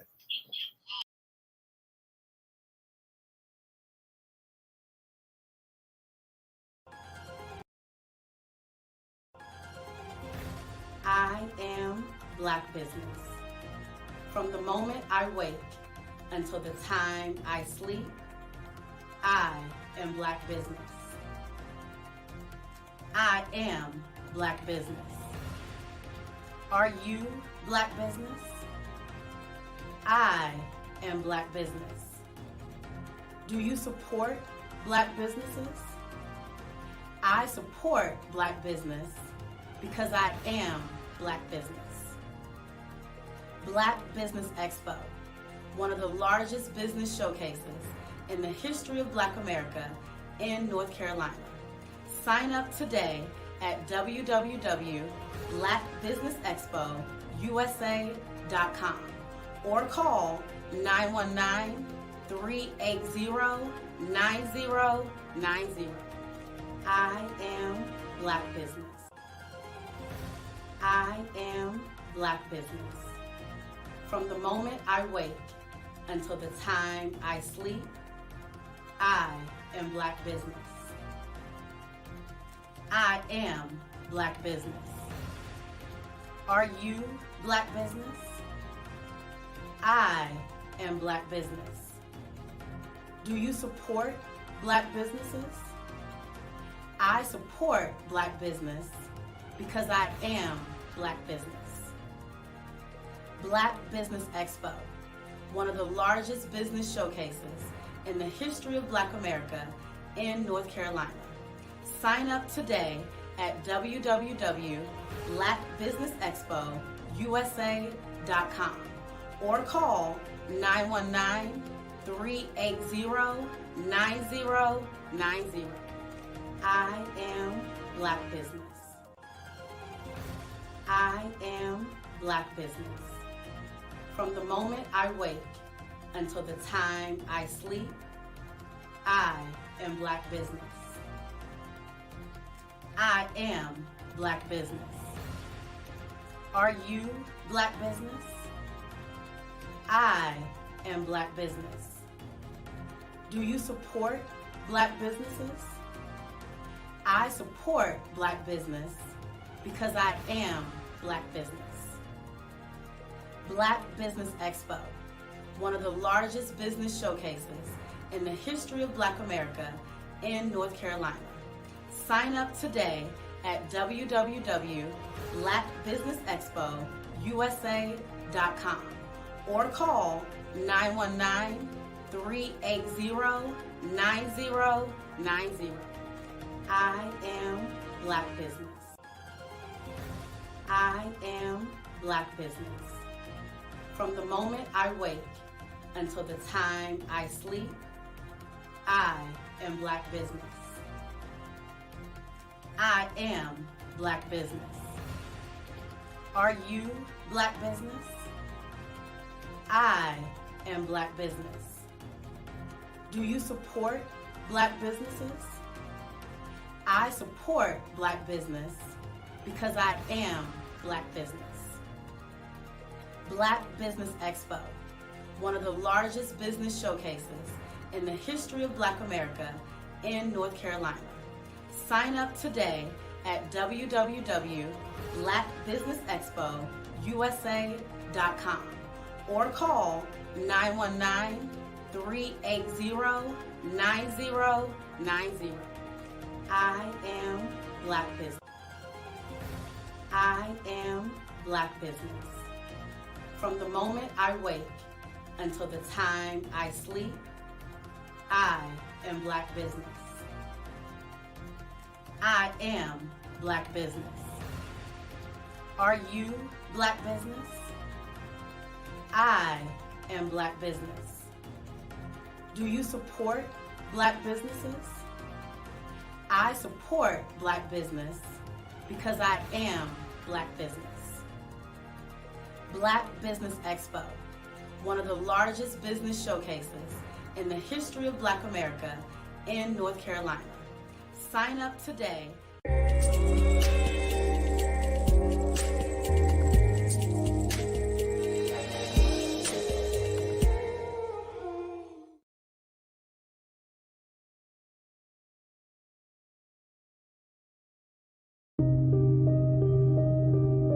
The Black Business Expo is changing my life.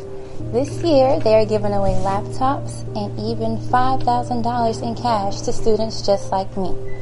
I'm Alexis, and I want to go to college to fulfill my dream of becoming an entrepreneur. Help the Black Business Expo going to www.blackbusinessexpousa.com and also becoming a vendor, a sponsor, or donating.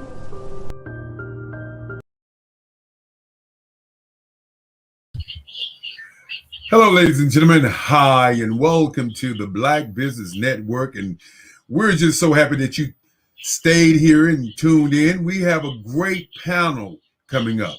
And as we look for our panel, as we talk to our panel, first of all, I want to introduce a couple of people who are helping with the Black Network, the Black News Network.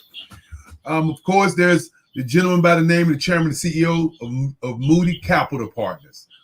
The young man is a philanthropist. He's an entrepreneur, investor, and of course, he's a keynote speaker for all times. He's a 3 times Biz Bash, and he'll tell you more, Magazine Reader Choice Award winner. He's an event producer of the year, and of course, so many other accolades. I could go on and on and on, but as he always says to me, it's not all about him. It's about Networking with Millionaires and Billionaires, which is one of his new books that are coming out. So with no further ado, I'd like to bring, the chairman, a gentleman that's provided speakers for us during the Black Business Expo this year. Hello, Jermaine. How's it going? Eric. Hey. They don't know, but finally get a chance to meet the man behind the scenes. I know your time is valuable. You're not going to be able to stay here long, and I know we got a couple other people that are coming. But before you get out of here, say a few things about the world, the organization that we're going to be talking about today, the World Black Leaders. The group, okay. Yeah, well, first of all, let me congratulate you. You have just done a phenomenal job this week. I've been watching all the speakers, all the business owners and entrepreneurs. I've been so inspired. So I just want to congratulate you and everybody that's a part of this. This is so needed. And you've been doing this for so many years. So hats off to you for putting this on every year. It's just been phenomenal. Our Black Leaders Worldwide, that's our organization, our group on LinkedIn. And we have members. I think we're about to hit about 10,000 members. Mm-hmm. And the members are from over 100 countries around the world. And I wanted to bring Black leaders together because when we come together, we can partner, we can do more for the world, not just our communities, but for the world. And I'm a firm believer in us coming up and really impacting the world for global good. Well, you've been traveling around the country, speaking to people and giving your special message. What is your message to people? My main message is that I believe that happy people create a happy world. Mm-hmm. So when I bring people together through my networking events, they're able to connect with other people in order to fulfill their dreams, to partner. And people are most happy when they are fulfilled.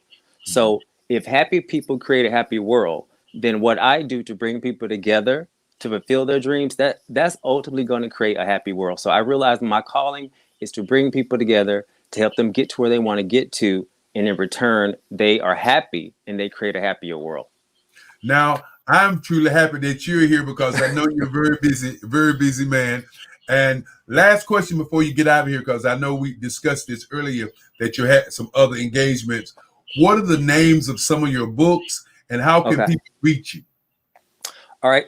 I think that the best way to reach me, Facebook is good, but I often get way too many messages on Facebook. So I think the best way to reach me is go through LinkedIn or go to my website, IamJermaineMoody.com. My most recent books are 50 Seeds of Greatness. And in that book, I have contributors from over 106 countries in that book. I have Discover Wisdom. That's a 40-day, it's a 100-day devotional. And then I have a book called Single, Successful, and Sleepy. That's mostly a book for single professionals. My next two books come out in about 3 weeks. Those books are 5 Rules for Networking with Millionaires and Billionaires. And what I'm doing, I'm just teaching all my secrets. And then I have the book, The 40 Laws of Networking. Well, I'm going to bring up a couple of other people, but I wanted to say to you, thank your organization for making sure that we have some great speakers. Of course, both of the people that we're going to bring on are going to be on the platform. So I'm going to bring them up. Right. You bring them up. Tell us a little bit about them so we know who they are. Well, first is but both are also my business partners. They're also members of the Black Leaders Worldwide group. Angelica Norton, she is a speaker. She is a teacher. She's a coach. She's a ghostwriter. She's an author. She's just an all-around phenomenal person. Angelica Norton, she'll be joining us. Also, Jamar Williams, he's also a speaker. He's an empowerment coach. He's an author. They both are phenomenal leaders. And I'm just really excited that they were available to join us today as well. Hello, Jamar. Hello, Angelica. Hey, guys. How's it going? Can Angelica hear us? Okay, can you hear me now? There's Jamar. She's muted. She's muted. Hello. There she is. Hey, everybody. Right. What's up, y'all? What's going on? What's going on? Jamar brought the heat. Jamar brought the heat. I remember Jamar. I got to say it again. Jamar brought the heat. Thank you. And we're looking forward to Angelica's presentation. I had a chance to talk with her. She's a phenomenal young lady. Powerhouse. You hear the power in her voice. Yeah. Before we know Jermaine got to get out of here, but before I can stay a little longer. I can stay a little. Oh, good. Well, then you're in trouble, brother. You're in trouble because you know how I go. You know how I go. You know how I go. Ladies and gentlemen, this is going to be a panel that I'm going to be hosting. That's why I didn't say I'll see you on the other side. I'm going to see you right now. Before we ask some important questions, I always have questions that I have for people. First of all, why did you create this organization, and why are you guys involved in this organization? Well, the reason I created the Black Leaders Worldwide, like I said, is we often don't get a chance to network.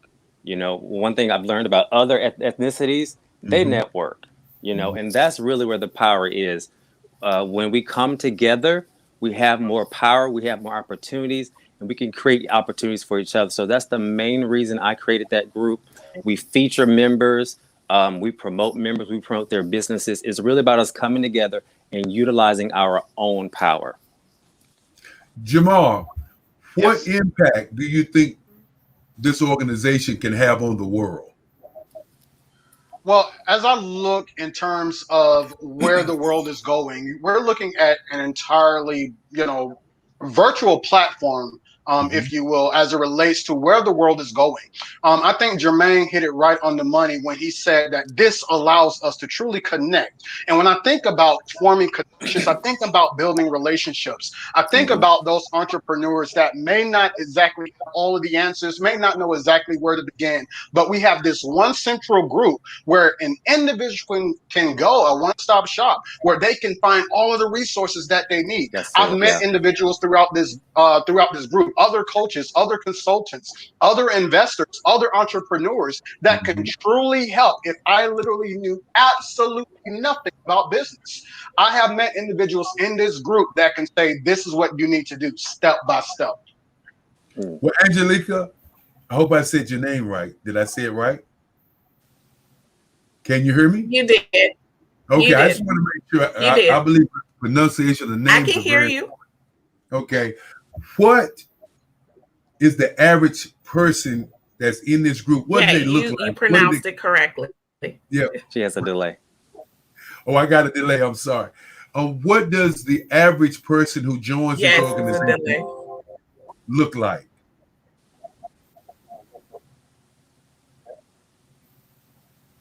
What does the average person in the organization look like? Yes. If I had to answer that correctly, I'll say that they look like me. They're driven individuals, ambitious individuals. They're individuals who's striving and thriving to reach a certain point or pinnacle in their lives. They're individuals who are seeking to leave a legacy, to build and leave a legacy, not only for their families, but for the Black community in general. Right. And Jermaine, this question comes back to you. I asked about impact, and then we talked about why you're doing it. What is the one thing that you'd like to see happen in this organization? Well, actually, it's actually coming up right now. I'm discussing with some of my members in the organization to launch actual branches across America and across the world. About 30 to 40 branches in 30 to 40 major cities where we have Black Leaders Worldwide branches. And at these branches, the members will come together, they will network, they'll support each other, go to like business openings, book signings, as well as raise money to help their own community and to fund and provide capital for aspiring entrepreneurs, and especially teenage entrepreneurs. So that's our next step. When you look at over $1 trillion in the African-American community, Jamar, how can we harness that power when we don't connect to each other? Exactly. When we don't connect, we truly don't know where the true strength lies. We truly don't know where the true power lies. I truly believe in the firm belief that there are strength in numbers, and not only in numbers from the physical standpoint, but in our thinking as well. There is a lot of truth when it comes to, you put two heads together, you can only come up with an unlimited amount of solutions, So imagine what we can do when we put 100 minds together, 10,000 minds together, 1 million minds together, even in the Black community. We can build so many empires. We can build so much just for the next generation and future generations to be able to capitalize off of. Yeah. Angelica, in your opinion, what are some of the business industries that we should be focusing on as business leaders to build our global economic blueprint? And of course, why? First of all, it's the tech world, Mr. Kelly, the tech world, the world of coding. Black entrepreneurs, we're now going into low-income communities, and tech programs are being offered and funded for our youth to learn coding. So the tech industry we need to get behind them as a community, as a culture, as entrepreneurs, and really back this initiative. STEM programs, science and math. We need more of that. We need to see more scientists, entrepreneurs that are coming in, building our own brands. One of the things that I see that's growing is natural products for skincare, hair care. We need scientists to come in to say, hey, this plant-based product can do this. And when it's compounded with this, we can get this. And then also the coaching industry. The coaching industry is never going away. And all of us have to remain students.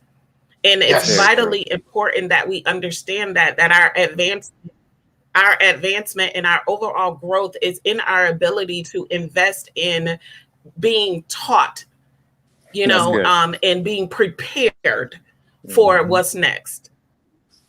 Great answer. I talk about 4 levels. I talk about having a dream. Then I talk about research and get the information. That means getting taught, getting that information. Then I talk about planning after you get the information. Many people go into business, they don't plan. They're in business, they're making money. Boom, shaka-laka-laka, boom. And all of a sudden, everything hits the fan and they lose everything. And then the last but not least, I talk about execution. Execution is the most important, because if you do everything and you can't execute, then you've done nothing. And so the next question is, why is it important, Jermaine, for Black entrepreneurs and business owners to be more visible? Well, it's incredibly important, because just like businesses, you got product and services. If nobody knows about your products and services, you're not going to make any money. So a lot of times in our community, we're afraid to be out front, because when we're out front, our community is like, you're doing too much and this, that, and the other. But you have to do too much to become wealthy. That's right. You got to bring the fire. You need to be. If you look at Beyonce's career, they say Beyonce's every week she's releasing a new song, and she's making the money. You have to be visible. It's so important, and that's one of the main things that I stress. Another reason I created the group is to put Black entrepreneurs and Black leaders in front of the world. Visibility is so important, and that's one that we have to maintain that. We have to build that. We have to preach about that, because we have to be seen in order for the world to give us the money. Jamal, I always got a good question for you, because you're just an exciting guy. Jamal, give me some honest and straightforward business advice you would give to an aspiring business owner or an entrepreneur watching right now. Honestly, if I were to give it to you wholehearted, blunt, without any beating around the bush, I would say know your passion, know your purpose, and go for it with no questions in between. There are a lot of individuals. I have fallen into this trap as entrepreneurs. You guys can probably say the same thing. I have been told, you don't have the money, you don't have the time, you don't have the experience, you don't have the technical expertise, you don't have the connections, you don't have the resources, you don't, you can't, you won't. Hey, goes on and on and on. my whole thing is, if you know that you have a particular calling, you know you have a particular part or a particular role that you are supposed to serve, you know that there is a particular puzzle piece in the overall picture that you are supposed to fill in order to complete the entire puzzle, you need to be able to do it. So I would say that right here and now, go for it. If your dream is in front of you, guess what? The only thing that is left is for you to put forth the action. I elaborate upon the idea all the time, how we are unlimited individuals. All right. For those of you that believe in the mind of God, we were made as the embodiment of God. We were made to be unlimited. We were made to be infinite. So when we think and we want to be able to create, as long as we are willing to put forth the time, the energy, effort, the resources, no matter where they may come from, guess what? We can do it. So that's exactly what I communicate to everyone all over the world. Go for it. Yeah. Boy, I tell you, I told you he's exciting. He's exciting. Yeah, let's do it. Let's do it. He's exciting now. He's exciting. He's excited. But you know what? You know, a lot of times people look at excitement and don't understand. It's not really excitement. It's passion. He's passionate about what he's saying, and we should be passionate. When Jermaine says, some people say you're doing too much. You're doing too much. You know, it's never you're doing too much. It's always you need to do more, because how would you know about Bill Gates? How would you know about, you know, Steve Jobs? How would you know about Amazon? How much too much were they doing to become billionaires and millionaires? You know, right. Angelica, this is the question that I really want you to dig deep into and kind of carve out for people. You know, what are the most critical changes that we must make to face the future effectively by being a part of this organization, or just being a part of the entrepreneur spirit? Oh, that's a good question. Yeah, it is. For starters, I would say we need to get behind trusting one another, first and foremost. And when I say trusting one another, it also includes trusting your vision. Trusting that there's no competition in your purpose. When you walk in purpose, you are walking in your birthright. You're walking in your authenticity. You don't need permission. You don't need validation. All you need to do is get on board with the purpose and plan that God has for you. And I think that's what we have to do as entrepreneurs. We have to take ownership of our purpose. And I think when we take ownership of our purpose, we're positioning ourselves for something greater. We're positioning ourselves for doors to swing open. We're positioning ourselves for opportunities to mingle and network with millionaires and billionaires. We're positioning ourselves for things beyond our beliefs, because God's ways aren't our ways. And when we are open to trusting others, trusting our vision, and trusting ourselves, we unleash something that's more greater and more powerful than we can ever believe. And I think when this happens, matter of fact, I know, because I'm living proof, when this happens, you unlock a door of opportunity, you unlock a door of greatness, you unlock a door of endless and countless opportunities. Your cup will overflow. Listen, your connections will be divine. You gotta take ownership. You gotta take ownership of this thing. Well, you know, I'll seal that with ownership. You know how I go. You know, y'all. You know, I might be the old guy on the panel, but you know, I'm always excited. People always say, "Where do you get the energy from?" And I tell them, I get the energy when I get some air in the morning. That's where I get the energy from. Forget all that other talk. Great answer, Jermaine. What are common misconceptions people have about, you know, business? You know, what are you know, the common mistakes that people have when they want to build a business? And last but not least, I'm just doing a three tier because I want you to bring something home from, because I know you got the answer.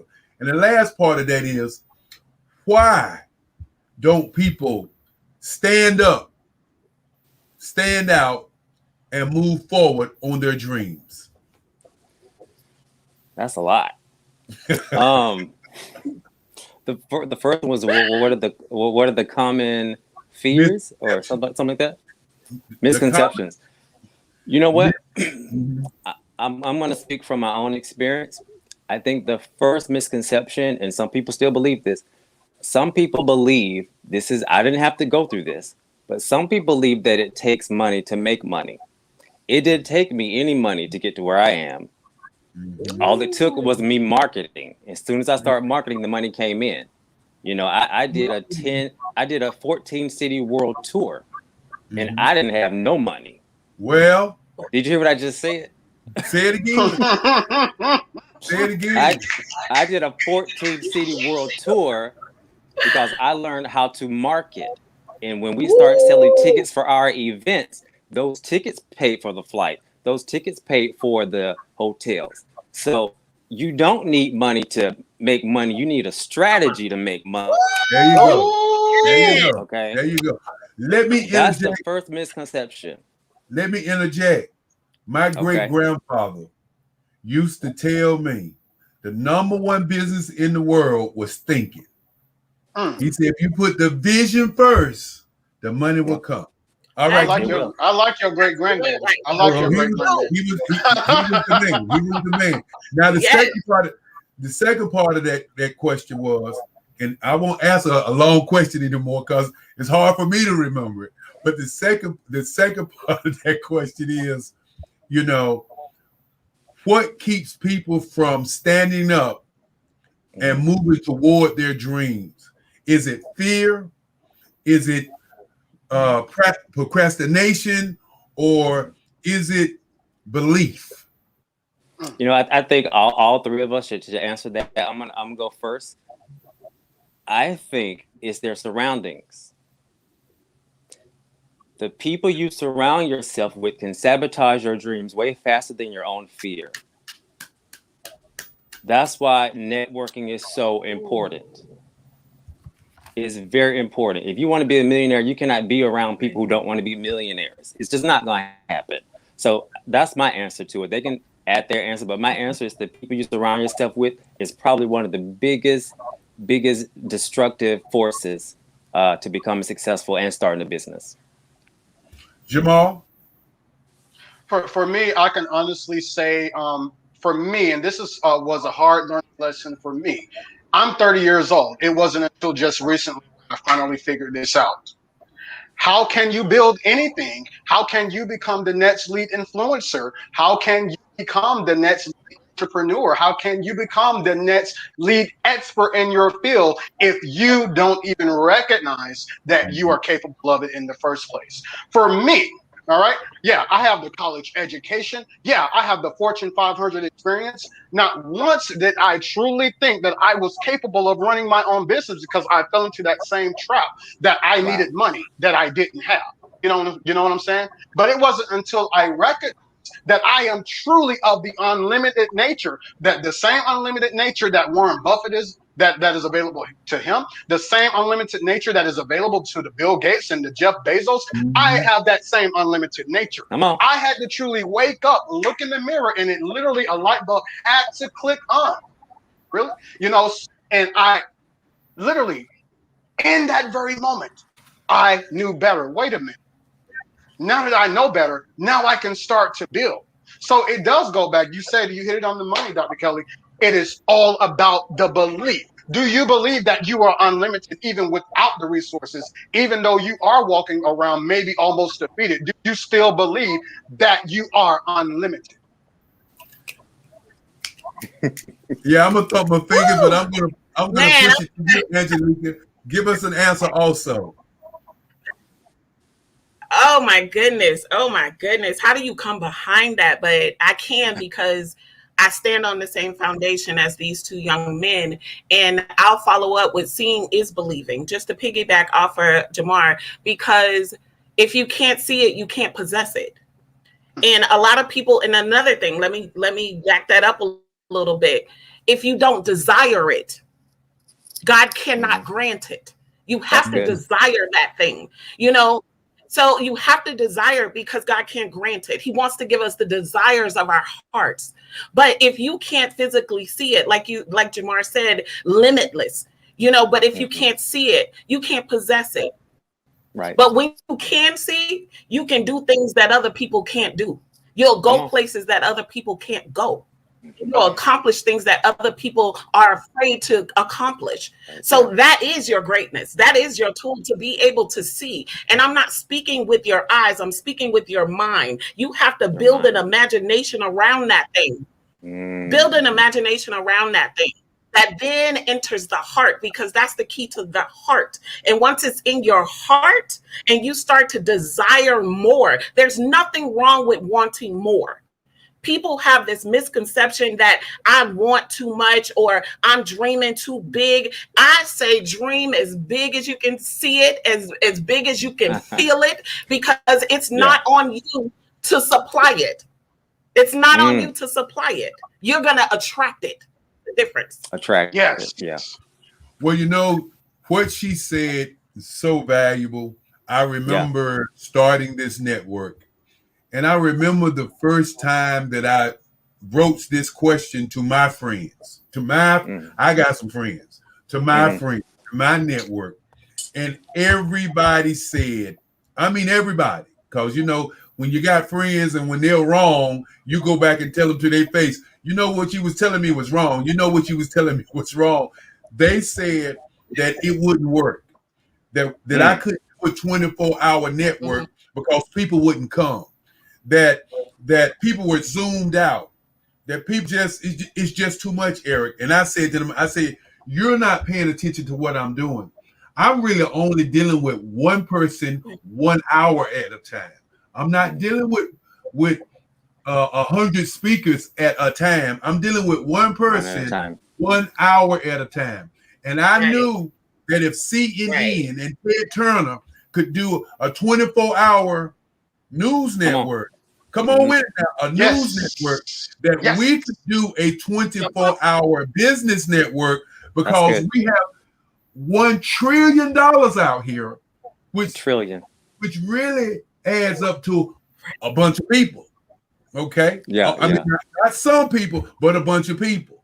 And I knew that there were voices out here and people wanted to say something, and they didn't want nobody to be tapping them on their shoulder, pushing them and saying, this is what I want you to say. No, you can't say that. You got to say this. Why you on there with your phone on? Why are you talking on the phone on the TV? What you gonna do next?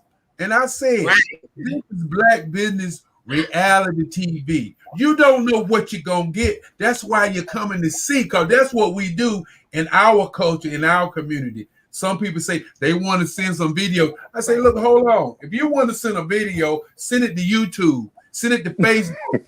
Because it's not gonna help us, because ain't nobody want to see your video. But the question the reason I did that is to show that what y'all are saying is just so true. Yeah, it's your environment, and sometimes your environment will kill your dreams. Kill it. One thing I say to people a lot is that there's a whole lot of ideas and a whole lot of dreams that are dead in the cemetery because somebody didn't step up and do something. And one gentleman said this morning that sometimes people are on their deathbed and their dreams come walking in the room and said, we came to you, and you just looked around and didn't follow your dream, and now you laying in bed with regret. No need to regret now. So the question at this point, Angelica, is how can we change the mindset of people who can't see our vision? And last but not least, I got to throw out there, what you do with the haters? What you do with the haters? Okay. Can I answer the second one first? I want to hear the second. I'm gonna answer the second one first. What do you do with your haters? Come on, Angelica. Listen, you need them. I had to get the serious face. You need them. You need them. You need them. A lot of times your haters see what's in you, before you see what's in you. That's good. Your haters see where you're going before you see where you're going. Haters are confirmation. They are confirmation. They are affirming that you are qualified. They are affirming that you have the gift. They are confirming that you have what it takes to do what it is that God has called you to do, or whatever it is that you want to do. Haters are confirmations.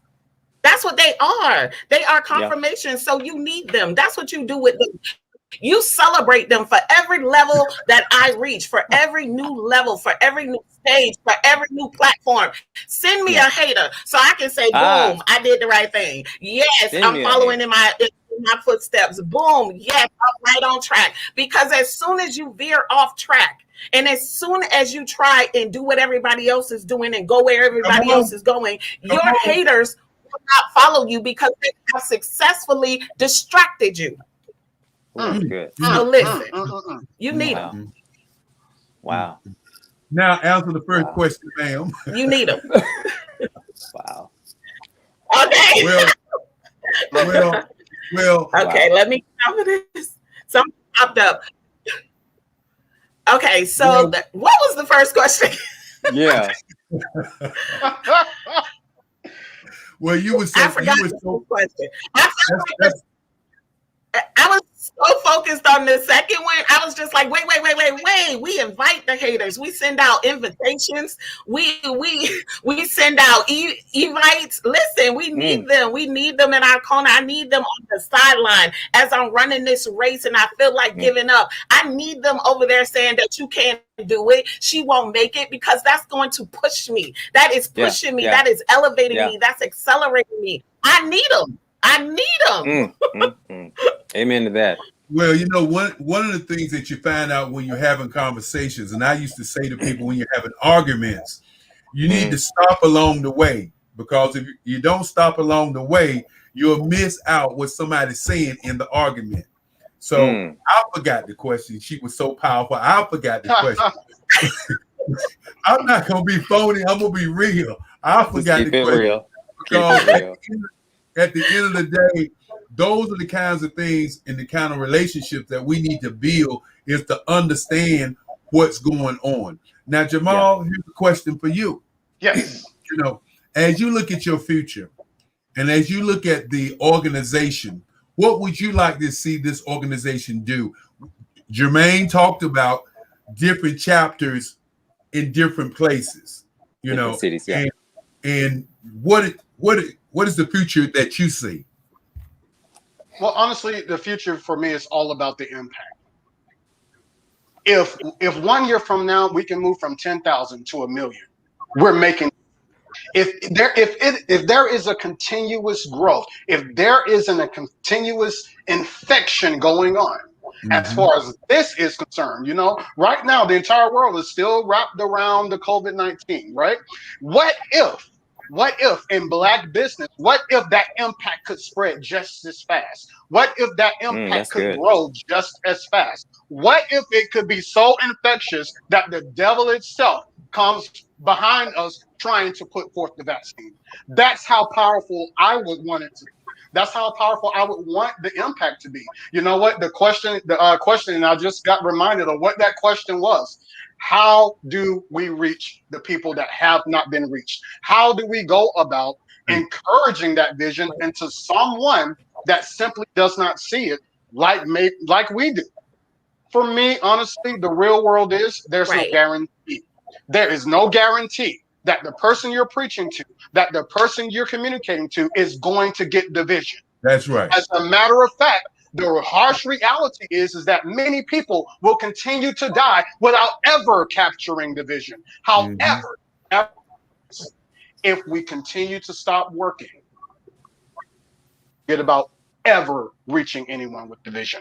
So you have to continue to put forth the work. And honestly, that's the simplest way I can answer that question. Just to piggyback off of what you were asking, Angelique. You've got to continue to work, even when it's not reaching anyone. I do Empowerment 365 on a daily basis. Every day, sometimes my videos will go with 0 views. All right, cool. I'm going to do the next video anyway, because guess what? If I am not doing the work, I'll have nothing to impart into the next individual. And you know, you're making a very good point, and I want to bring up Jay-Z for a moment. And I know I'm old, but still I listen. And he said, and it just kind of got to me. He said, you know, what is the breadth of your work? You know, what is the breadth of your work? What will you have to show in terms of what you do while you on this planet? You know, how is that going to show up? You know, is that dash between the time that you were born and the time that you die just say, oh, I was here? Or is that dash going to say, how you doing? I made a difference and I made a change. Jermaine, for you, I know you got books coming out. What would you say to people who have books in their heads and they don't let those books get out? They just keep that same knowledge, and they just, as my grandmother used to say, they cheat the world with the knowledge that they keep inside. Well, first thing I would say is you're doing a disservice to God. You're doing a disservice to yourself, and you're doing a disservice to the world. If you have these ideas, if you don't complete your mission, your purpose, your calling, if you don't accept it, someone in the world will be defeated. That's just the bottom line. Wow. Whether you know this person or not, if you don't do what you're supposed to do in your lifetime, somebody will be defeated because of that. But on the other side, if you have that idea in your head to write a book, you need to contact Angelica and Jamar, because Angelica writes books and Jamar formats books. They will hook you up. She's a ghostwriter. They'll hook you up. Look. You know, you threw a curveball. You didn't even wind up, and I already knew where it was gonna go. That's why I pushed it that way. But that was a good deal there. They can hook you up. Angelica does book consulting for publishing, for writing. She also ghostwrites, and Jamar format. So the team you need right here. You want to get a book out this year? Contact Angelica and Jamar. It's a done deal. Well, my question is gonna come to you. It's a done deal. What is a ghostwriter? You know, why do you need a ghostwriter, and what are the advantages of having a ghostwriter?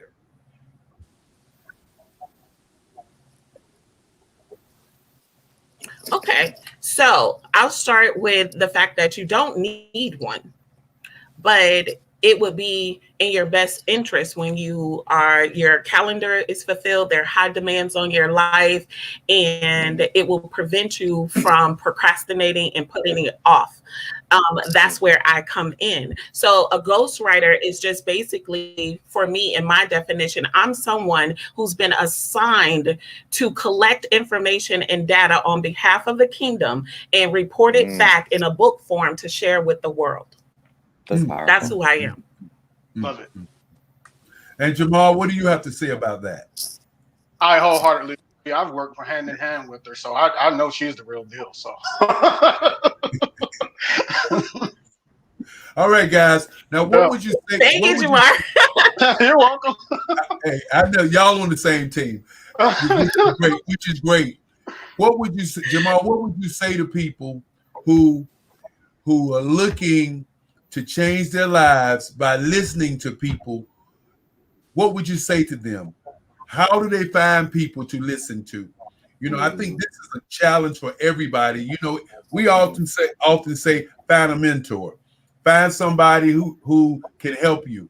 And how do you see finding people? How would you say to a young person who's out there, because we give out scholarships, and the reason we give scholarships out is because we want to change somebody's life. We know when a kid goes to college and that kid doesn't have a laptop computer, they're already behind.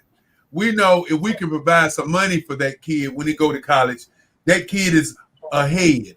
And we also understand, because we've attached something to our scholarship this time, because if you're a kid that want to do science or math or business administration, marketing or whatever, we've attached to these kids now that we want them to open up a business, even though they're in school for whatever they're in school for, because we understand that sometimes that business could be more profitable than that idea that was thrusted into their head by maybe their mama, their brother, their sister, or by TV. And really, they don't want to do that, and they can become a billionaire by doing a business. The question is, how do people find those mentors, and how do you see a way of people looking for mentors?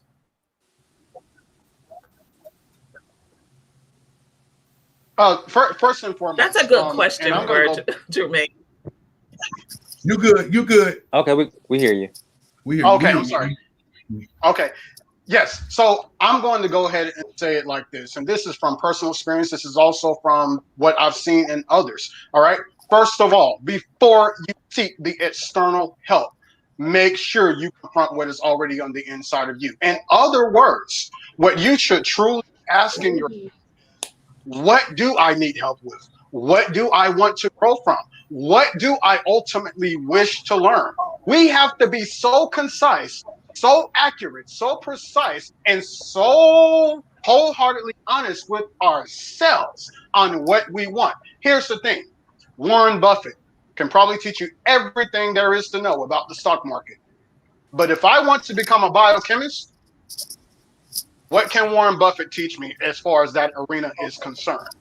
All right? Right. Hey, I have to be so concise in what I want, right?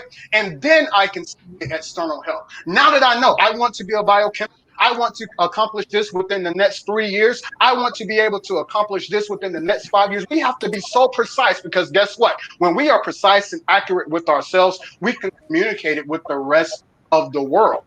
So that when that so-called potential mentor hears the words, okay, you're being completely accurate with me. You're using the and instead of the but. You're using the but instead of the if. You're using the if instead of the can and the will and the won't. Guess what? When you are concise in your what you are communicating, then the mentor honestly can come to you and say, you know what?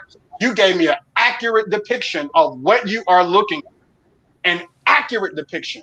I can help you with everything that you have communicated with me. So it starts with self. Being completely clear, having that clarity on what it is that you desire. I love it. And of course, you know, guys, I'm working in the background, but I want to make sure that y'all get that FaceTime, because when you're dealing with power, okay, and you're dealing with forces of nature, it's really hard, to go in a room together and make something happen. You three are forces of nature. Jermaine, thank you. Jamar and Angelique, y'all are forces of nature. And what we don't get is forces of nature to come together and make it happen. Yeah. And one of the things that I want all three of y'all to address is that difficult in today's climate of me. Is that difficult? And how do you, the word, I shouldn't say contain, what you think or what you do, but how do you work through this whole thing called entrepreneurship, leadership, and inspiration, with being a force of nature? And we'll start with you, Angelique. Wow. You want me to go first? Yes. I believe that it works in general when we understand what we're working towards and who we're working for. The three of us know exactly who we're working for. We're working. This is kingdom business. Before it's Angelica's business, before it's Jamar's business, before it's Jermaine's business, it's kingdom business. And that is the foundation in which we all come in agreement with. So the second thing would be agreement. You have to be able to come into agreement. So when you come into agreement, you're signing a virtual sort of contract or a kingdom contract that says, I know my assignment. I know my assignment. You know your assignment. You know your purpose. I know my purpose. We know our purpose. And together, we are about to be a force to be reckoned with. You know, Yeah. we're about to, for us, it's about coming against the enemy's plan to kill, steal, on. and destroy. It's setting the captives free. It's bringing people out of poverty into prosperity. It's Thank you. helping people win and coming out of the pit and into palaces. Our entire goal and what makes us work is that we know the end goal is bigger than us. Absolutely. It's not just about Angelica. Absolutely. It's not just about Jermaine. It's not just about Jamar. We know that the bigger picture is it's bigger than anything that we can imagine. Yes. So we don't personalize Yeah. what it is that we do, Yeah. and we don't compromise. We don't Mhm. personalize and we don't compromise. We came in agreement when Jermaine contacted me, when he introduced me to Jamar. It was an agreement, a kingdom agreement that united us. And Yeah. together, that's how we're going to continue to carry out our assignment and win over and fulfill the Yeah. assignment that God has given on our lives in an Absolutely. impactful, global, international way. Come on. Your turn, Jamal. Your turn. Yes. I want to go back to the very first question you asked. Is it difficult? Is it difficult? All right. I'm going to be, once again, perfectly blunt. I'm sorry. It's easier than ever to simply connect. We live in a virtual world where all you have to do is log on to a social media platform and it connects you to everyone in the world. Once upon a time, yeah, you had to depend on word of mouth. You had to know somebody that knew somebody that knew somebody that maybe knew somebody, you know? But today, all you have to do is paint the picture, put the picture up on Facebook, put the brand up on Facebook, you push it, you market it, all of a sudden, hundreds of people that have never even heard your name before now know who you are. Is it difficult? Absolutely not. Is it so good? Encouraged? Maybe not as much as it should be. I'll say that again. Is it difficult? Absolutely not. Is it completely encouraged? Not as much as it should be. If we begin to push the idea that if we just strengthen the bond, all right, you think about a chain. A chain is only as strong as all of the links that are connected to it.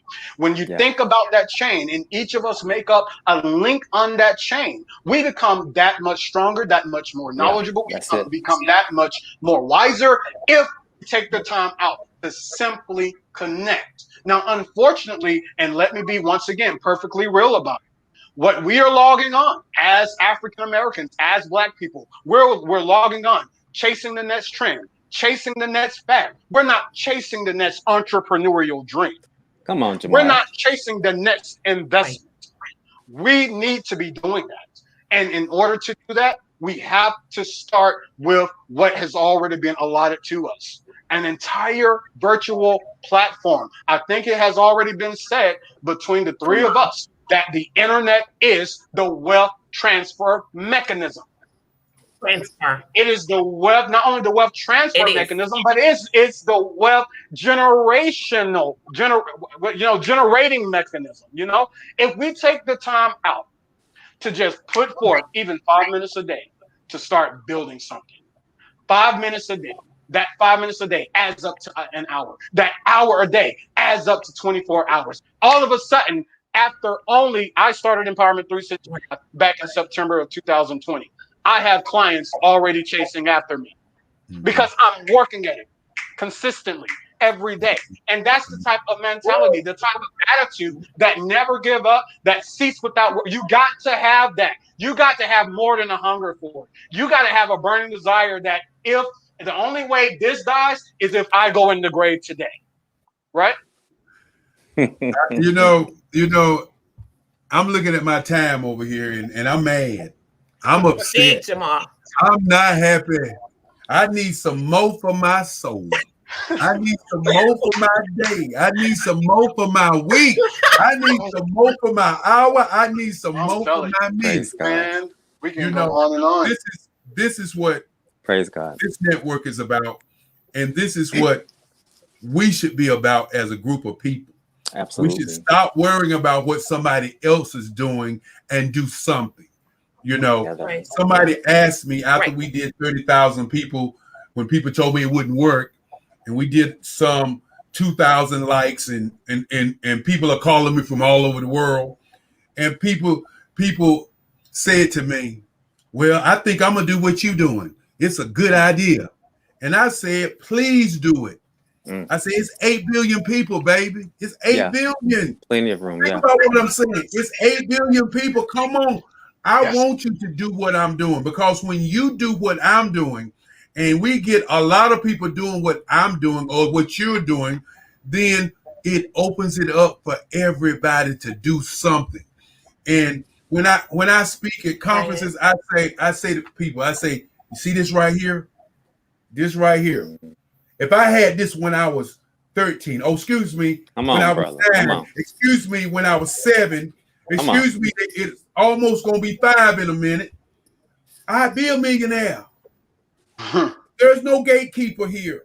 Come on. Come on. No gatekeeper. How I got to you Right. guys, I just want to let people know, because our time is running down. How I got to you guys, I went on LinkedIn.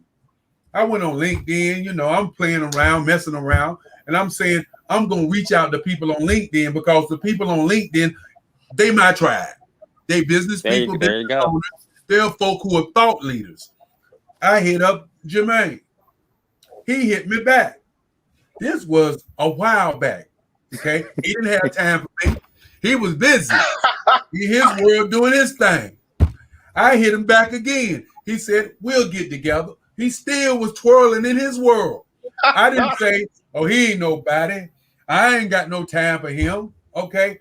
Because that's what happens to people, because they don't have patience. Then I hit him up in 2021, and he said, "Give me a call." I got the phone with him. We talked. It was like For brother, hours, for like 3 hours, right? yeah, 3 hours. Yeah. You know, he made up for the first time. He made up for the first time. Praise God. But at the end of the day, if you don't have patience, if you're not sticking to what you're doing, if you're not passionate about what you're doing, this wouldn't happen. And then on this platform today, I know that you have changed people's hearts and minds and given them something not only to think about, but to be about. To be about. And I want each one of y'all to leave us with something that you would say to a young business owner that's searching for their truth. We'll start with you, Angelica. We'll hit you, Jamal. I'm gonna let you close it out, Jermaine, because we're gonna play that video right after you're done. That you sent. Okay. Okay, will that work, or do you want to see it first? It's up to you.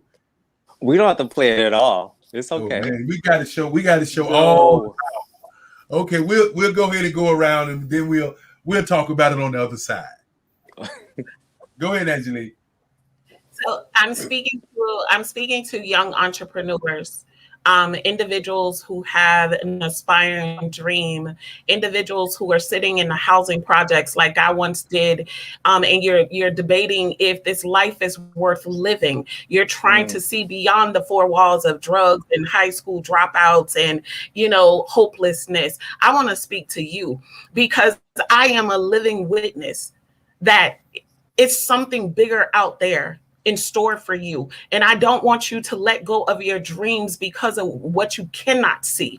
On the opposite side of where you are right now, there's a greater you. There's a better you. There's an amazing you. And you cannot let go of that. You got to hold heart. You got to hold fast to that in your heart. God says, protect your heart. He wants you to protect your heart. So you put that thing there and you hold on to that thing like your life depends on it. Because even when you make the mistakes and even when you fall down and you have to fight to get back up, and when you feel like you are a failure, you're going to have to go back to that thing that you hid in your heart, the same way I did as a teen mom, the same way I did when I was homeless, the same way I did as a high school dropout. I had to go back to that thing in my heart that says, little as much as God is in it. And I saw myself as little, but I knew that God was greater and that he was bigger. And he did not just give me life to do nothing. So I speak to you, hide that thing in your heart. It may not be where you want it to be right now, but keep it hidden. And as you continue to progress in your journey, as you continue to move forward, every step that you make, every obstacle you ever overcome, every hurdle that you overcome, every mountain that you climb, you refer back to that thing in your heart. Don't refer back to how far you come. Don't refer back to who hurt you. Don't refer back to the pain. Refer back to that thing in your heart, because that is the thing. That is the thing that's going to release you into your next stage, into your next to your next door. Gonna open the next door for you. Gonna open the next opportunity for you. Gonna open up things that you never even imagined for you. I'm sitting here as a living witness. You're sitting here with a dream. You're sitting here with a goal. You're sitting with aspirations. Hide them in your heart. Keep moving, but hide them in the heart. Don't focus on your mistakes. Don't focus on how hard the journey is. Hold that in your heart and never lose sight of it. Okay, ladies and gentlemen, make it short, Jamal. I know you got a lot of energy, but we're running out of time. Sorry. No, it is perfectly fine, because I'm gonna piggyback off of that. For those of you who are searching for your truth, stop searching. I'll say it again very clearly. For those that are searching for your truth, stop searching. Truth is instilled on the inside of you. Truth was granted to you long before you were granted access into this world. Truth is on the inside of you. So instead of searching for it on the outside, start looking in the mirror. You will find every bit of passion, every bit of purpose, every bit of needed energy, every bit of needed effort, every bit of needed resource, every bit of never give up attitude and mentality to do whatever it is you desire. And this is in spite of the incarceration. This is in spite of the substance abuse. This is in spite of the worthlessness. This is in spite of the feelings of hopelessness. This is in spite of depression. This is in spite of the betrayal. This is in spite of the homelessness and the poverty mindset. You got it within you. Truth is on the inside of you, and that unlimited mindset God gave to you, and circumstances at any given point will never be strong enough to defeat what is unlimited inside of you. Never. And Never. Jermaine, Come you know, on, it's kind of hard to follow both of these power brokers.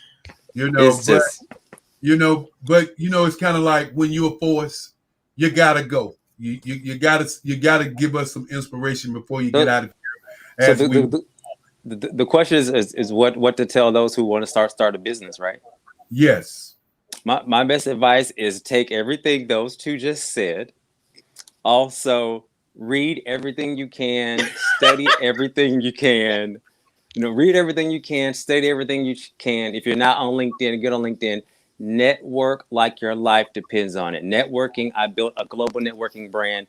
I've made most of my money just from networking. So network as much as you can. Learn. Ask people to be your mentor. They're going to say yes or no. You're going to get a yes sooner or later. And surround yourself with like-minded people. Well, when they begin to talk about this network and talk about you guys, they got to tell the truth. If you want to be a leader, you got to be around leaders. If you want to do something, you got to be around people that do stuff. No matter what it is, and I continue to say it all the time, the only person that can stop you on the planet is you.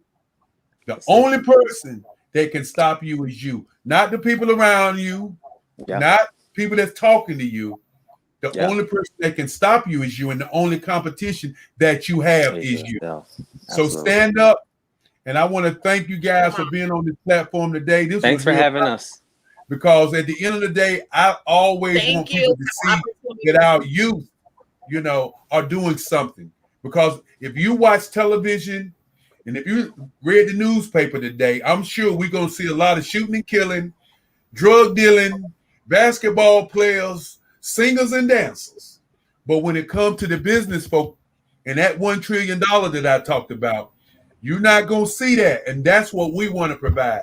I want to thank your organization for being here. And more importantly, thank you for giving us speakers and allowing us to have Jamal to speak and Angelique to speak and some of the other speakers. we're going to continue this collaboration. I see Natasha Brooks is here. And guys, y'all know what that means.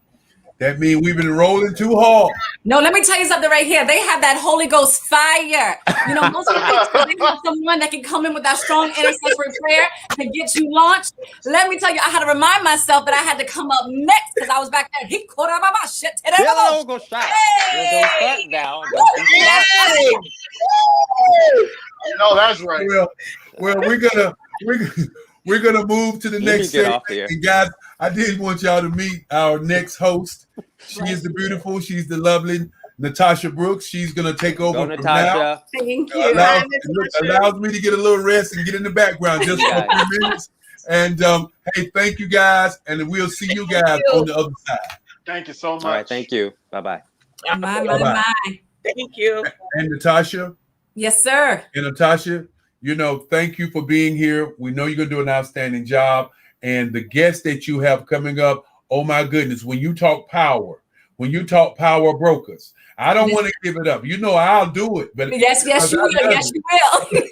But we're gonna pass the baton. This is the Black Business Olympics, and when you're in a race, you got to pass the baton to the next person, and you got to depend upon that person that they're gonna take the race to another level. And I know you're gonna do that.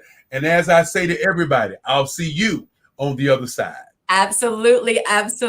Listen, I'm just grateful for the opportunity. So I'm going to say great morning, great afternoon, or great evening to you, depending on where you are joining us, whether it's live or on the replay. I am Natasha Brooks, and I have the privilege of serving as your Black business moderator for today. This is part 2 of day 6. Listen, if you've missed any of the days, go back. Even if you viewed, go back, because there's so much information and it's been given to you free. You've been at home, you've been at your job, you've been in the car viewing it. But listen, the Black Business Network is a 24-hour business network showcasing Black businesses, business owners, entrepreneurs, thought leaders, and more from all across the world. We have speakers from North Carolina, Chicago, Los Angeles, New York, Las Vegas, Virginia, South Carolina, Kansas City, Texas, Los Angeles, London, England, Singapore, and beyond. The Black Business Network is a global community sharing their business knowledge to empower, inspire, and to educate businesses about business. Now, let me just get started with our first guest for part 2.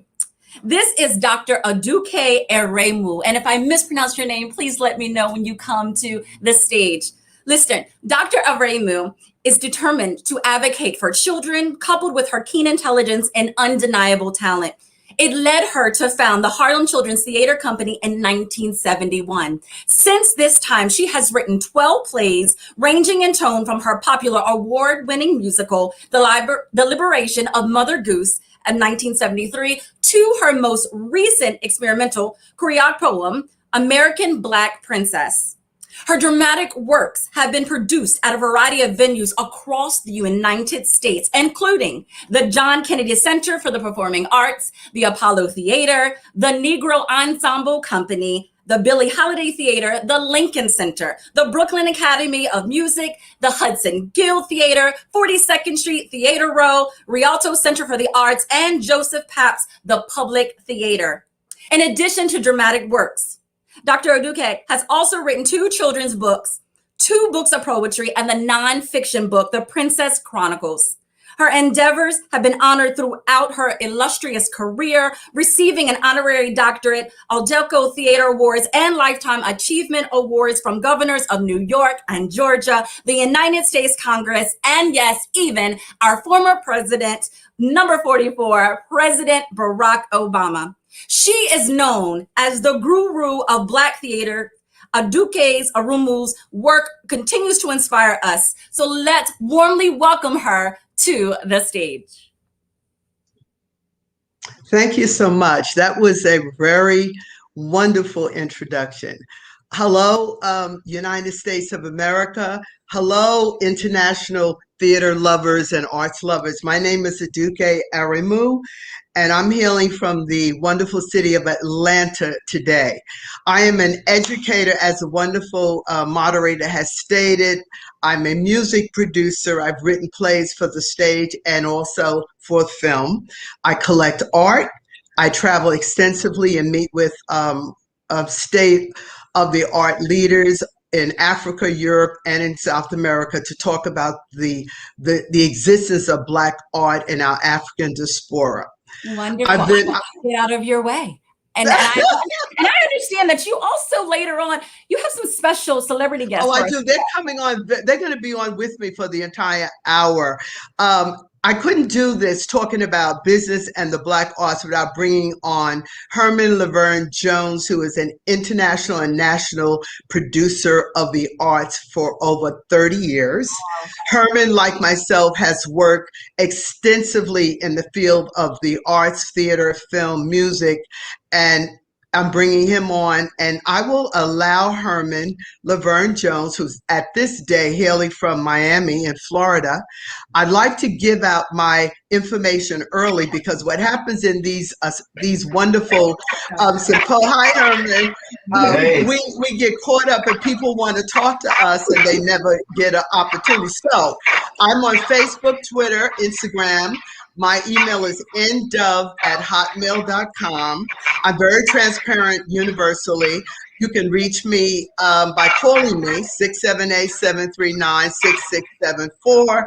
Also, I have a website, www.adukearimuproductions.com. I wanted to get that out so that we can get to all these wonderful things. Hi, Herman, one of my best friends, one of the most award-winning theater, music, dance producers in America, and he is going to introduce himself. And while he's doing that, I'm going to throw the first question out to Herman. And I'll see you on the other side. Okay, sweetheart. Herman, after you introduce yourself, start with telling us, what did your personal vision board look like in the past, the present, and for the future? And the other question you should address while you're introducing yourself is, how has the Black Arts Award rewarded you in terms of financial reward, psychological reward, or even just theatrical award? So that's all in the first 6 minutes. Herman, you have the floor. Thank you. Love you. So happy to see you today. Yes, absolutely. Thank you, Aduke, for that introduction. Herman Laverne Thompson Jones. My first play that I did was in 1971. So this is 2021. That goes back 50 years. I can't believe it, but so true. I love the theater because of what it does for me as an intellectual, what it does for me as an entertainer, what it does for me in the spirit of telling our story, both nationally and internationally. And I've been rewarded profoundly. My mentor, to start off with, was my mom, the late Dr. Georgia Vivian Austin Jones, and my grandmother, Dr. Ellen Seabrooks Austin. So when I was growing up, I was in a lineage of high intellectual power, spiritual power. My grandmother traveled the world as a missionary, all in Africa, all across the United States. And she was a strong Baptist leader. And coming out of that bed of knowledge in Raleigh, North Carolina, I grew up across the street from Shaw University on Smithfield Street. And what an education. I had a chance to work with the Shaw Players, Dr. Capel, both Capels, and that vision board when I started my first theater company in 1975, the Laverne Players. I thought I was going to stay in my community in Southeast Raleigh. I thought I was going to be there for an eternity and do plays for that community solo.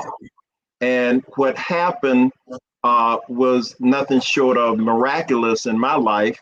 I got introduced to the Paul Green Theater. I was in the very first show on the campus of the University of North Carolina, Chapel Hill, and I was in a play called Native Son. And the late Dr. Paul Green happened to be alive and signed my book, and I'm published in Native Son, written by Paul Green and Richard Wright. So opening that theater, it opened up my eyes to next level. It was in Chapel Hill, 20 miles away, 25 miles away, but it really opened me up. And then I wrote a grant for the city of Raleigh, and it was called a CETA grant, CETA. And I got that grant probably 1977, 78.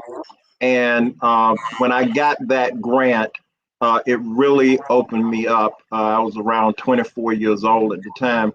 And what happened was that I decided I wanted to direct Othello, and I wanted to do it in Chapel Hill in the Forest Theater.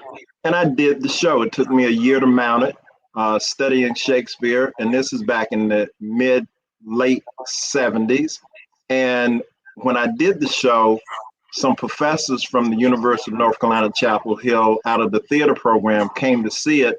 And we were in an amphitheater. The story goes, they pointed down to the stage. I was there talking with a white gentleman, and they came down and they immediately started addressing the white guy. Like, oh, your play was fantastic. This is unbelievable. And the guy said, who was an actor in the show, he said, no. Mr. Jones here directed. And they looked at me and they said, hold on, wait. And they conferenced for about 30 seconds. And I kept talking to the gentleman there. And they said, we want you to come into our master's program at UNC Chapel Hill. And that happened. Because of that and my background at North Carolina State University, I had the opportunity to get my MFA, go to New York City. And the first person that I worked with in Times Square was Lena Horne's operation. So I was handing out tickets and Ticketmaster. I know you know the story and the deal with that. Yeah, I was handing out tickets, and then I go to the office on 5101 Broadway. Okay, and I'm like, oh my God, I'm just out of college, and I'm working on Broadway with Lena Horne, had a chance to meet her and got elevated in the company. And then I was introduced over the telephone to Whitty King Jr., Dr. Whitty King Jr., and that really changed my world. While I was in college, I read his book, Black Theater. He and the late Ron Milner wrote that, and I said, one day I would just love to meet them. So, in fact, I was meeting one of my dream come true producers, Dr. Whitty King Jr. So I was rewarded by working with a Broadway producer who produced For Colored Girls Who Committed Suicide When the Rainbow Was Enough with Joe Papp.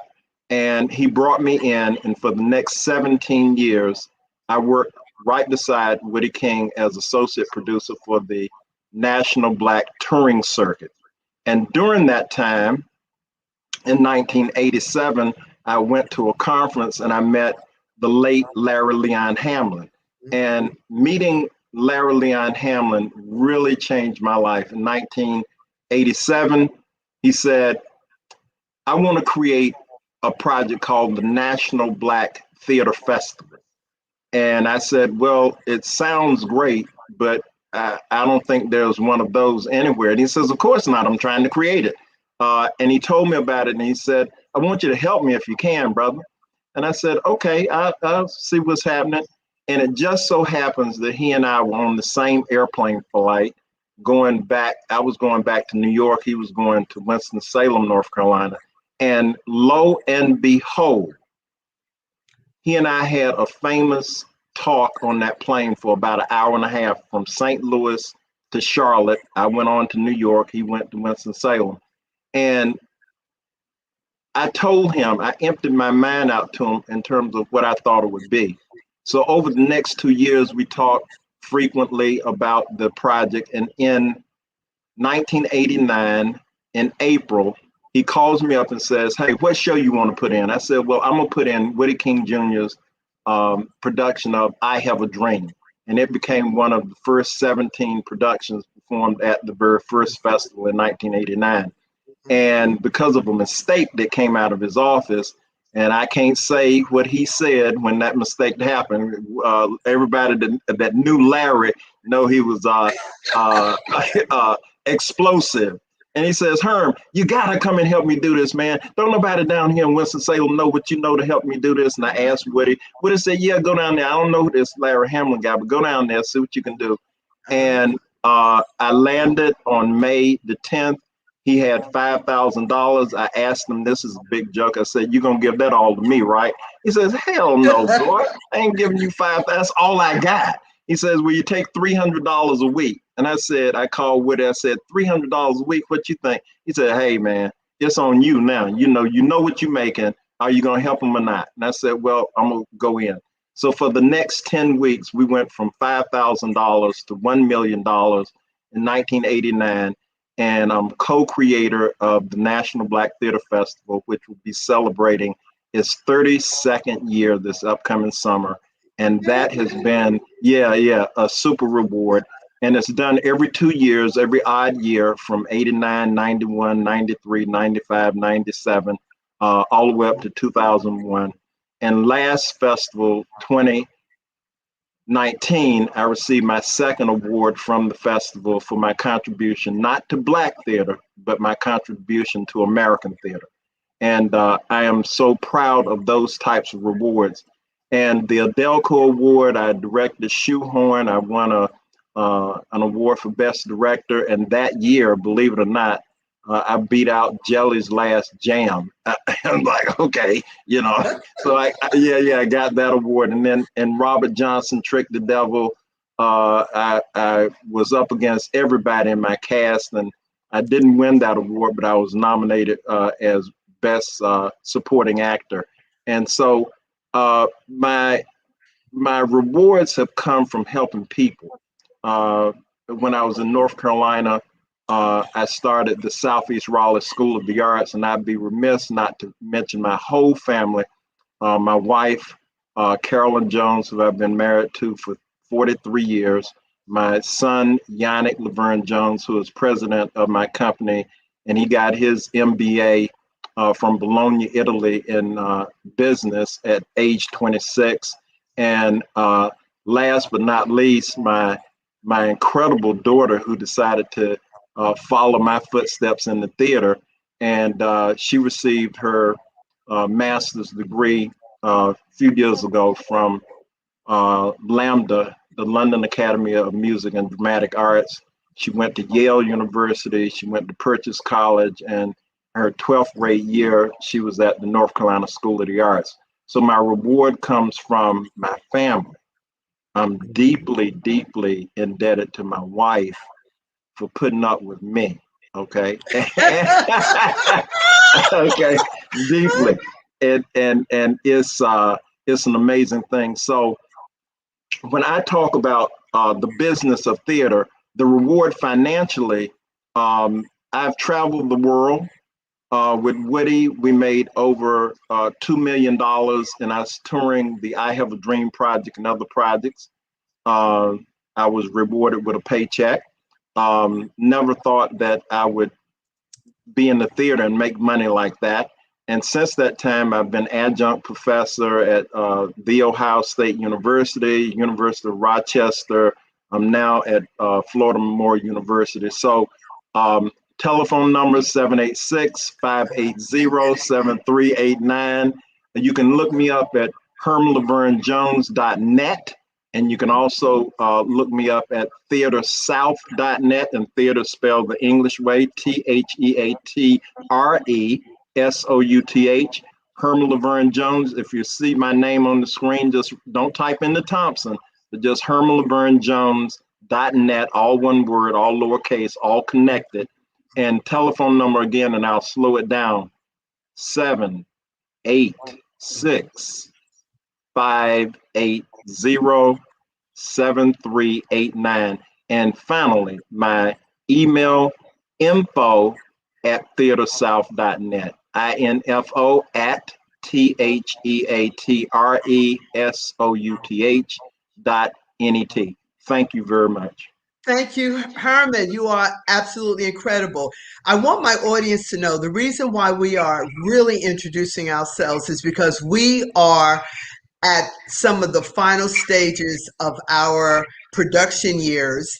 I have like 30 more to go, but we need to begin to pass the mantle on. So we want you to know who we are extensively because we're very transparent and you can speak to us to get all of our skills for the next century. I know that Anthony R. Page, my filmmaker friend, visual artist, drama scholar, is in the studio.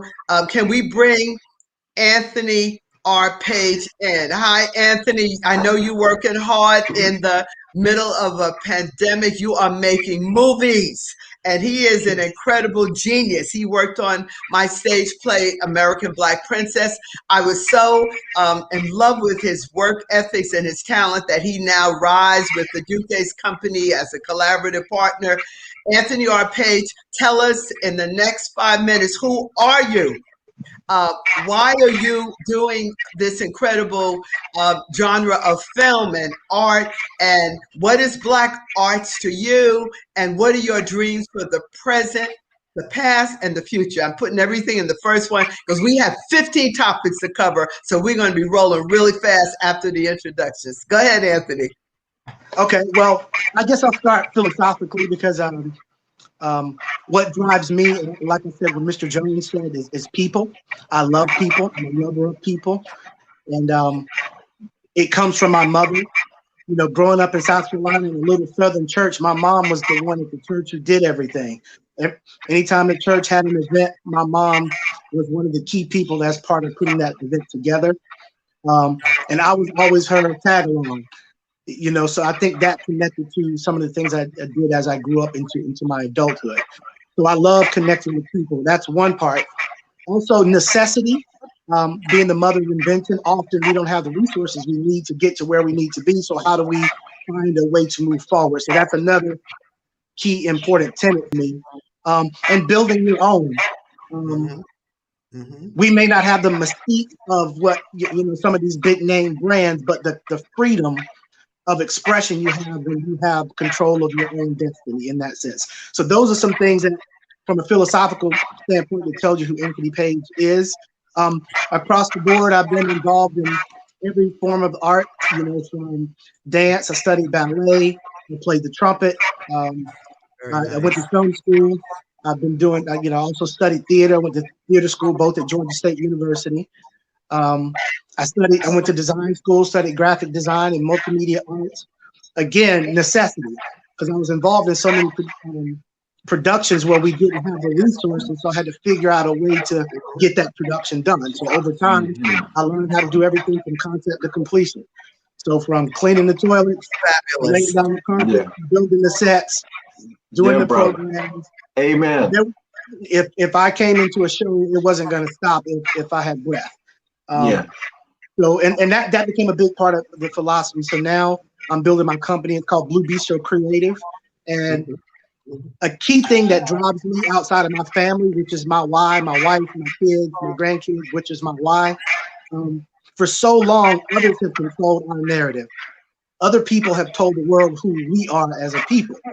And it's put a very distorted view in the world of who we are. So now we get to write, direct, produce, and bring our own content from our own point of view to world audiences, and that's really important for me, because some people have the perception about who we are that is inaccurate, incomplete, and false. Thank you. We get an opportunity to change that narrative through our stage plays and film works, et cetera, et cetera. So I'll kick it back to you, Ms. Aranu, and thank you for the invite. Okay. I'm excited to That's be here. beautiful, Anthony. Thank you, Anthony. Anthony is one of the most incredible creative visions coming out of Atlanta, and I'm sure you're going to get in touch with him. The first thing I want to talk about is, what is Black art? Let's get some intellectual definition here. As you know, audience, all of us have studied. One of the things I tell anyone entering this field is study. Not only study the history of Black art, study the history of European art, Spanish art. You have to know the whole field of what I call the historical background, going all the way back to the creation of art, going back to Africa, going into the Greek history of theater and film, and traveling up. There's two items I want my audience to be aware of, that there was a Harlem Renaissance in the United States that was an incredible period for Black art. There was also the Black arts movement, which to them was Black people developing their Black aesthetics for Black audiences. If you don't know about the Harlem Renaissance, the Black arts movement, you need to go research it. And if you go further back, you will know that they were doing ritual theater in Africa long before the New World came into existence. So I just want to put that out. When you talk about my celebrity guests, what is Black art and what disciplines are involved, how do you view Europeans and white Americans presenting Black storylines that they have written and hiring Black artists to perform in these genres? Is that a depiction? Is that a commentary? Or is that Black art? There's some professors in our field who have some really strong feeling about this. Let's start with Herman. Okay. Thank you for giving that eloquent commentary about theater and what we have to study. African-American theater started in 1820, and in 1821, the African Grove Theater produced Richard III. And after the first night, white folks burned the theater down. And Ira Aldrich came out of that theater and he went to Europe so that he could survive. And so for the past 200 years, we're celebrating our 200th anniversary of Black theater. We've gone through a lot, from our theaters being burned down to our having to do blackface with George Walker and Williams and Walker, that combination, and coming through the ages. When you mention the Harlem Renaissance, that people like Paul Robeson was in that period, Langston Hughes was in that period, and a whole lot of other folks, James Weldon Johnson, etc. And then you come up to where we have to tell our story, and we were propelled to tell our story in the late 50s with Lorraine Hansberry's A Raisin in the Sun in 1959, which we have been telling our story in so many distorted ways because of slavery and because of the racism in this country at its maximum. When we get ready to step out and say who we are, it took until the 70s, 80s, 90s for them to show us even kissing one another on a stage or in a film, because we were forbade to do it. So as we come through history, Ed Bullins and Amiri Baraka, those men, and Lorraine Hansberry, they opened another type of door because of James Brown, Say It Loud, I'm Black and I'm Proud. Okay, so our music has integrated into our consciousness, and it opened up the consciousness of white folks because they were into the commercial space with James Brown, one of the first in the 1960s to have a Learjet, James Brown. People don't know these things unless you research these things. And so as Smokey Robinson, Diana Ross, and the Supremes are telling their stories through music, you get somebody like Alvin Ailey who begins to tell his story through dance. Okay.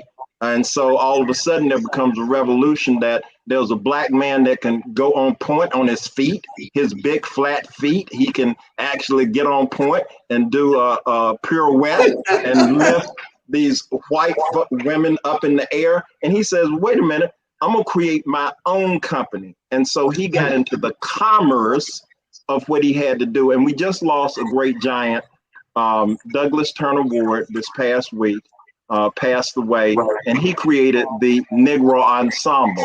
So in 1964, he received a grant of over almost $500,000. And he and Bobby Hooks, bless Bobby Hooks, they created the Negro Ensemble Company, and therein comes Denzel Washington, and therein comes Sam L. Jackson, therein comes Cicely Tyson, James Earl Jones, etc.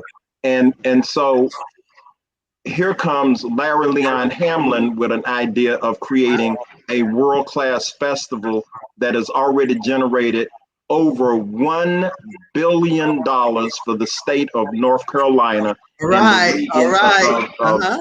High Point, Burlington, Greensboro, Winston-Salem, Salisbury, that general region. And it started with $5,000. I was there. I sat beside him. I lost 46 pounds while I was doing that festival in that first year. And when you open up with Oprah Winfrey, Maya Angelou, Lou Gossett, Cicely Tyson, James Earl Jones, and a host of others that opened that festival in 1989, nobody thought that it could be done. Larry used to say to me, hey, brother, if don't nobody show up, me and you, we will sit through every one of the productions. I said, I can't sit through I Have a Dream because I'm performing in it, but I'll sit in every other one with you, brother. And so you have to, as the comments were earlier, you got to believe that if there's not a space for you, you create that space, like Anthony just said. And what I know about you, Dr. Aramu, is that out of necessity, I created a theater company. I wanted to be an actor, but I said, I can't act unless there's something there to act in. Exactly. I can't tell a story unless I help create that damn story for myself. So therefore, I had to dip my hands into every part of it. Now, this is my closing comment. In 1973, 74, I started a little company called Laverne Players. I was living in my grandmama's house on Smithfield Street. I knocked out the walls. I got some coffee cans. I put lights in them. I strung some lights. I got a milk crate. I put some dimmers on it. I had a backyard. I built a stage. I had 2 trees that I built the stage and I put the lights in the trees, and I created theater out of my grandmother's house in the early 70s, and it is well documented. You can look it up. I was there. And I didn't know what I was doing. I just felt like I had to make a story. And so what I tell youth, young adults, adults and seniors, when you get in this business, it's not about the money. Even though it's about the money, you got to become a craftsperson at every level, producing. If you want to do lighting, you got to be the best. If you want to do costumes, makeup, hair, all of it, you got to learn what the technology is today, right now. So thank you for letting me tell that story. I'm sorry I dominated so much time, but No, it was go ahead. awesome. I know Dr. Kelly the third is having a good time with us because we have a lot of information.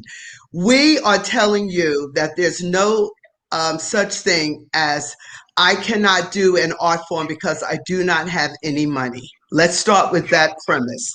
We have gotten from I went to college, of course, on a scholarship. When I got out, I majored in theater and communications, and I wanted to form a theater company. I had $5, and I built a theater company in New York City, one of the most difficult cities in America, went on 42nd Street with all the white people and produced hundreds of plays because I just knew I could, because I felt like it. You have to have the tenacity and the royalty to believe in yourself.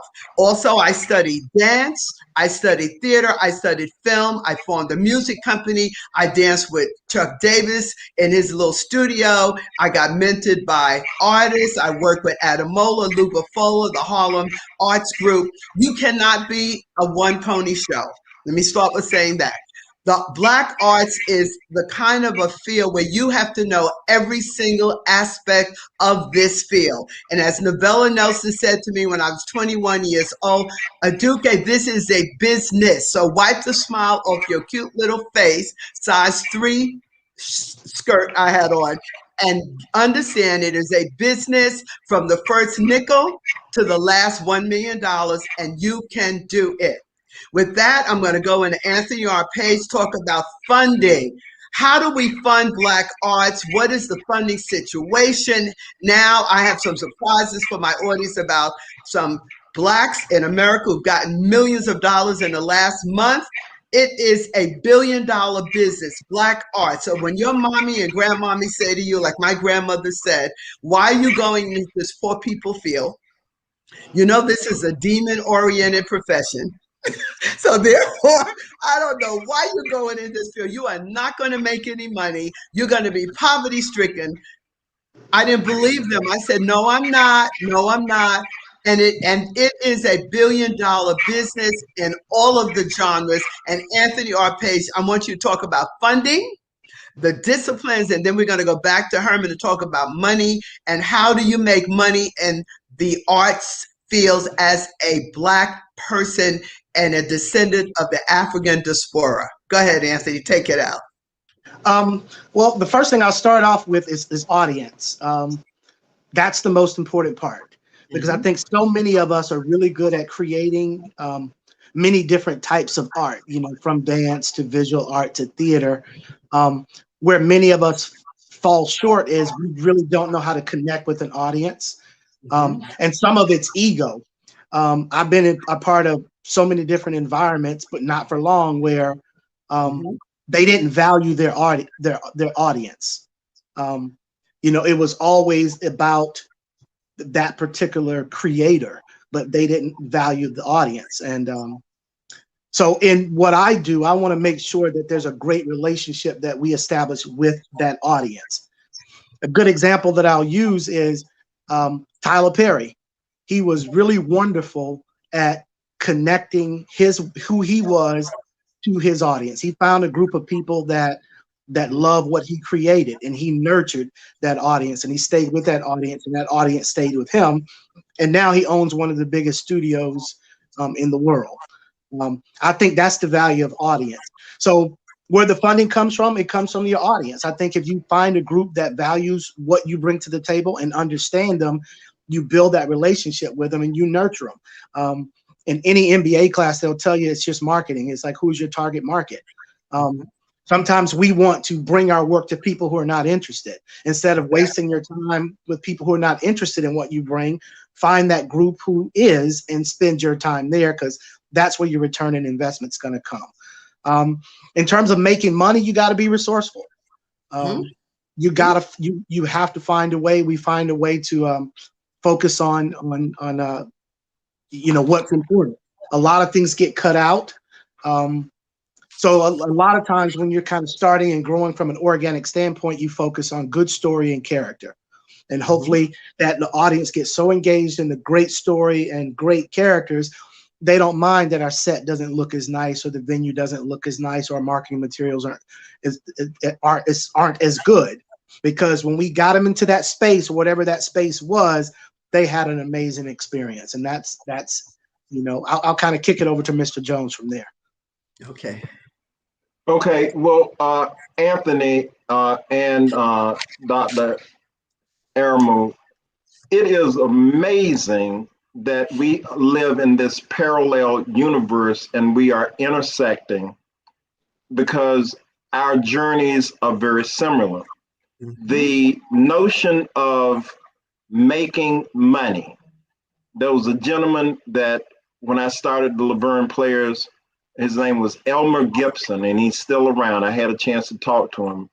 Elmer's a jazz musician, and I hired him when I got my CETA grant, my $50,000 CETA grant. And he said to me, organize your organization.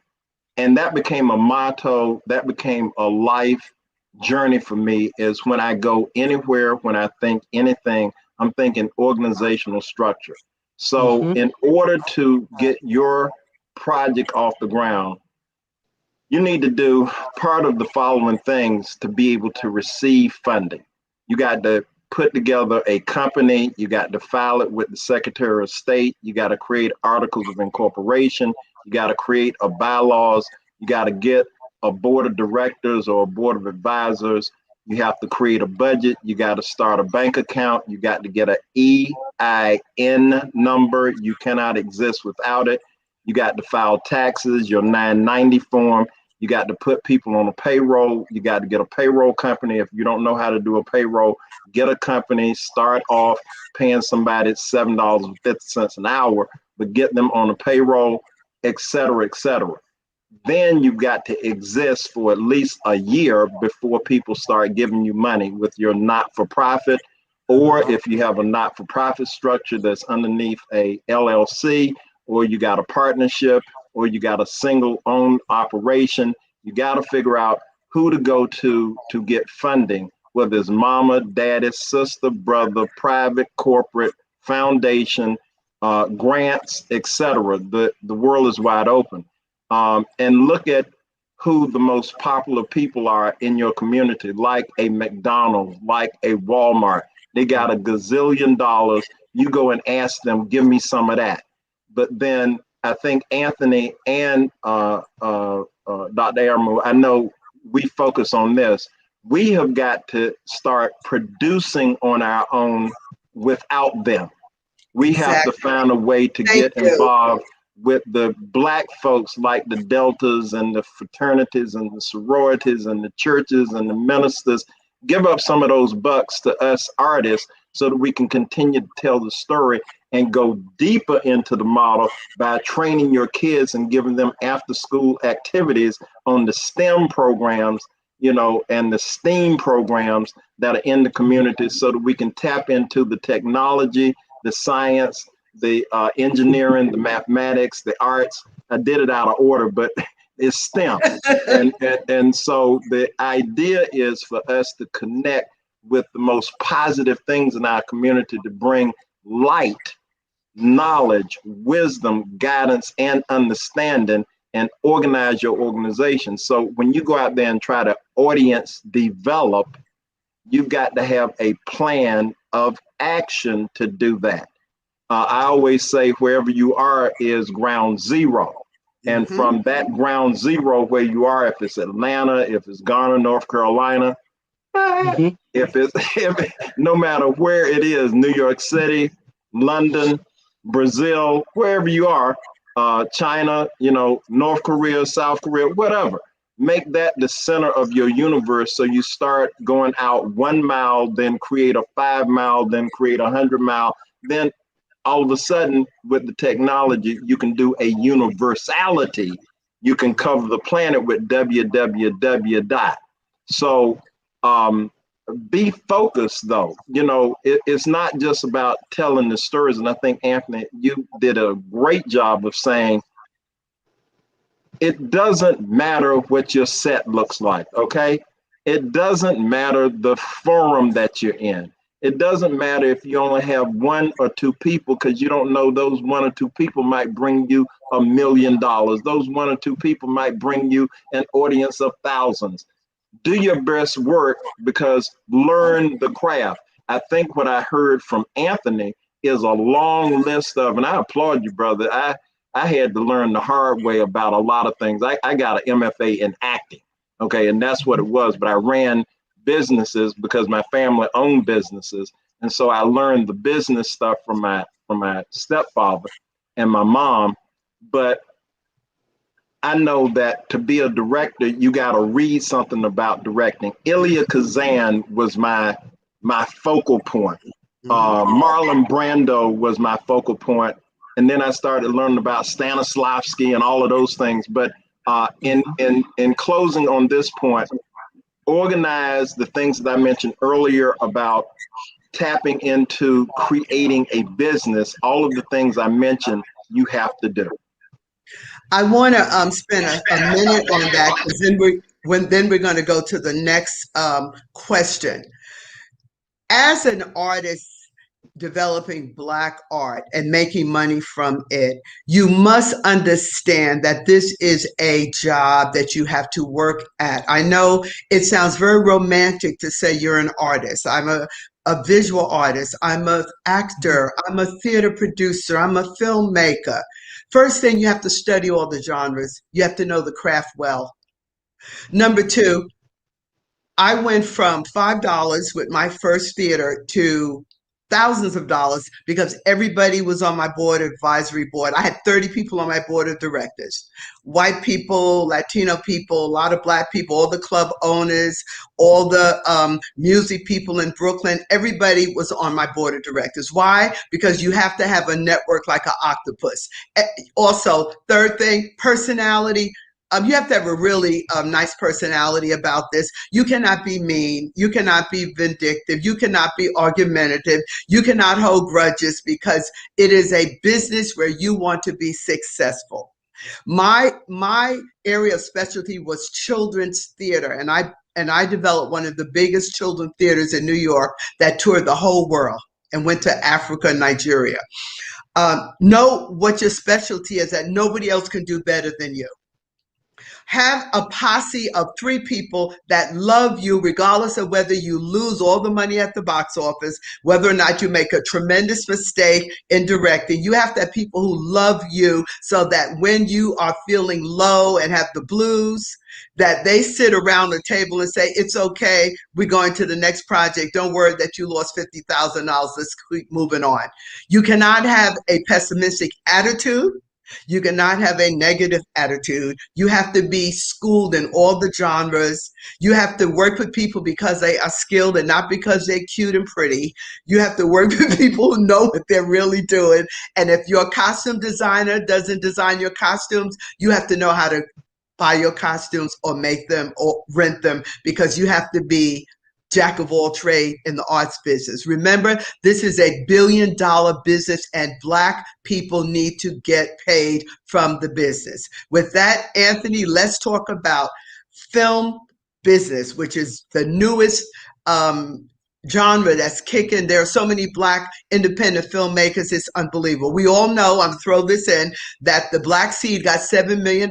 This is a Black woman out of Brooklyn. She spread the money all over the United States. We know that Kenny Leon's True Colors got a grant recently. We know that Spike Lee did She's Gotta Have It, and he had no money, and now he's a big filmmaker. So you can actually go from the minor to the major simply by being focused and believing who you are. Let's talk about the film industry, because I've been doing research all night on the film industry. They make so much money, it's unbelievable. But they have a science to releasing films. Between the 70s and the 80s, they only released blockbusters. Then you know about the Black exploitation period where all the Black movies came out, Shaft and all that. There's a science to this. You have to know what the science is in terms of what Black people are doing and the science in terms of what white people are doing, and you have to find your niche. Go, Anthony. Let's talk about the film industry, the music industry, because that's where you are. Okay. Well, in terms of film, it's a renaissance, and because for so long, like I said before, others have controlled our narrative. So there were only a narrow view of who Black people were globally. You know, we had to be the funny guy or this character or that character, and there wasn't much diversity. But now look at the diversity of storytellers, from Ava, who has one voice, to Spike, who has one voice, and Tyler Perry has one voice, and Barry Jenkins has one voice, and Jordan Peele has one voice. And that appeals to the full scale and scope of who we are as people. And there's more room in that space because for generations, for hundreds of years, our stories, our history was underdocumented, if documented at all. So we have a lot of catching up to do. There's so much to us as a people and our history that has not been reflected. So we're going to be in this renaissance for some time. Exactly. So that's one.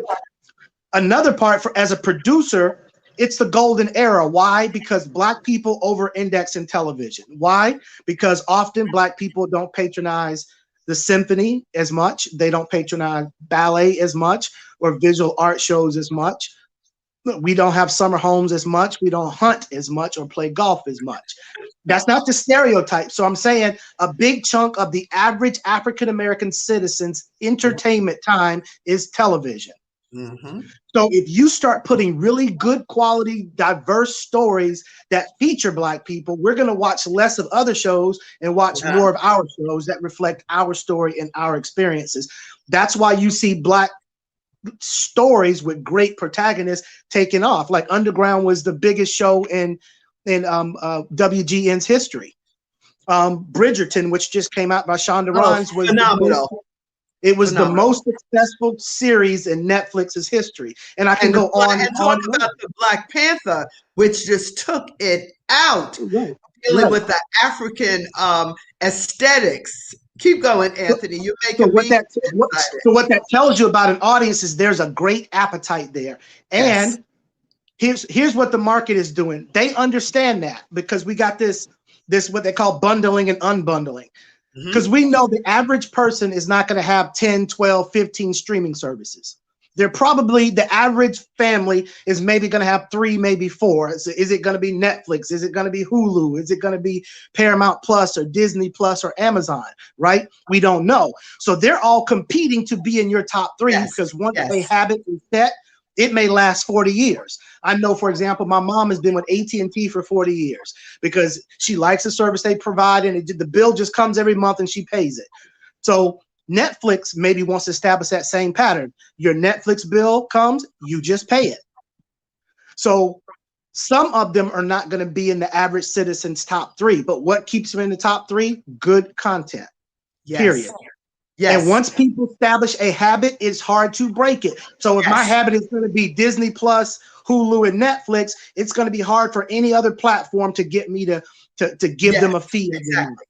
So Herman, Herman, go ahead. So they're fighting for market share right now. And talk about dance and music and art because, because of the internet, art can be sold digitally, so can music. Let's talk about those industries that were totally controlled by Europeans and white Americans, where we couldn't get in, where now we have broken loose. So I did 2 records, and I'm not a music producer, and I did a music label.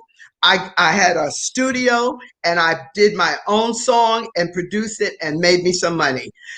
Before I jumped to Herman, you have to have an attorney. Now, guys, I know you're looking at me. I don't have no money. You must have an attorney. I use Kendall Minter, who's been with me since I was 21 years old. He is a Black man president of the African American Attorney Association. He's in Atlanta. He is not expensive. A lot of Black entertainment attorneys are really not expensive because they really give back to their people. Do not go into any deal without an attorney looking at the one-page agreement. Please do not. You waste too much time. They can tell you right off if the deal you're trying to get in music or theater or drama or film is bogus. They can tell you if your investors are bogus because they can vet them in 2 minutes. You got it, Herman. Thank you. Anthony, you brought up some very interesting things. And Aduke, we are talking about how we're influenced by the Eurocentric nature of things integrating into the Afrocentricity that we have, and how does that relate to the here and the now and the marketing? And you alluded to it, Anthony, the streaming and the content, and that goes all the way back to being a great craftsperson to be able to create that. You got to have an intellectual body of people around you, and you got to study enough. I always tell my students, if you read a word and you don't know the word, can't pronounce the word, you now can go on your phone and hit pronounce it. Tell me what it is. Take the time to not skip over things you don't know and learn that so that you can be a better negotiator at the table when you start hearing these terms. The interesting thing that Anthony brought up about the bundling that a Netflix, I know I'm a Netflix guy, and so I like the stories that come there, and it's easy for me, and I've been with Netflix for a very long time, and you're absolutely right. You struck a nerve when you said it's hard for another platform. I'm an ESPN person. I like sports. So I go to ESPN, and I'm sure there are ABC, CBS, NBC, all of them got sports channels, but ESPN captures me.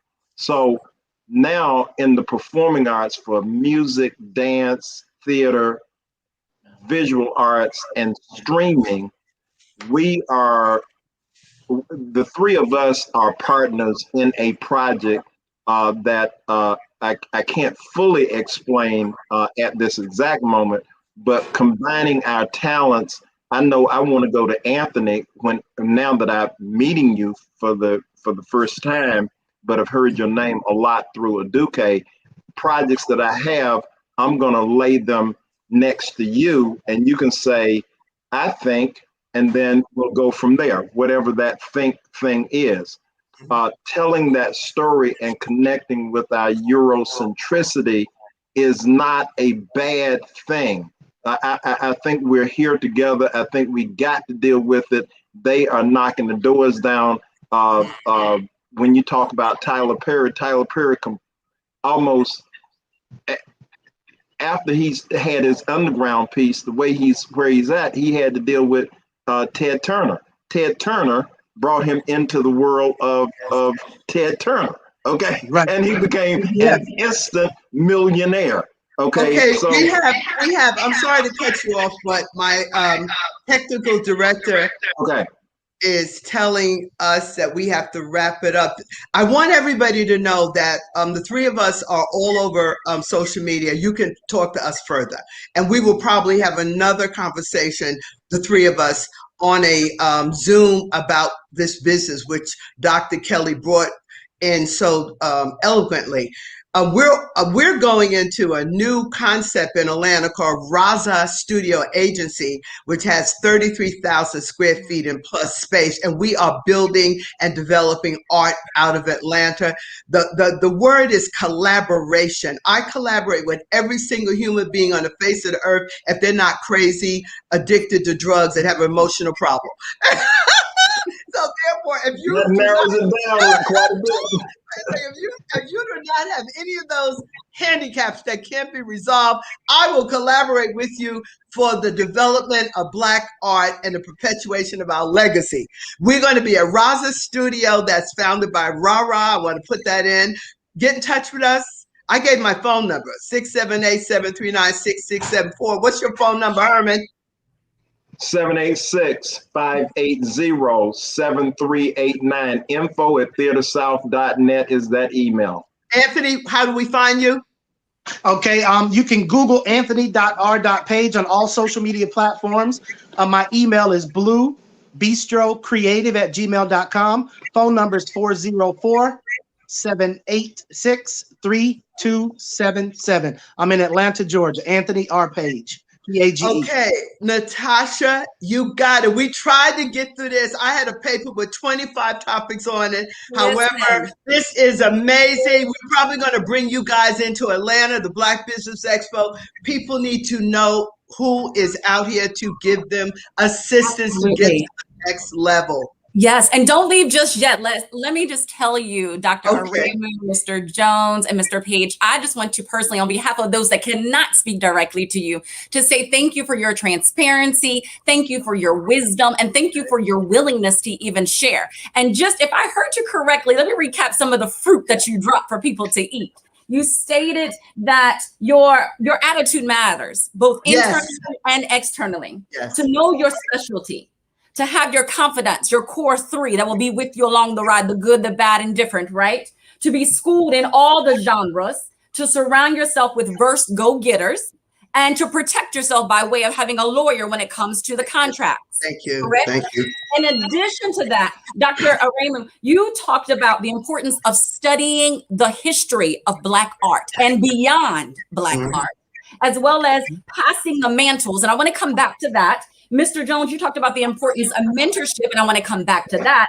And Mr. Page, you were speaking about learning from content to completion, and I want to come back to you when it comes to the exposure that you had growing up to the various aspects and the sectors of the arts. So, Dr. Aramu, very quickly, please inform the people about the importance of passing the mantles and the dangers if you don't.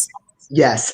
I am sitting here today, my fellow Black people, because somebody picked me up at Hunter College. Dr. Pearl Primus, a famous anthropologist, became my mentor. Congressman Adolphus Towns, who was U.S. Congressman, picked me up. Shirley Chisholm pick me up. I was a little girl. I was picked up by Woody King, Douglas Turner Ward. You cannot do this ride by yourself, but you have to be humble. I was the humble, fabulous little Black girl known in Brooklyn. You must be humble because you don't have the knowledge, you don't have the power, and you don't have the money. So you have to sit at the feet of the mentors and elders so they can help you get through it without getting beat up, destroyed, or taken out. So I believe, and we're willing to pass the mentors. When I do a show, I bring in a lot of young people to work with me. They even come to my house. We sit at my kitchen table. I believe you have to pass the mantle because we did not do all of this hard work for it to stop with us. Thank you. God bless you. Thank you so very much for that. Mr. Jones, sir, you referenced your mother and grandmother being your mentors earlier on. As you progressed on in life, did you acquire other mentors? And can you talk about the opportunities from mentorship? It's nothing like it. After my mom and my grandmother, both doctors, my intellectual prowess went to who can I surround myself with that can help me take one more step up the ladder. And so Elmer Gibson, Organize Your Organization, Larry Leon Hamlin, I'm gonna start a dream and I'm gonna try to complete it. Help me, I will show you the way. And in the interim, you show them the way. Woody King Jr., Dr. Woody King, I talked to him yesterday, 83 plus years and hasn't retired yet. And he introduced me to Sidney Poitier, Harold Belafonte. The list is very, very long. And so mentorship is super important. And in the virtual world that we're in now, internships are available through us. And so if we can pick up interns so that we can share, I've got 3 interns with me now, and they're going through my archives. I got a library that's interested in all of my work. I want to turn it over to them per my children giving me permission. So it's super important to keep climbing with mentors. There's people in my life, and it's a lot of them, that you get a word here, a phrase there, a pearl right here, something comes into your purview and you say, oh, I can use that. And the other thing is you have to flesh out other things to be able to gain more. So the more you study, the more you listen, you gain from all of those things, because you have to have a quiet time to accept a mentor. You got to have a focus on your life's journey. You got to create that plan. That's what the mentors want to see. They will join you if they know that you've got a plan of action. So thank you for that question. I hope I scratched the surface of answering it. You certainly did. Yeah, keep asking audience, those that talk to your pastor, talk to your parents, talk to your cousin. You don't know where it's going to come from. And when you work for somebody, if you agree to that contract and it's paying you $7.50 an hour, work hard. It's going to change. Give yourself into that. You agreed to it. Don't complain. Do the job. If you don't like it, stop the job, go do something else. And then that probably will lead to entrepreneurship. So thank you very much for this time. Eric Kelly, I love you, man. Thank you. I knew Eric. I love you, man. I know you're gonna get back to me, man. You know, please, my brother, give me some love, my brother. Yeah, I've known Eric since the 70s when I was in Raleigh and he was in Durham, and now he's Dr. Eric Kelly III, and I just love everything that he's doing. Please, everybody that's watching, donate to his cause, donate to our cause. We need the funding, but particularly Eric, because this is a powerful journey. Absolutely. whatever information Ms. Brooks gives to say give, pull out your wallet, give $100 today. Eric, you can count on $100 coming from me, sir. Wonderful. Me too. Thank you, sir. Thank you, ma'am. Thank you so much. And last but certainly not least, Mr. Page, again, going back, you referenced how you had been exposed to ballet and playing an instrument and even graphic design and everything in between. How did that impact you personally, academically, socially, and help to develop you into the man that you are today? Well, each one of those was defining moments. I was a part of so many productions that got stopped because of ego. In order to make a successful production, it's such a collaboration. You could be a really good director, but you need good play. You need good actors, good stage crew, and somebody can get to feeling themselves and can distort your production environment. And everybody loses because of that one person's pride and ego. So over time, I learned how to do everything from concept to completion. So when I'm starting with something, if somebody drops out, no problem. It'll take me longer, but I will finish. Period. Absolutely. Because it says it, pride cometh before the fall. So that's what I mean in that sense. It's just I had to learn out of necessity because I got tired of failing because of somebody else's issues. Very good. Hallelujah. Very nice. Well, again, I thank each of you so very much. So on behalf of Dr. Eric Kelly III, as well as the Black Business Network, again, God bless you. May the Lord continue to favor you on your journeys forward. And listen, we're going to meet again, I'm sure, sooner than you think. All right. Take care. Bye-bye. Thank you. Thank you so very much. Blessings.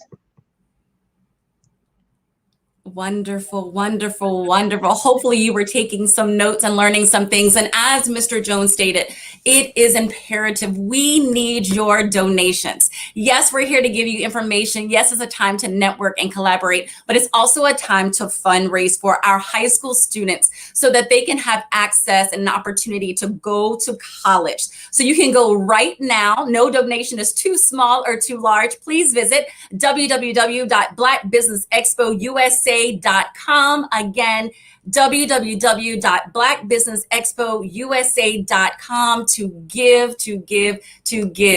And we will be back right away. I'll see you on the other side.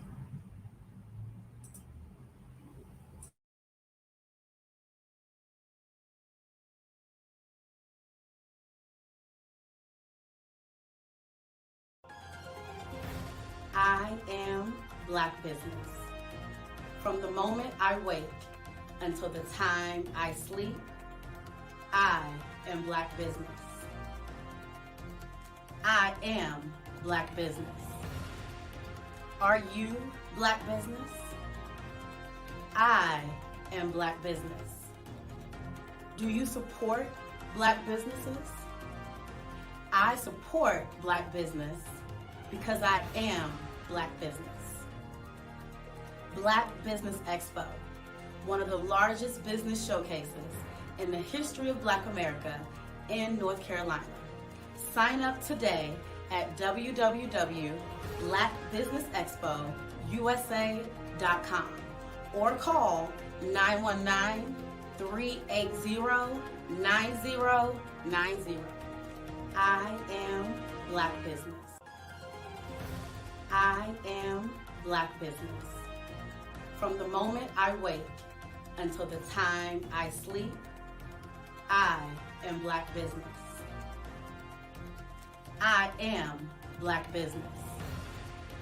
Are you Black business?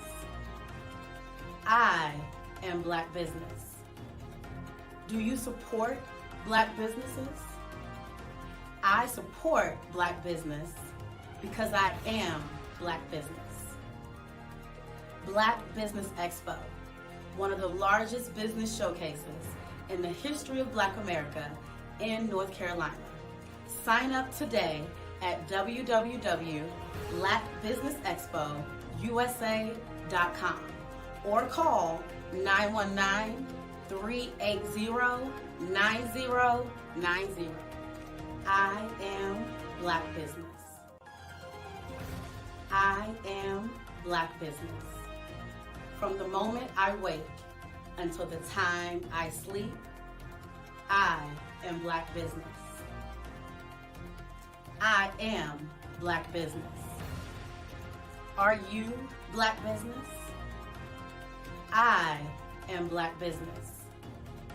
Do you support Black businesses? I support Black business because I am Black business. Black Business Expo, one of the largest business showcases in the history of Black America in North Carolina.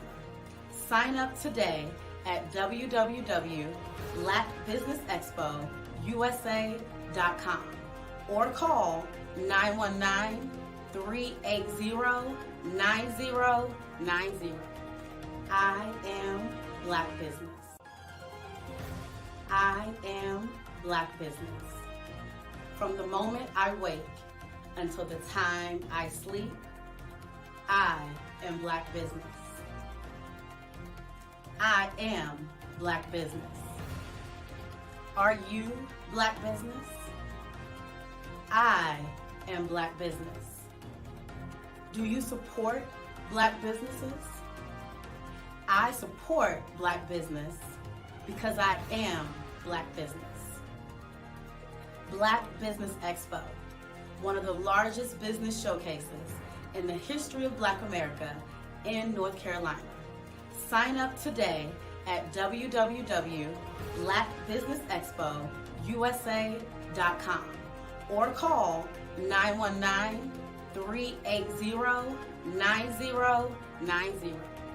I am Black business. I am Black business. From the moment I wake until the time I sleep, I am Black business. I am Black business. Are you Black business? I am Black business. Do you support Black businesses? I support Black business because I am Black business. Black Business Expo, one of the largest business showcases in the history of Black America in North Carolina. Sign up today.